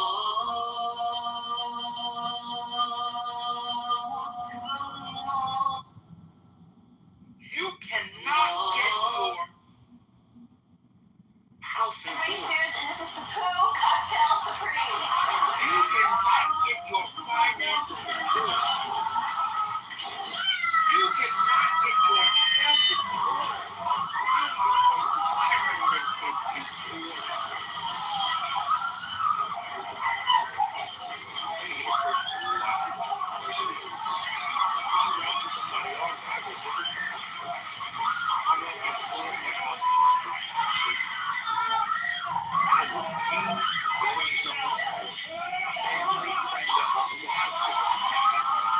That energy in that home is not pure. It is enervated and it atrophies your mind, body, and spirit. If I walk across that lineman, cross that threshold, and it's kids' toys and clothes and bags in the front, I don't step over it. You know why? Because what you're stepping into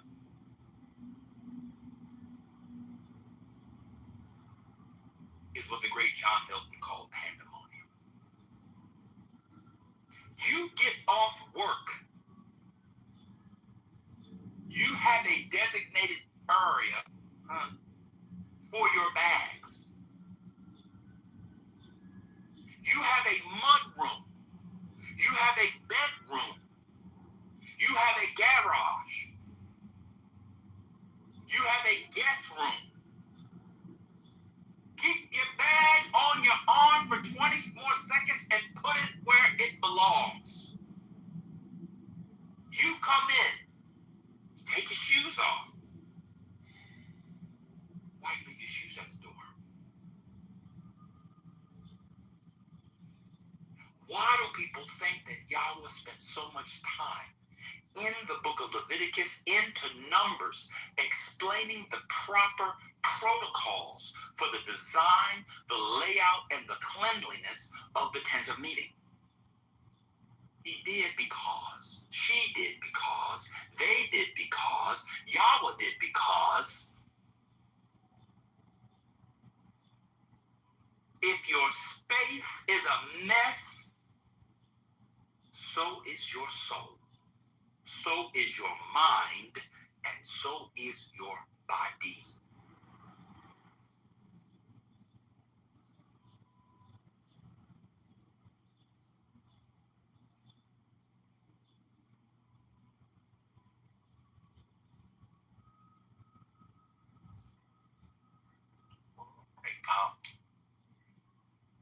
Britt, are you there? I'm here. Okay.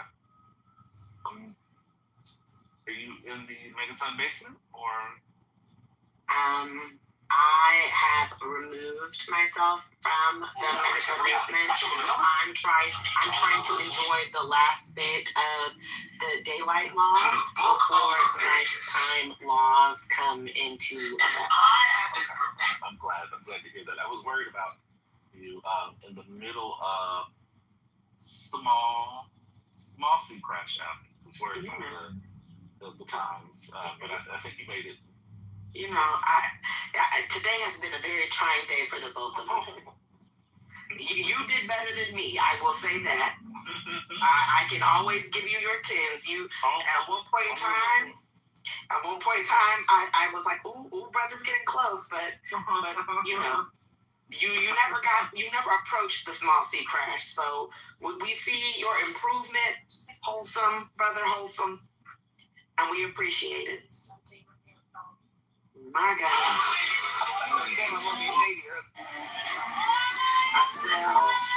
Well, but he did a strong beat. The Bible says nothing about not being shady. I just didn't know what was on your wholesome radar. What's on your scale? Listen, the Bible says to be wise as a snake and gentle as a. To the book of Leviticus. I think I walked the appropriate. To the book of Leviticus. Now, I will say that somebody did try and have me fully crash earlier today. And they almost had it. But I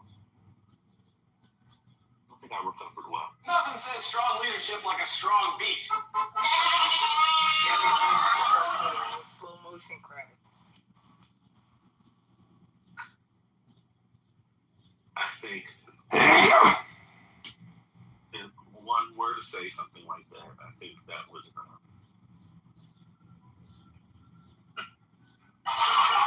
be I don't know.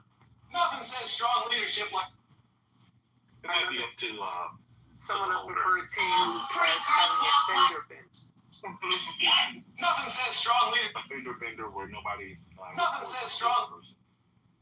Just look at it. Just scrape off the paint. We'll move on. That happened to me last week, but now that I'm thinking about it, I should have took some money from that man. We were at the ATM drive-thru, and he was in a Benz, and I don't know how he just hit me. We were sitting still for like 5 minutes. It's like, I'm so sorry. Nothing happened, I promise. Well, somebody told me that last time.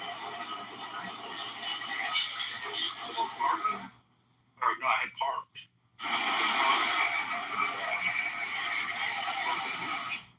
I had been parked for a while, but sort of mentally preparing myself to meet people that were already there. And all of a sudden, this person had backed up into my car and cracked part of the bumper.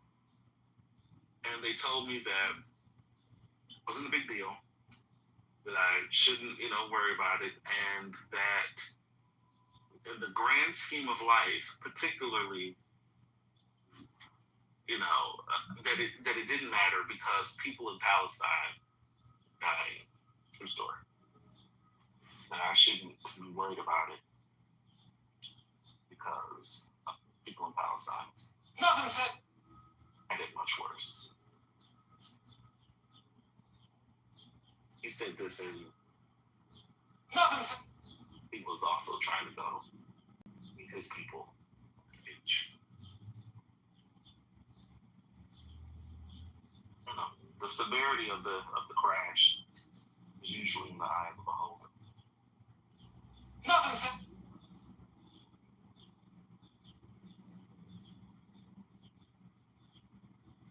But I would say I had a slow motion crash. That's fair to me.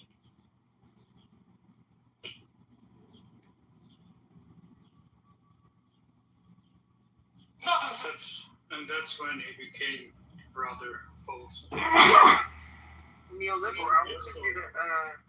I wanted to make neoliberal crash earlier. Igor was supposed to ask Trent what Yugoslavia was, so neoliberal.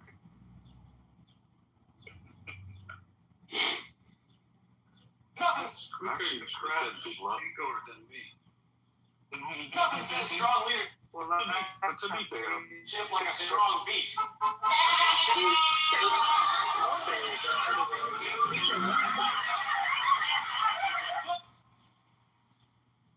To be fair, we don't really know.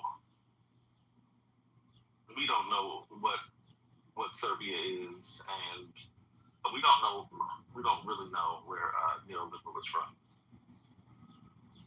These are all mysteries. Nothing says strong leadership like a strong. I definitely thought Igor was from Russia, so that was fun. Brother, half of this app think I'm Russian, and half of them they think I'm from Siberia, and like 2% they think we don't have a mayor in the country. So not from Siberia. No, I'm not even kidding. Like, I said, Siberia, they think I'm from Siberia. And they're like, is it snowing? And yeah.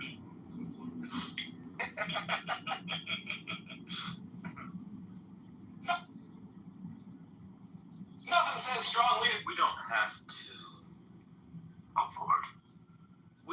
One does not have to. First lady, I don't know if you're there. One does not. When Trent and others come in and bite us like snakes, we can have faith and ask for God's intercession. And he will raise up among us a man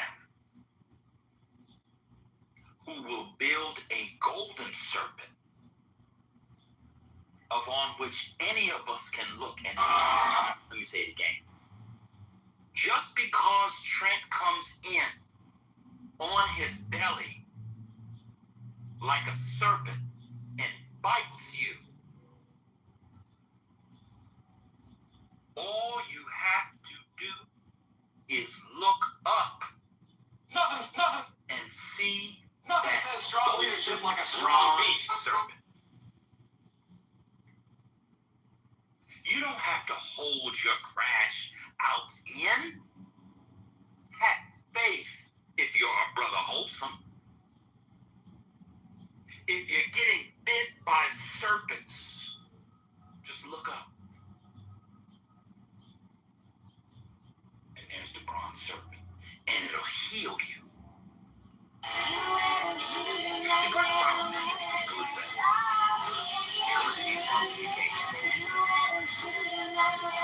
Nothing says strong leadership like a strong beat.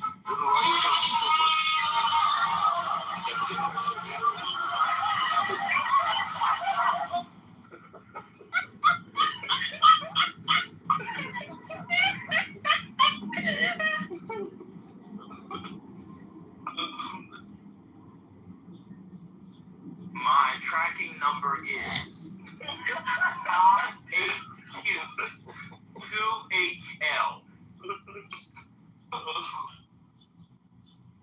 Nothing says strong. Nothing says.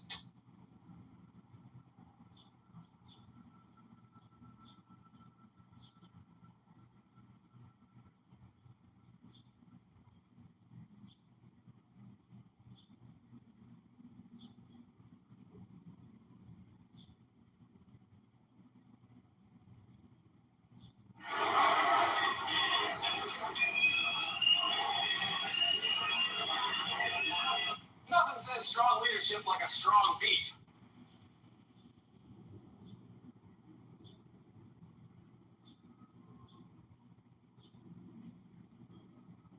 Brother Ben, you there? Yeah, how you doing? So the U.S. played again today, this morning? No. Oh, okay.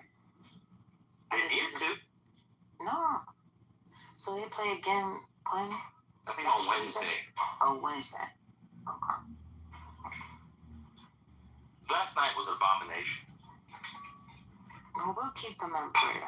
We'll keep them in prayer. I'm trying to be prepared. I don't know if my prayers will make it.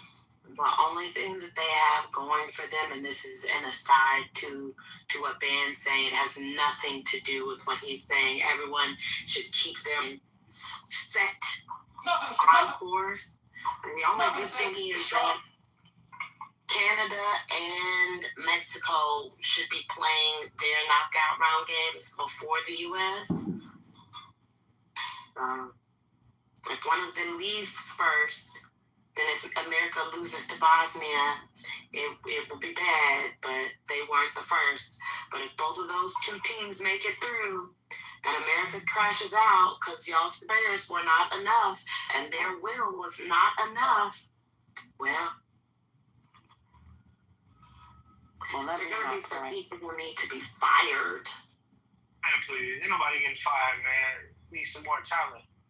I seen France today, man. I seen France today moving like I never seen no shit like that before. France moving in unison like fucking poetry in motion. That shit was crazy. Francis moving like Every pass went straight to the feet. It wasn't nuts. off. Nothing was off. It was beautiful. This is nuts. This is nuts. France is moving like France, like they've always moved. Nah, it wasn't like this. Especially after they've gotten rid of Griezmann and then some of those schlups who they had who really fucked them over in 2022, where Mbappe had to do all that shit by himself.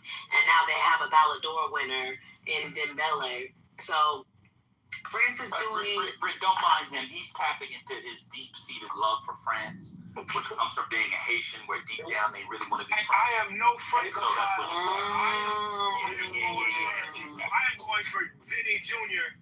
But anyhow, I mean, all that glazing you just did, I was confused. Just keeping it real. All I heard was the boys is moving. Shit. Then to say, I mean, he was glazing. I was like, oh my god, glaze. That's actuality. That's the reality of the situation. It was I've never seen play like this. Have you? It was your eyes stop working? Football was so good. They were insane. Do your eyes like only work when France play? Nah. I seen what I seen. And I saw what I saw. That was crazy. But Ben, wait, but Ben, you and I are talking about people. Well, no brothers speak real like me. Those are supposed to be your forever ops. You think those are your forever ops? No. Actually, no. Hold on 1 second, MJ. Hold on 1 second, because I was literally said it was Germany. Whatever. I was literally saying how some people at U.S. men's soccer need to be fired. Like, I'm talking about structural change within the federation, because it's not just about the skill level of the players. It's also about how the federation moves, how they operate, their mindset, and how that impacts this particular team. So when I said people needed to be fired, I'm very serious that if they crash out at round of 32, the heads need to roll at the federation. But because you saw France play today, you saw Dembele hit the little 3 on his arm, you saw the dictator himself, Kylian Mbappe, moving and grooving, and you said, I've never seen such sights and delights with mine eyes before, and now all of a sudden you're a whole Francophile in front of my face, and you're gonna tell me they need more talent because you got up here and saw France and said, oh my God, what are we missing? Wow. This is disgusting. It's depraved. That's why she's my Aaron. You see why she's my Aaron? She said what'd she say? She said heights and delights. You heard that? That's my Aaron right there. That's why she's my Aaron. That's right. You gotta get it out before I'm fucking with Vinny Jr., brother. I'm going with the boys. You know. Listen, I Who's can't the boys? Who's Vinny? Vinny who? Charles de Gaulle. So you going to France? You're going to France? You're going to France? I'm going for Brazil. It's the Americas. You know what I'm saying? The blacks in the Americas. Which one is it? France or Brazil? The francophone. Brazilian The nuts. francophone is the Americas. The blacks. Yeah. Which one? Have you been drinking? That's it. Okay. Is what I'm talking about. One thing I respect about MJ, he's the last person on the app who still drinks since Bruce left. Not Uncle Bruce. Uncle Bruce, that he didn't drink. He guzzled. Oh my God. I'm on that night. Don't call him Uncle Bruce. You're not. Huh? Is the match about to start? Yes, the match is literally starting in like a few seconds. They're just doing the lineup for Spain on Telemundo. And Yamal started. See? You see how Yamal is starting? Must be nice to have, your phenom on your team start. I named myself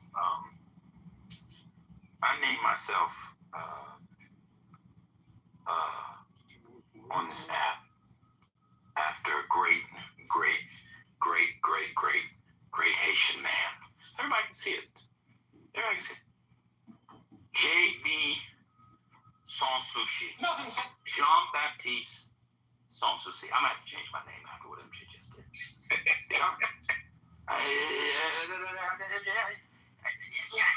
Of all the teams, you said Fred. Nothing says. Please don't change your name yet, because I thought you were going to. No, it's my at. See my at? JB Okay. Sans Souci. Okay. Yeah. I got you. He really changed it. Y'all know about Sans Souci? I don't. Oh, this is a man. Sans Souci is a man. So if you go to Haiti, as MJ can tell you, the great installation tower they call Sans Souci that was built in the early 19th century by the king himself, Christophe. But there was a man named Jean-Baptiste Sans Souci who,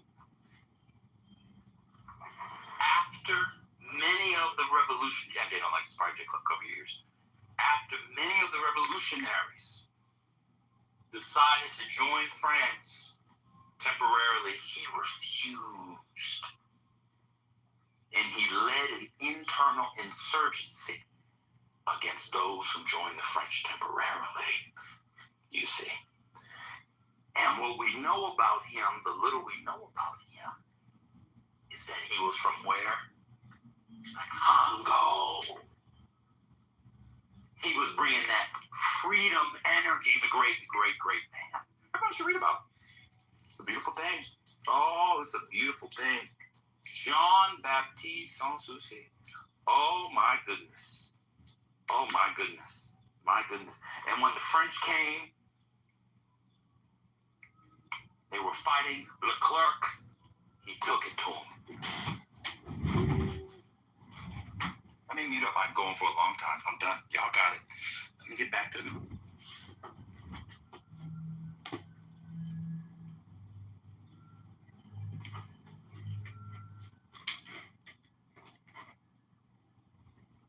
Shout out to Côte d'Ivoire. MJ, do you want the French back in Sahel? Michel Wagner? Oh, no, sir. Get the French the hell up out of there. Come on now. I'm just trying to gouge No, sir. No, the sir. extent of the glazing. It's not glazing. It's not glazing. MJ is so excited about the French soccer team, he no longer supports Traoré. That's how excited he is. He wants the French back in Burkina Faso. You hit it on the nail. No, sir. No, sir. Yeah, Are you sure? Why you do this? Well, we saw they had to LA. You sure? They were moving so graciously. They were moving graciously. It was a sight to see. I mean, I can't say this as a black man. What was? No, but you're not allowed to. We can say it for you. You're not allowed to see that. Even though it's true. They're probably going to win. I think France will probably win. Oh, my God. Britt, I didn't say anything. Did y'all hear Trump wasted his money on England, Mexico? Oh, listen. It was England, Mexico, and Brazil. And when he said, and that's why I said, like, if you wanted to waste your money and part with your money like that, we could give you some cash apps and some GoFundMes, and you could just blow your money. Putting money on England? Wow. Like, and I even said it earlier, it's one thing if you wanted to go like a Latino, Hispanic route, you did Brazil, Argentina, and Mexico. Or you did, well, I would say Spain in one of those. But like, if you did those three countries, I could get it, right? You're going Mexico because of your family and where you're from. You're going Brazil because you're black and you have Jamaican roots. And like most Caribbean black people, you root for Brazil. And then Argentina because of Messi. Yeah, simple. What the fuck are you rooting for England to take it all for? That shit's not going home. Them niggas can't even win a fucking Euro Cup, let alone a World Cup. Like,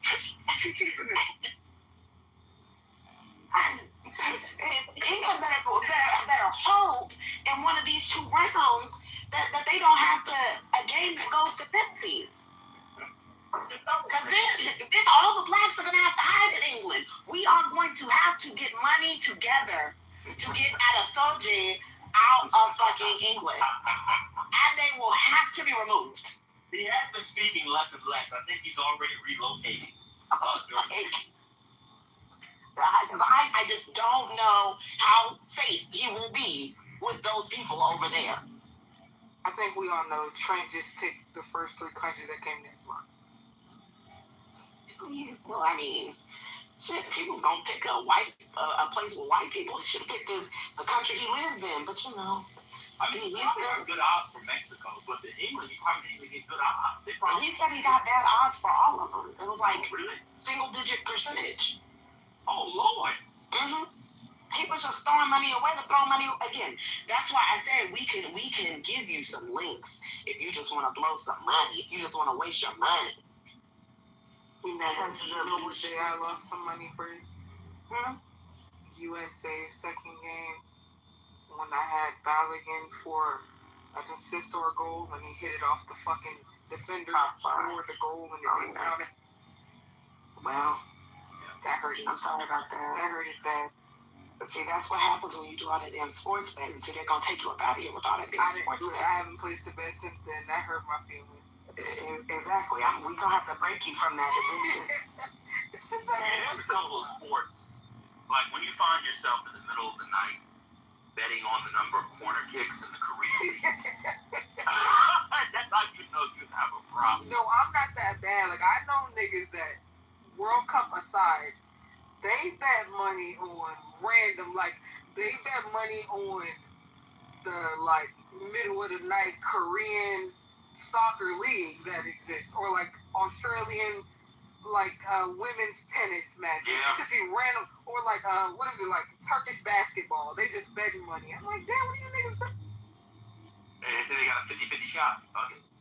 Are they like keeping up with the stats and efforts that they can? No, they just find something on in the middle of the night. That's how you know you're addicted. That's how you know you're addicted.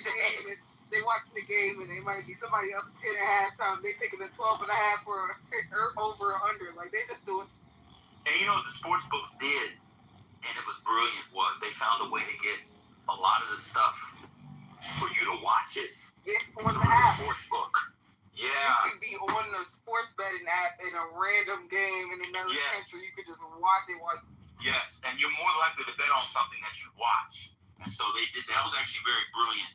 And truly, truly evil at the same time. Oh, shit. But this might be the blackest bracket phase ever in the history of the world.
How about issues? How about Pedro? What was it?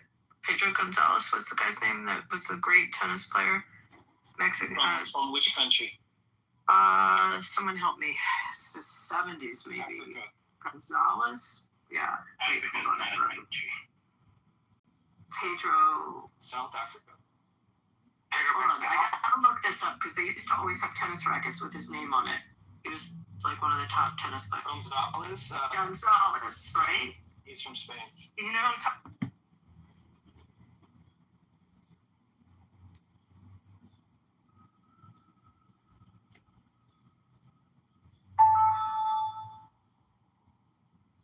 Your service appears to be inactive. Fingers? Yeah, this is absolutely easy. This is AI. Do you AI is know going to create the economic and political development? Yeah, absolutely. Do you know what is OpenClaw? We probably don't even need to talk about it. OpenClaw is going to move Mississippi up in those rankings. Yeah, dude. Pretty soon we're at the edge of singularity happening, and once that happens, we're not gonna know. We're not gonna know until we realize that there is an AI model that has its own bank account and owns like a lot of property, and it's actually been like giving people jobs and negotiating with us all along. I like that idea. Okay, wait. Can I just say this? Pancho Gonzalez. Sorry, it was gonna make me nuts. Chilean. Yeah, country clubs. From Chile. Thank you. Thank you. Country clubs that discriminate against ethnicity, religion, or national origin are a bad idea. That does not lead to good economic development. We need more cosmopolitanism. And I like the way that sports are progressing in the 21st century. What do you think a country club charges to join? That depends. So I'm just curious what you think the typical private golf club, what do you think it runs about? A nice one. I don't know about typical, about 400. Yeah, between 250. About 400K for a good one. Yeah, around that. Yeah, I once tested to join those. Pardon? So there's what I don't like is the culture that country clubs create. So for example, I was traveling for work and I stopped at this restaurant which is in a country club. Obviously I'm not a member of. You cut out, Big M. What about country club? What is it? Imagine there is no countries. Oh my goodness, dude. You're such a controversial, a contrarian. And I asked for directions, and the guy just completely ignored me, didn't even acknowledge my existence. And because country club members only talk to other members. No, country clubs are awesome, man. They're so cool. But I personally, for my wedding business, enjoy country clubs because I like officiating weddings in country clubs because they're nice and fancy. That's true. Why do you need to have borders? Because, dude, you want to know who's routing into your neighborhood. You mean borders at the country club? No, borders in a country, because that's the way humans have drawn divisions forever. First, it was like little city-states. Yeah, but then it was like larger kingdoms. That's like infatuation. Then it was countries, right? Like we've done this for 15, 20,000 years as humans. Wait, hold on. You say it like it's a bad thing. I didn't say like it was a bad thing. I just said it was a part of human development. I don't feel good about borders. I don't feel bad about borders. You should feel borders are no, I shouldn't. I should feel indifferent about it. You want to know why? Because it's a part of human development. Well, that ignores. It is a part of societal development. Get this, Marshall. Get this. Hold on. It has been with humans for like 20,000 years. That means I don't need to feel anything about it because it's just a facet of human development and civilization. Not exactly. So I don't need to feel good or bad about it. It just means you don't understand the complexities of that development. Like, why does it exist? It fucking doesn't mean that. It doesn't mean that at all. Oh man, Marshall's getting roasted. When humans humans divide themselves. No, what it means is when humans divide themselves, they divide themselves among borders. I don't need to feel. Hold on. Yeah, because I don't need, and you don't need to feel a certain way about a border. Borders exist and have forever. Yeah, it's just. I like commerce. Hold on, I like commerce across the borders. We have economic growth when nations specialize. Michael Jackson Exactly. told us this. He Exactly, told us it was Austin. human nature. There is a good reason for borders. Borders. I didn't say there wasn't. I just said it was a facet of development, which means we don't need to feel a way about it because in the modern world, borders will just exist. Clearly, we disagree on that, Marshall. I don't agree with that, Marshall. Guys, And then borders. I think It's only rules that government just manage us. Borders. It's like religions. It's it's for make management rules. So okay, John, we got to manage us. That's all. I just wanna to tell another topic. I think it's important that we appreciate what is good. That's all. And if you say you're indifferent to borders, that means you can't find a good reason to appreciate it, and that's on you. No, that doesn't mean I can't find a good reason to appreciate it. I live next to one. Oh my God. Simply being indifferent. I'm not indifferent because I like or dislike them. I'm indifferent because if I map out human civilization, there's always some discussion of borders. So I don't need to feel anything about them because they just come up because we're humans. It's not that difficult. No, because we're humans. Because even animals have borders. So there's Guys, a reason for it. A good reason. Before he was born, one wisdom guy said, "Imagine there is no countries." Imagine it isn't hard to do. There would be a lot of chaos. Imagine there is no people. Imagine there is no religion. Imagine you don't have border patrol. And you may say I'm a dreamer, but I'm not the only one. I think there's this. Hey Tom, I have a question. Before the States, where were you from? It sounded like Eastern Europe, maybe Russia, but is this the communist takeover that Gary was warning us of? Pakistan. I don't know. I'm a dreamer, but I'm not the only one. You're not the only one? You join us. Look, it's nice to dream. However, we have to understand that there are two types of people in the world. There are people who are honest, and there are people who are dishonest. And you still fighting. We're not fighting, man. Relax, bro. You just, we all want to talk, okay? Let's talk and listen to each other and make progress in our existential understanding. Let's grow the economy internationally, especially Mississippi. They need our help. Where does Mississippi rank? Look at the ranking. They're on the lowest. Doesn't it the worst state? Isn't it between Louisiana and Mississippi? Yeah, but like imagine how we could make it better. Let's talk about that. What do you guys think it would take? What is the minimal effort with the highest impact to make Mississippi good? To make Mississippi good? Yes. I think Mississippi's sitting on some oil that they don't know about. Honest to God. I think so. I swear to God, I think I do. What happens when you give a homeless person some money? They buy food.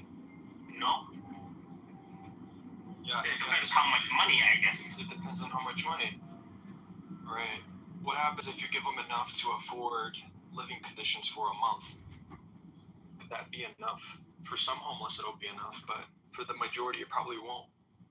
For the majority, it won't matter how much money you give them because they're going to need rehabilitation, and even that may not guarantee that they can adjust. Guys,